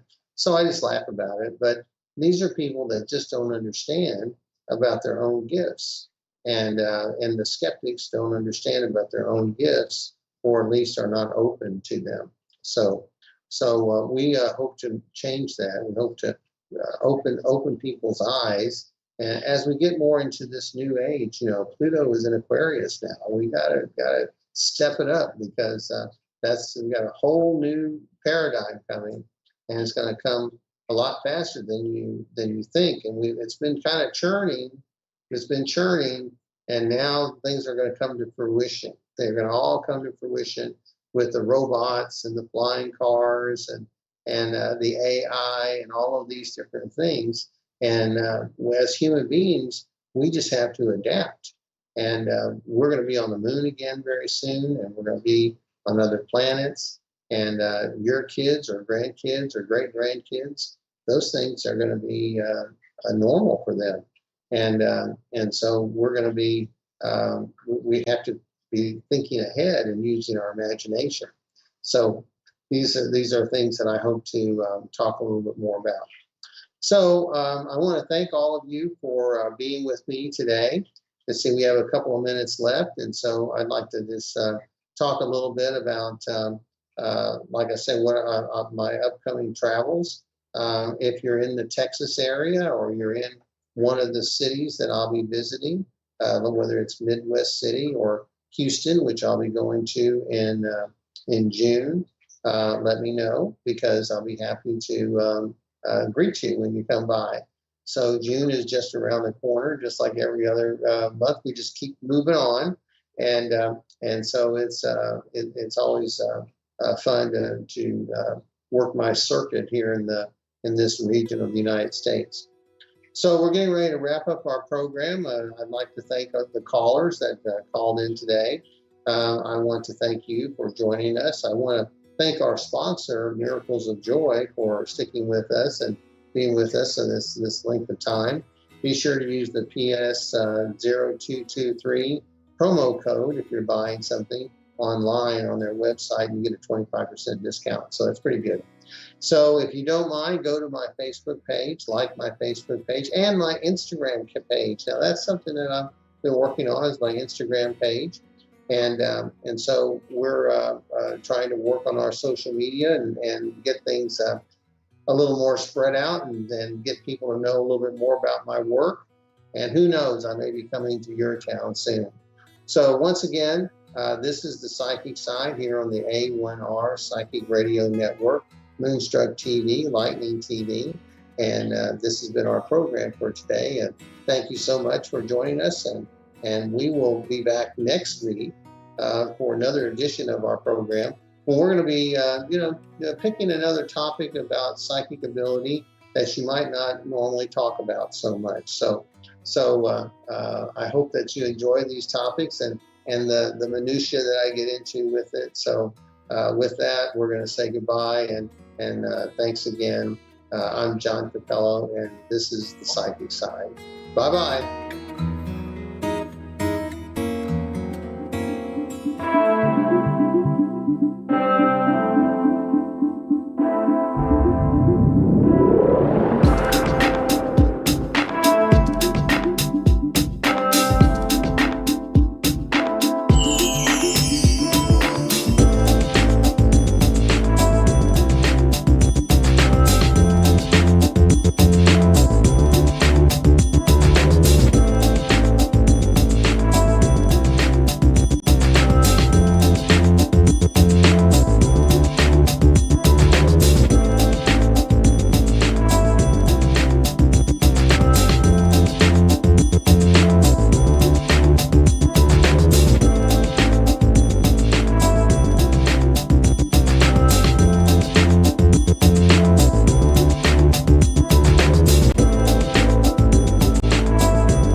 Psychic Radio Network and watching Moonstruck TV and Lightning Television. Welcome. Time for Amanda Hall Psychic with Amanda Hall. Live from AmandaHallPsychic.com.au. Connect direct. In North America, dial 888-454-2751. In London, 20-3519-2158. In Sydney, dial 02-8488-3147. Or online, contact us through our Facebook page, facebook.com/Psychic Radio. Or one of our websites, AskOneRadio.com or Moonstruck.tv. This is Amanda Hall Psychic on A1R, the Ask One Radio Network. Welcome to A1R Psychic Radio here on Moonstruck TV with Amanda Hall Psychic, all the way from the Gold Coast here in Australia. Yes, I know it's been Royal Fever Week for those people that have watched the King being crowned, and you know it's a new era in the royal family out of London. For me personally, I wasn't that interested in watching the coronation. I mean, you know, yes, I know it's a moment in history, but you've got to be sort of that way naturally inclined, and I'm not that way naturally inclined towards King Charles anyway. I was a Princess Diana fan, and I think a lot of people around the world had mixed feelings about, you know, it should have been Diana's day as well. But anyway, that's another story. Let's get this show on the road. So this week's Simply Tarot card of the week is the Emperor. So this is the card of stability or stabilizing situations coming into your life. So this is a really positive card for anybody that's been struggling with their life seemingly going out of control. Everything's going every which way. And it's like it's a time that now you can sort of breathe a little bit easier and say, okay, great. There's going to be some stabilizing influences that are going to come into your life now. We're going to start to sort of see the light at the end of the tunnel, start to get on top of your finances, start to bring the family back into control, whatever it is that you want to bring as far as a stabilizing influence in your life. It's a positive card to have coming out now. And I mean, particularly as the world is still sort of adjusting to the end of the pandemic now.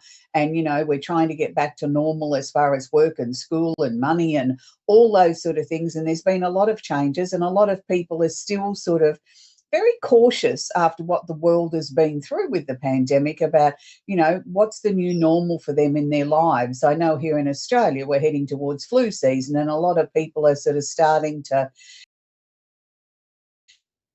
again, even though it's not required, because they're sort of looking at it and thinking, well, okay, I don't want to be sick again. I might have escaped COVID, but I don't want to get the flu. So, you know, there's lots of changes, but there's also stability coming into our lives. And I think that's the really important thing, is that we have a time in our lives now where we can breathe a little bit easier and say, I can start to lay some plans down for the future. I can start to look at things in a more positive light, that I'm back in the driver's seat a little bit of my own life. Things aren't quite as unpredictable or out of control as they once were. So that's the Simply Tarot card of the week. We're now moving into the astrology section, and it's a really interesting time of the year because a lot of the energy or a lot of the focus is sitting in Taurus at the moment. And Taurus is the sign, it's the second sign of the zodiac, which rules things like what's mine's mine and what's yours is mine. Anybody that knows a Taurus knows that they don't like to share. But the other sort of really fascinating energy about Taurus is that Taurus is a practical sign. It's a sign that governs our own personal finances. And it's a time that sort of says to us that we need to look very, very carefully at where our money's going, what we're responsible for, and what we can bring more into a way that we're looking that life is going to be a lot more stable. It's also a time when the emphasis is on Taurus. Then it doesn't matter what your star sign is, make sure that you watch your sweet tooth. It's a time when we can sort of be reaching for the sweet things a little bit more in life, whether it's soda or whether it's a chockey or a treat of some kind. I'm not saying you shouldn't have any. I'm just saying make sure that you keep them in moderation, because it's the time that you can overindulge. And most of us don't necessarily want a sugar overload every single day in our lives. We know we need to be sort of looking at being as healthy as possible. So we've got the sun sitting in Taurus at the moment. So it's the Taurian time of the year, but the sun is holding hands or conjunct with Uranus, the planet of the unusual and the unexpected. Now, because Uranus is first and the sun is holding hands behind Uranus, Uranus is actually taking the lead here. So Uranus is saying, I can create opportunities or things out of nothing. So be very, very careful what you wish for. It doesn't matter what your star sign is. Make sure that if you're going to verbalize or send something out to the universe, that you exactly want it. Don't say something in haste or anger or something that you're just blowing off a little bit of steam. Be very, very careful, because the universe is listening at the moment, and the universe may just accommodate what you thought you wanted or what you said in haste or anger, and might just deliver. So just be very, very careful of that. On a positive sign, it means, particularly for the earth signs, which are Taurus, Virgo, Capricorn, and the opposite sign of Taurus, which is Scorpio, things can come out of thin air. So opportunities can come out of nowhere, like job situations, opportunities to move, promotions, things like that. But you also need to be very aware that can have the opposite effect, that your money can disappear very quickly too. That if you're not paying attention or you're not really focused on your own family finances, that you could make some very foolish mistakes at the moment. So make sure that you read the fine print very, very carefully. Make sure everything's thorough. Now, the same is to be said if you're offered a job at this point in time and it's, say, a contractual type job. Make sure that you read the fine print. Make sure that you don't just gloss over it. Make sure that you fully understand what the terms and conditions are, because sometimes people write contracts in a way that's more to their advantage than it is to yours, which is usually the way employers go. But make sure that you are comfortable with the conditions that you're signing up for. And the same to be said if you're going for financial assistance, home loans, things like that. Make sure that you read the fine print, that you're not being hoodwinked in any way. So we also have Mercury, the planet of communication, is going retrograde or backwards at the moment. Now, this happens 3 times a year, usually for anything up to 3 weeks. And usually when Mercury goes retrograde, it's time when we lose things, and particularly on a communication front. I find people don't have their listening ears on, or they say, yeah, but they're really not listening. So it's the time, if you've got to have a really important conversation, make sure the other person is truly listening, that they are truly paying attention to what you've got to say. This is the time when computers break down, cell phones, mobile phones, any sort of device, anything that's connected with technology. Now's the time when, if it's going to go haywire or get broken down or miscommunicated, or your mail's going to go missing or your delivery goes missing, now is the time. Fortunately, Mercury's going to go direct again on May 15th. So that means we've only got a few days to go. But what you need to allow, just because it goes direct on the May 15th, allow another 48 hours past that point for Mercury to get back to normal. So Mercury retrograde is a time when we should be able to use the energy to focus on things that we haven't had time to get around to, because if we're not sort of racing around into meetings and out of situations, that we might be able to focus on some of the more important areas of our life, like addressing our personal finances or looking at things that we haven't had the time to do. So it's a good time to do research, because you really don't necessarily have that many other distractions. You can put off meetings and things like that. So there's always a positive to an astrological situation. I mean, for me personally, Mercury retrograde, I usually don't pay too much attention to them until something goes wrong and I think, oh, that's right, Mercury retrograde. That's why the cell phone died, or that's why somebody didn't get my email or missed an appointment or something like that. But I don't tend to try and live my life by it. I'm aware of it. I know it's there, but I tend to try and get on with life as business as normal as much as you possibly can, because I think we can get so weighed down in, Amanda said this or Amanda said that. Yes, all these things are guidelines. It doesn't necessarily mean that we have to take them to be gospel and sort of get so paranoid with them that we're not really thinking for ourselves. Life should flow. We should be the ones that are the master of our own destiny. Everything on an astrological level or whatever other ways that you get your information is only a guideline. It is up to us to live our lives to the fullest degree. Now, having said that, we also have Mercury, the planet of communication, is conjunct or holding hands with what's known as the moon's node, the north node. Now, the north node is trying to show us on a karmic level the way forward. Now, a lot of people look at it as part of the karmic part of astrology, but I also look at it as it's showing us that the direction forward. So it's interesting that it's holding hand with Mercury as Mercury's going retrograde, that it's trying to show us to weave through what is truth and what is not truth. Now, many people sort of have, conversations in their lives or situations in their life, and you think, oh, maybe that's not quite right, or maybe they're not quite seeing it the way I see it. I don't know who's right and who's wrong, but this is my version of the truth. This is what the North Node is asking you to do, is to aspire to look towards what is your truth. Where are you coming from? What do you believe in? And sort of act upon that. You don't necessarily have to act upon someone else's truth. Unless it really resonates or feels right with you, then don't sort of act on something just because someone has told you that. We don't have to be like sheep. We don't always have to follow the leader. We can sometimes be the leader in our own universe, but still be part of the group, still be part of the gang, so that, we can still be individual and strike our own pathway, but we can still be aware of what's going on around us. Now, we also have Jupiter, which is nearing the end of its cycle in Aries. It's been there now for nearly 12 months. It won't be long now before Jupiter slips over into Taurus as well. So for Aries people, Aries, Leo, Sagittarius, and the opposite sign of Aries, which is Libra, please make hay while the sun shines. You've got opportunities at the moment. If you want to be noticed, if you want to sort of stand out in the crowd, if you want to change your job, or if you want, the powers that be where you're working to take a little bit more notice of you, now is the time. Now is the time to really shine. People are taking notice of you, even if they're not letting you know that. You are under the microscope at the moment. They are evaluating your performance. They are looking at things very, very closely. And for many people under those signs, there may be an opportunity for a job change with improved conditions, improved money, opportunity to sort of enhance their career. For other people in certain roles that they're in, there may be that, their name has come to the attention of the powers that be, the higher people in higher positions, and looking at maybe promoting you or giving you other opportunities that may not have necessarily been on the table. So make sure that you don't waste this opportunity. It's nearing the end of it now. So it's a time when you've been able to expand everything out.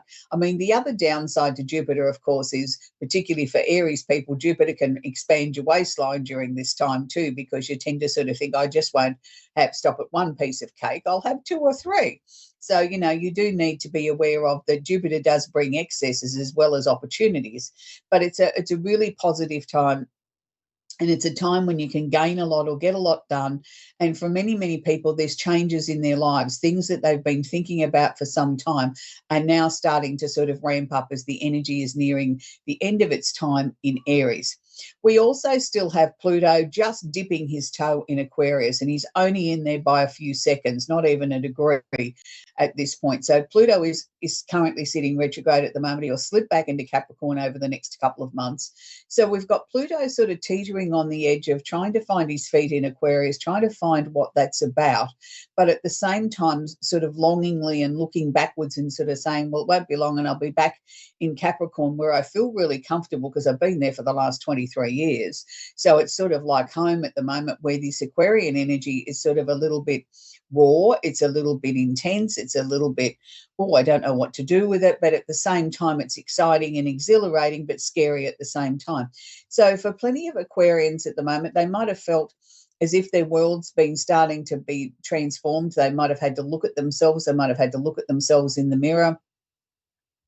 I know for a lot of my Aquarian clients, those that have sort of been happy to live their life as a solo sort of person and sort of, always made the comment that they didn't need to be in a relationship. They were quite happy with the one they had with themselves. And now finding that all of a sudden the Cupid has, struck his arrows at them, and they're starting to think a different way, that they've met people that are fascinating and interesting and looking at potentially settling down.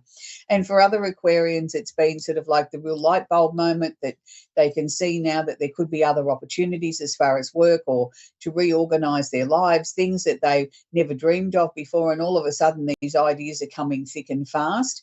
But at the same time, they know that they've got to be very organized and plan everything very carefully. It's not the time to go like the bull in the china shop. You have to be very articulate and make sure that you're methodical and you've got well-structured plans. So there's lots of change there. For Capricorns, they're sort of breathing a sigh of relief that Pluto is sitting in Aquarius for the moment. But look, be rest assured, you haven't seen the end of Pluto just yet. He will come back and he will give you, a little taste of his last sort of months in there sort of saying, you know, make sure that you really have reorganized your life, that you really have rebranded everything, you haven't left any stone unturned. If there's anything that you haven't done, let me assure you, Pluto will make sure that you do it before he leaves once and for all. We have Neptune in Pisces still, and this is a very creative area of the chart. It's really nice. It doesn't matter what your star sign is at the moment. You can really sort of start to feel the creative energy starting to flow. People are starting to sort of get excited. People are starting to make plans. You know, the World Health Organization announced the official end to the pandemic, and I think that was something that we collectively as a globe needed to hear. Even though, you know, every country has had different rules and different restrictions were lifting at different times, and travel started to ramp back up, and the global economy started to kick into gear again. I think we needed somebody to sort of stand up and say, well, this is officially over now, that, you know, you can officially get back to your life. Yes, things won't ever be the same. Yes, there's changes, but at the same time, now you can start to sort of focus more on creative things and start to have a little bit more positivity in your life, that, you know, we can get back to concerts and going out and enjoying, you know, time with family and friends, and just taking our lives back again, and, you know, being able to do it with a lot less fear and concern of becoming sick again.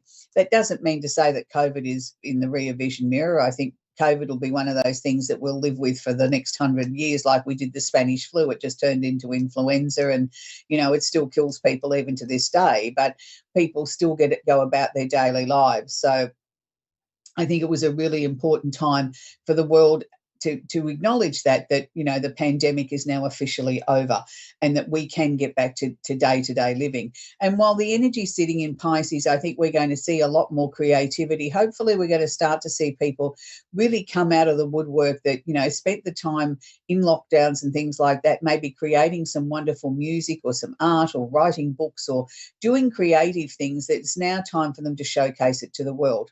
So we're going to take our first caller, and I'm going to pronounce this wrong. I know I am. Priya in London. I hope I got that right, Priya. How can I help you tonight, sweetie? It is Priya. Thank you very much. That's all right. I'm always concerned if I get somebody's name wrong. It's a real insult. Do you have a question I can answer for you, please, sweetie?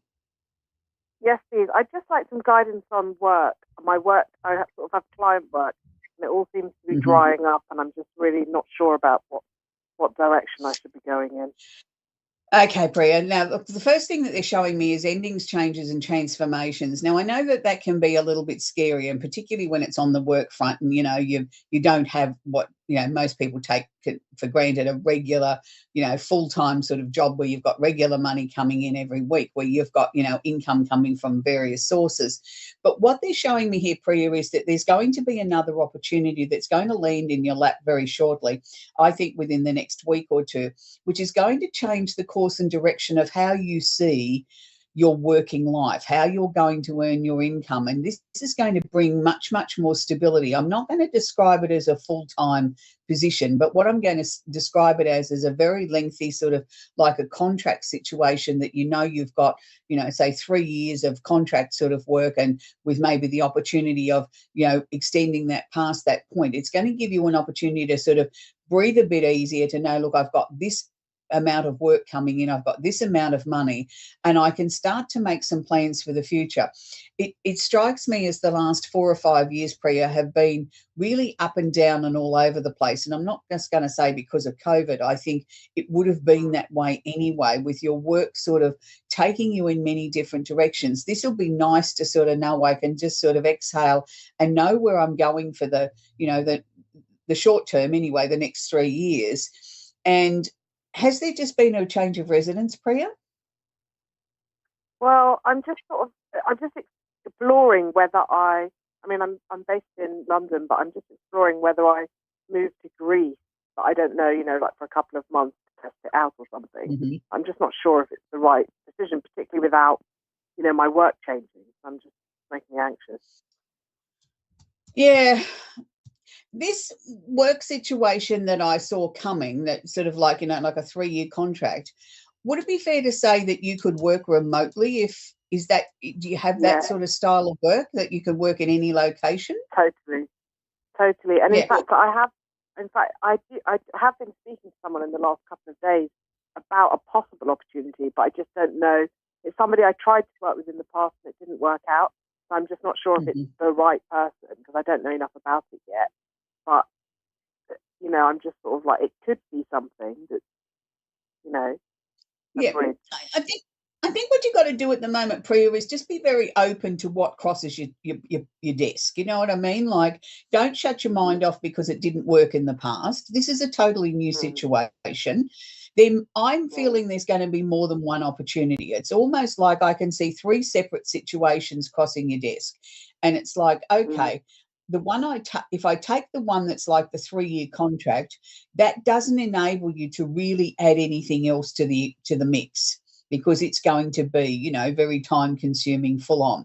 The other 2 to me might be more appealing in as much as it's more the sort of work that you want to do, but you know that there's no depth to it. You know, like they might be 3 months or 6 months and that could end up being shorter or longer. There's no sort of continuity there. And what I sort of feel at the moment is that you need something that gives you sort of almost guaranteed income for a fixed period of time, that, you know, you can sort of, you know, you're going to have to work hard no matter what you do, but to have something where you know that, okay, I've got this amount of income for the next 3 years, then I can look at where I want to be located, that it gives you just sort of, I think, more security than what you've had in a little while. And I just sort of feel it'll grow into being something much, much better than what you first think as well.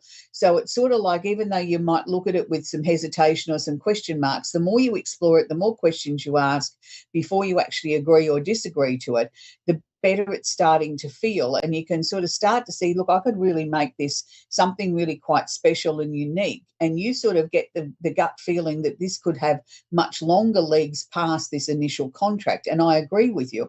Even though it's a 3-year contract, they're splitting it up into sort of 3 chunks of 12 months. And it's like, yes, the overall contract is 3 years, but every 12 months we review the salary, we review this, we review that. And, you know, you could end up with even more money than what you did in the first 12 months moving into the second 12 months. And I feel that that's good, because it gives everybody, then gives them an out as well as it does you, but it gives you an out if something was to come up and you couldn't commit to the remaining 2 years, that there wouldn't be such a heavy penalty clause as there would be on just signing a straight out 3-year contract.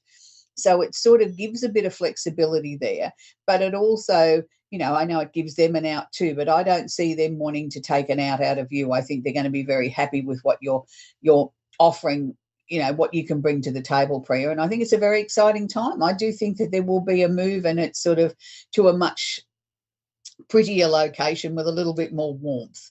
So anyway, Priya, that's where we're going to leave it now. We're going to talk with Kelly in Sandyville in Ohio. Are you there, Kelly? I am here. Thank you. Do you have a question I can answer for you, Kelly? Maybe you could just tell me what you see for my future. I'm having a hard week, and I could use a bright spot. Okay, Kelly. Yeah, normally I always just check to make sure that there's not a particular question that you want answered, because we have such a limited time here. It's interesting, Kelly, because the first thing that they're showing me is that it's almost like I want to turn around and jump through the screen and give you a hug. It's sort of like I feel that you need somebody to just sort of put their arm around you and say it's going to be okay. And sometimes I think that's all that's sort of needed. It's interesting because I do feel that there is going to be changes over the next few months, but I want to say to you, we can take them slowly. We don't necessarily have to leap into everything at full speed. We can take our time. We can analyse things. We can look at things and say, well, that doesn't suit me, so I'm not going to go that direction. Yeah, that's a good idea. I might explore that a little bit further. Has there been a lot of change or disruption around the household in the last 12 months? Yes, ma'am. That seems to be starting to settle down now. The other thing that I was being shown, and I wasn't quite sure how to tie this in, Kelly, was I was seeing a female, and I was going to say an older female, where you seem to have a lot of responsibility for. Is that somebody that you've been taking care of or helping them? Well, that would have been my mom, but she did pass. Okay. Right. Okay, that explains it then. But she's coming through very, very strong, but she was sort of saying to me that you haven't taken care of you yet. Well, that seems to be a little harder than taking care of everyone else. I understand that, but I feel that's, you know, she wants you to sort of try and, you know, find a little bit of time just for you, even if it's only 5 minutes a day. It's sort of like she's really sort of concerned about that, you know, like, I mean, she loves you and she misses you, and she's, you know, she'll always be eternally grateful for everything that you did. And, you know, she just keeps saying to me, there's not enough words to say thank you, you know, for what my daughter did. But she wants you to sort of try and reorganize things that, you know, you can sort of start to take care of you now, to sort of look out for your needs.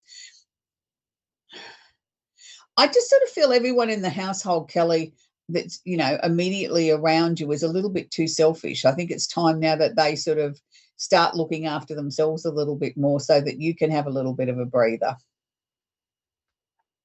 Well, I have pushing towards that. Good. Look, I feel over the next couple of months it will become more of a reality. I'm not going to say it's going to be the easiest thing in the world as you push towards that, but I think, you know, it's hard for a mum to say no. You know, you sort of feel this overwhelming responsibility that you're supposed to be everything to everybody, and you come a poor last. But you need to now sort of start sort of saying no and not giving a reason, you know, that you've got to be able to put yourself forward. But I do feel by the end of August, things are certainly a lot brighter and a lot freer than what they are now. So I think, you know, we just slowly work towards that, Kelly. Things are certainly improving. Now, your mum's fine. She loves you and she misses you, and she keeps blowing me these beautiful big pink kisses, telling me that there isn't enough thank yous in the world to tell you how much she loves you and she misses you. So I hope that's been of help, but I know that your life is going to start to move forward now, Kelly, in a more positive way as you start to put yourself forward. Now, it's really interesting that most mums, I think, around the world forget to put themselves first. And here in Australia this weekend, and I know also in the UK, it's Mother's Day this year. So I hope that all the mums are going to get a little bit spoilt this year on Mother's Day, breakfast in bed or whatever the case may be, taken out to lunch, or, you know, just being told to put your feet up would be nice. So this week I want to leave you with a very, very special song, a song that's very dear to my heart, and a man that is no longer with us who really, really did idolise his mum and thought she was the most wonderful person on the planet, and that was David Cassidy, and the song is called Mother and Child Reunion. So for all the mums around the world that are celebrating Mother's Day, and for those that aren't in countries where Mother's Day is this weekend, let's make it Mother's Day any day, anyway, this Sunday. So happy Mother's Day to all the mums. Until next week, bye for now.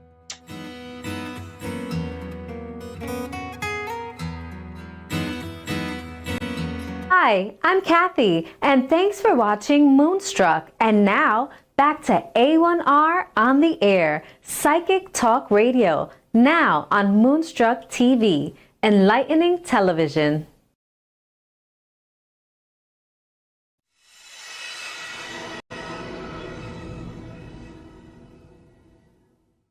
Welcome. I'm Raylene Byrne, Medicine for Your Spirit.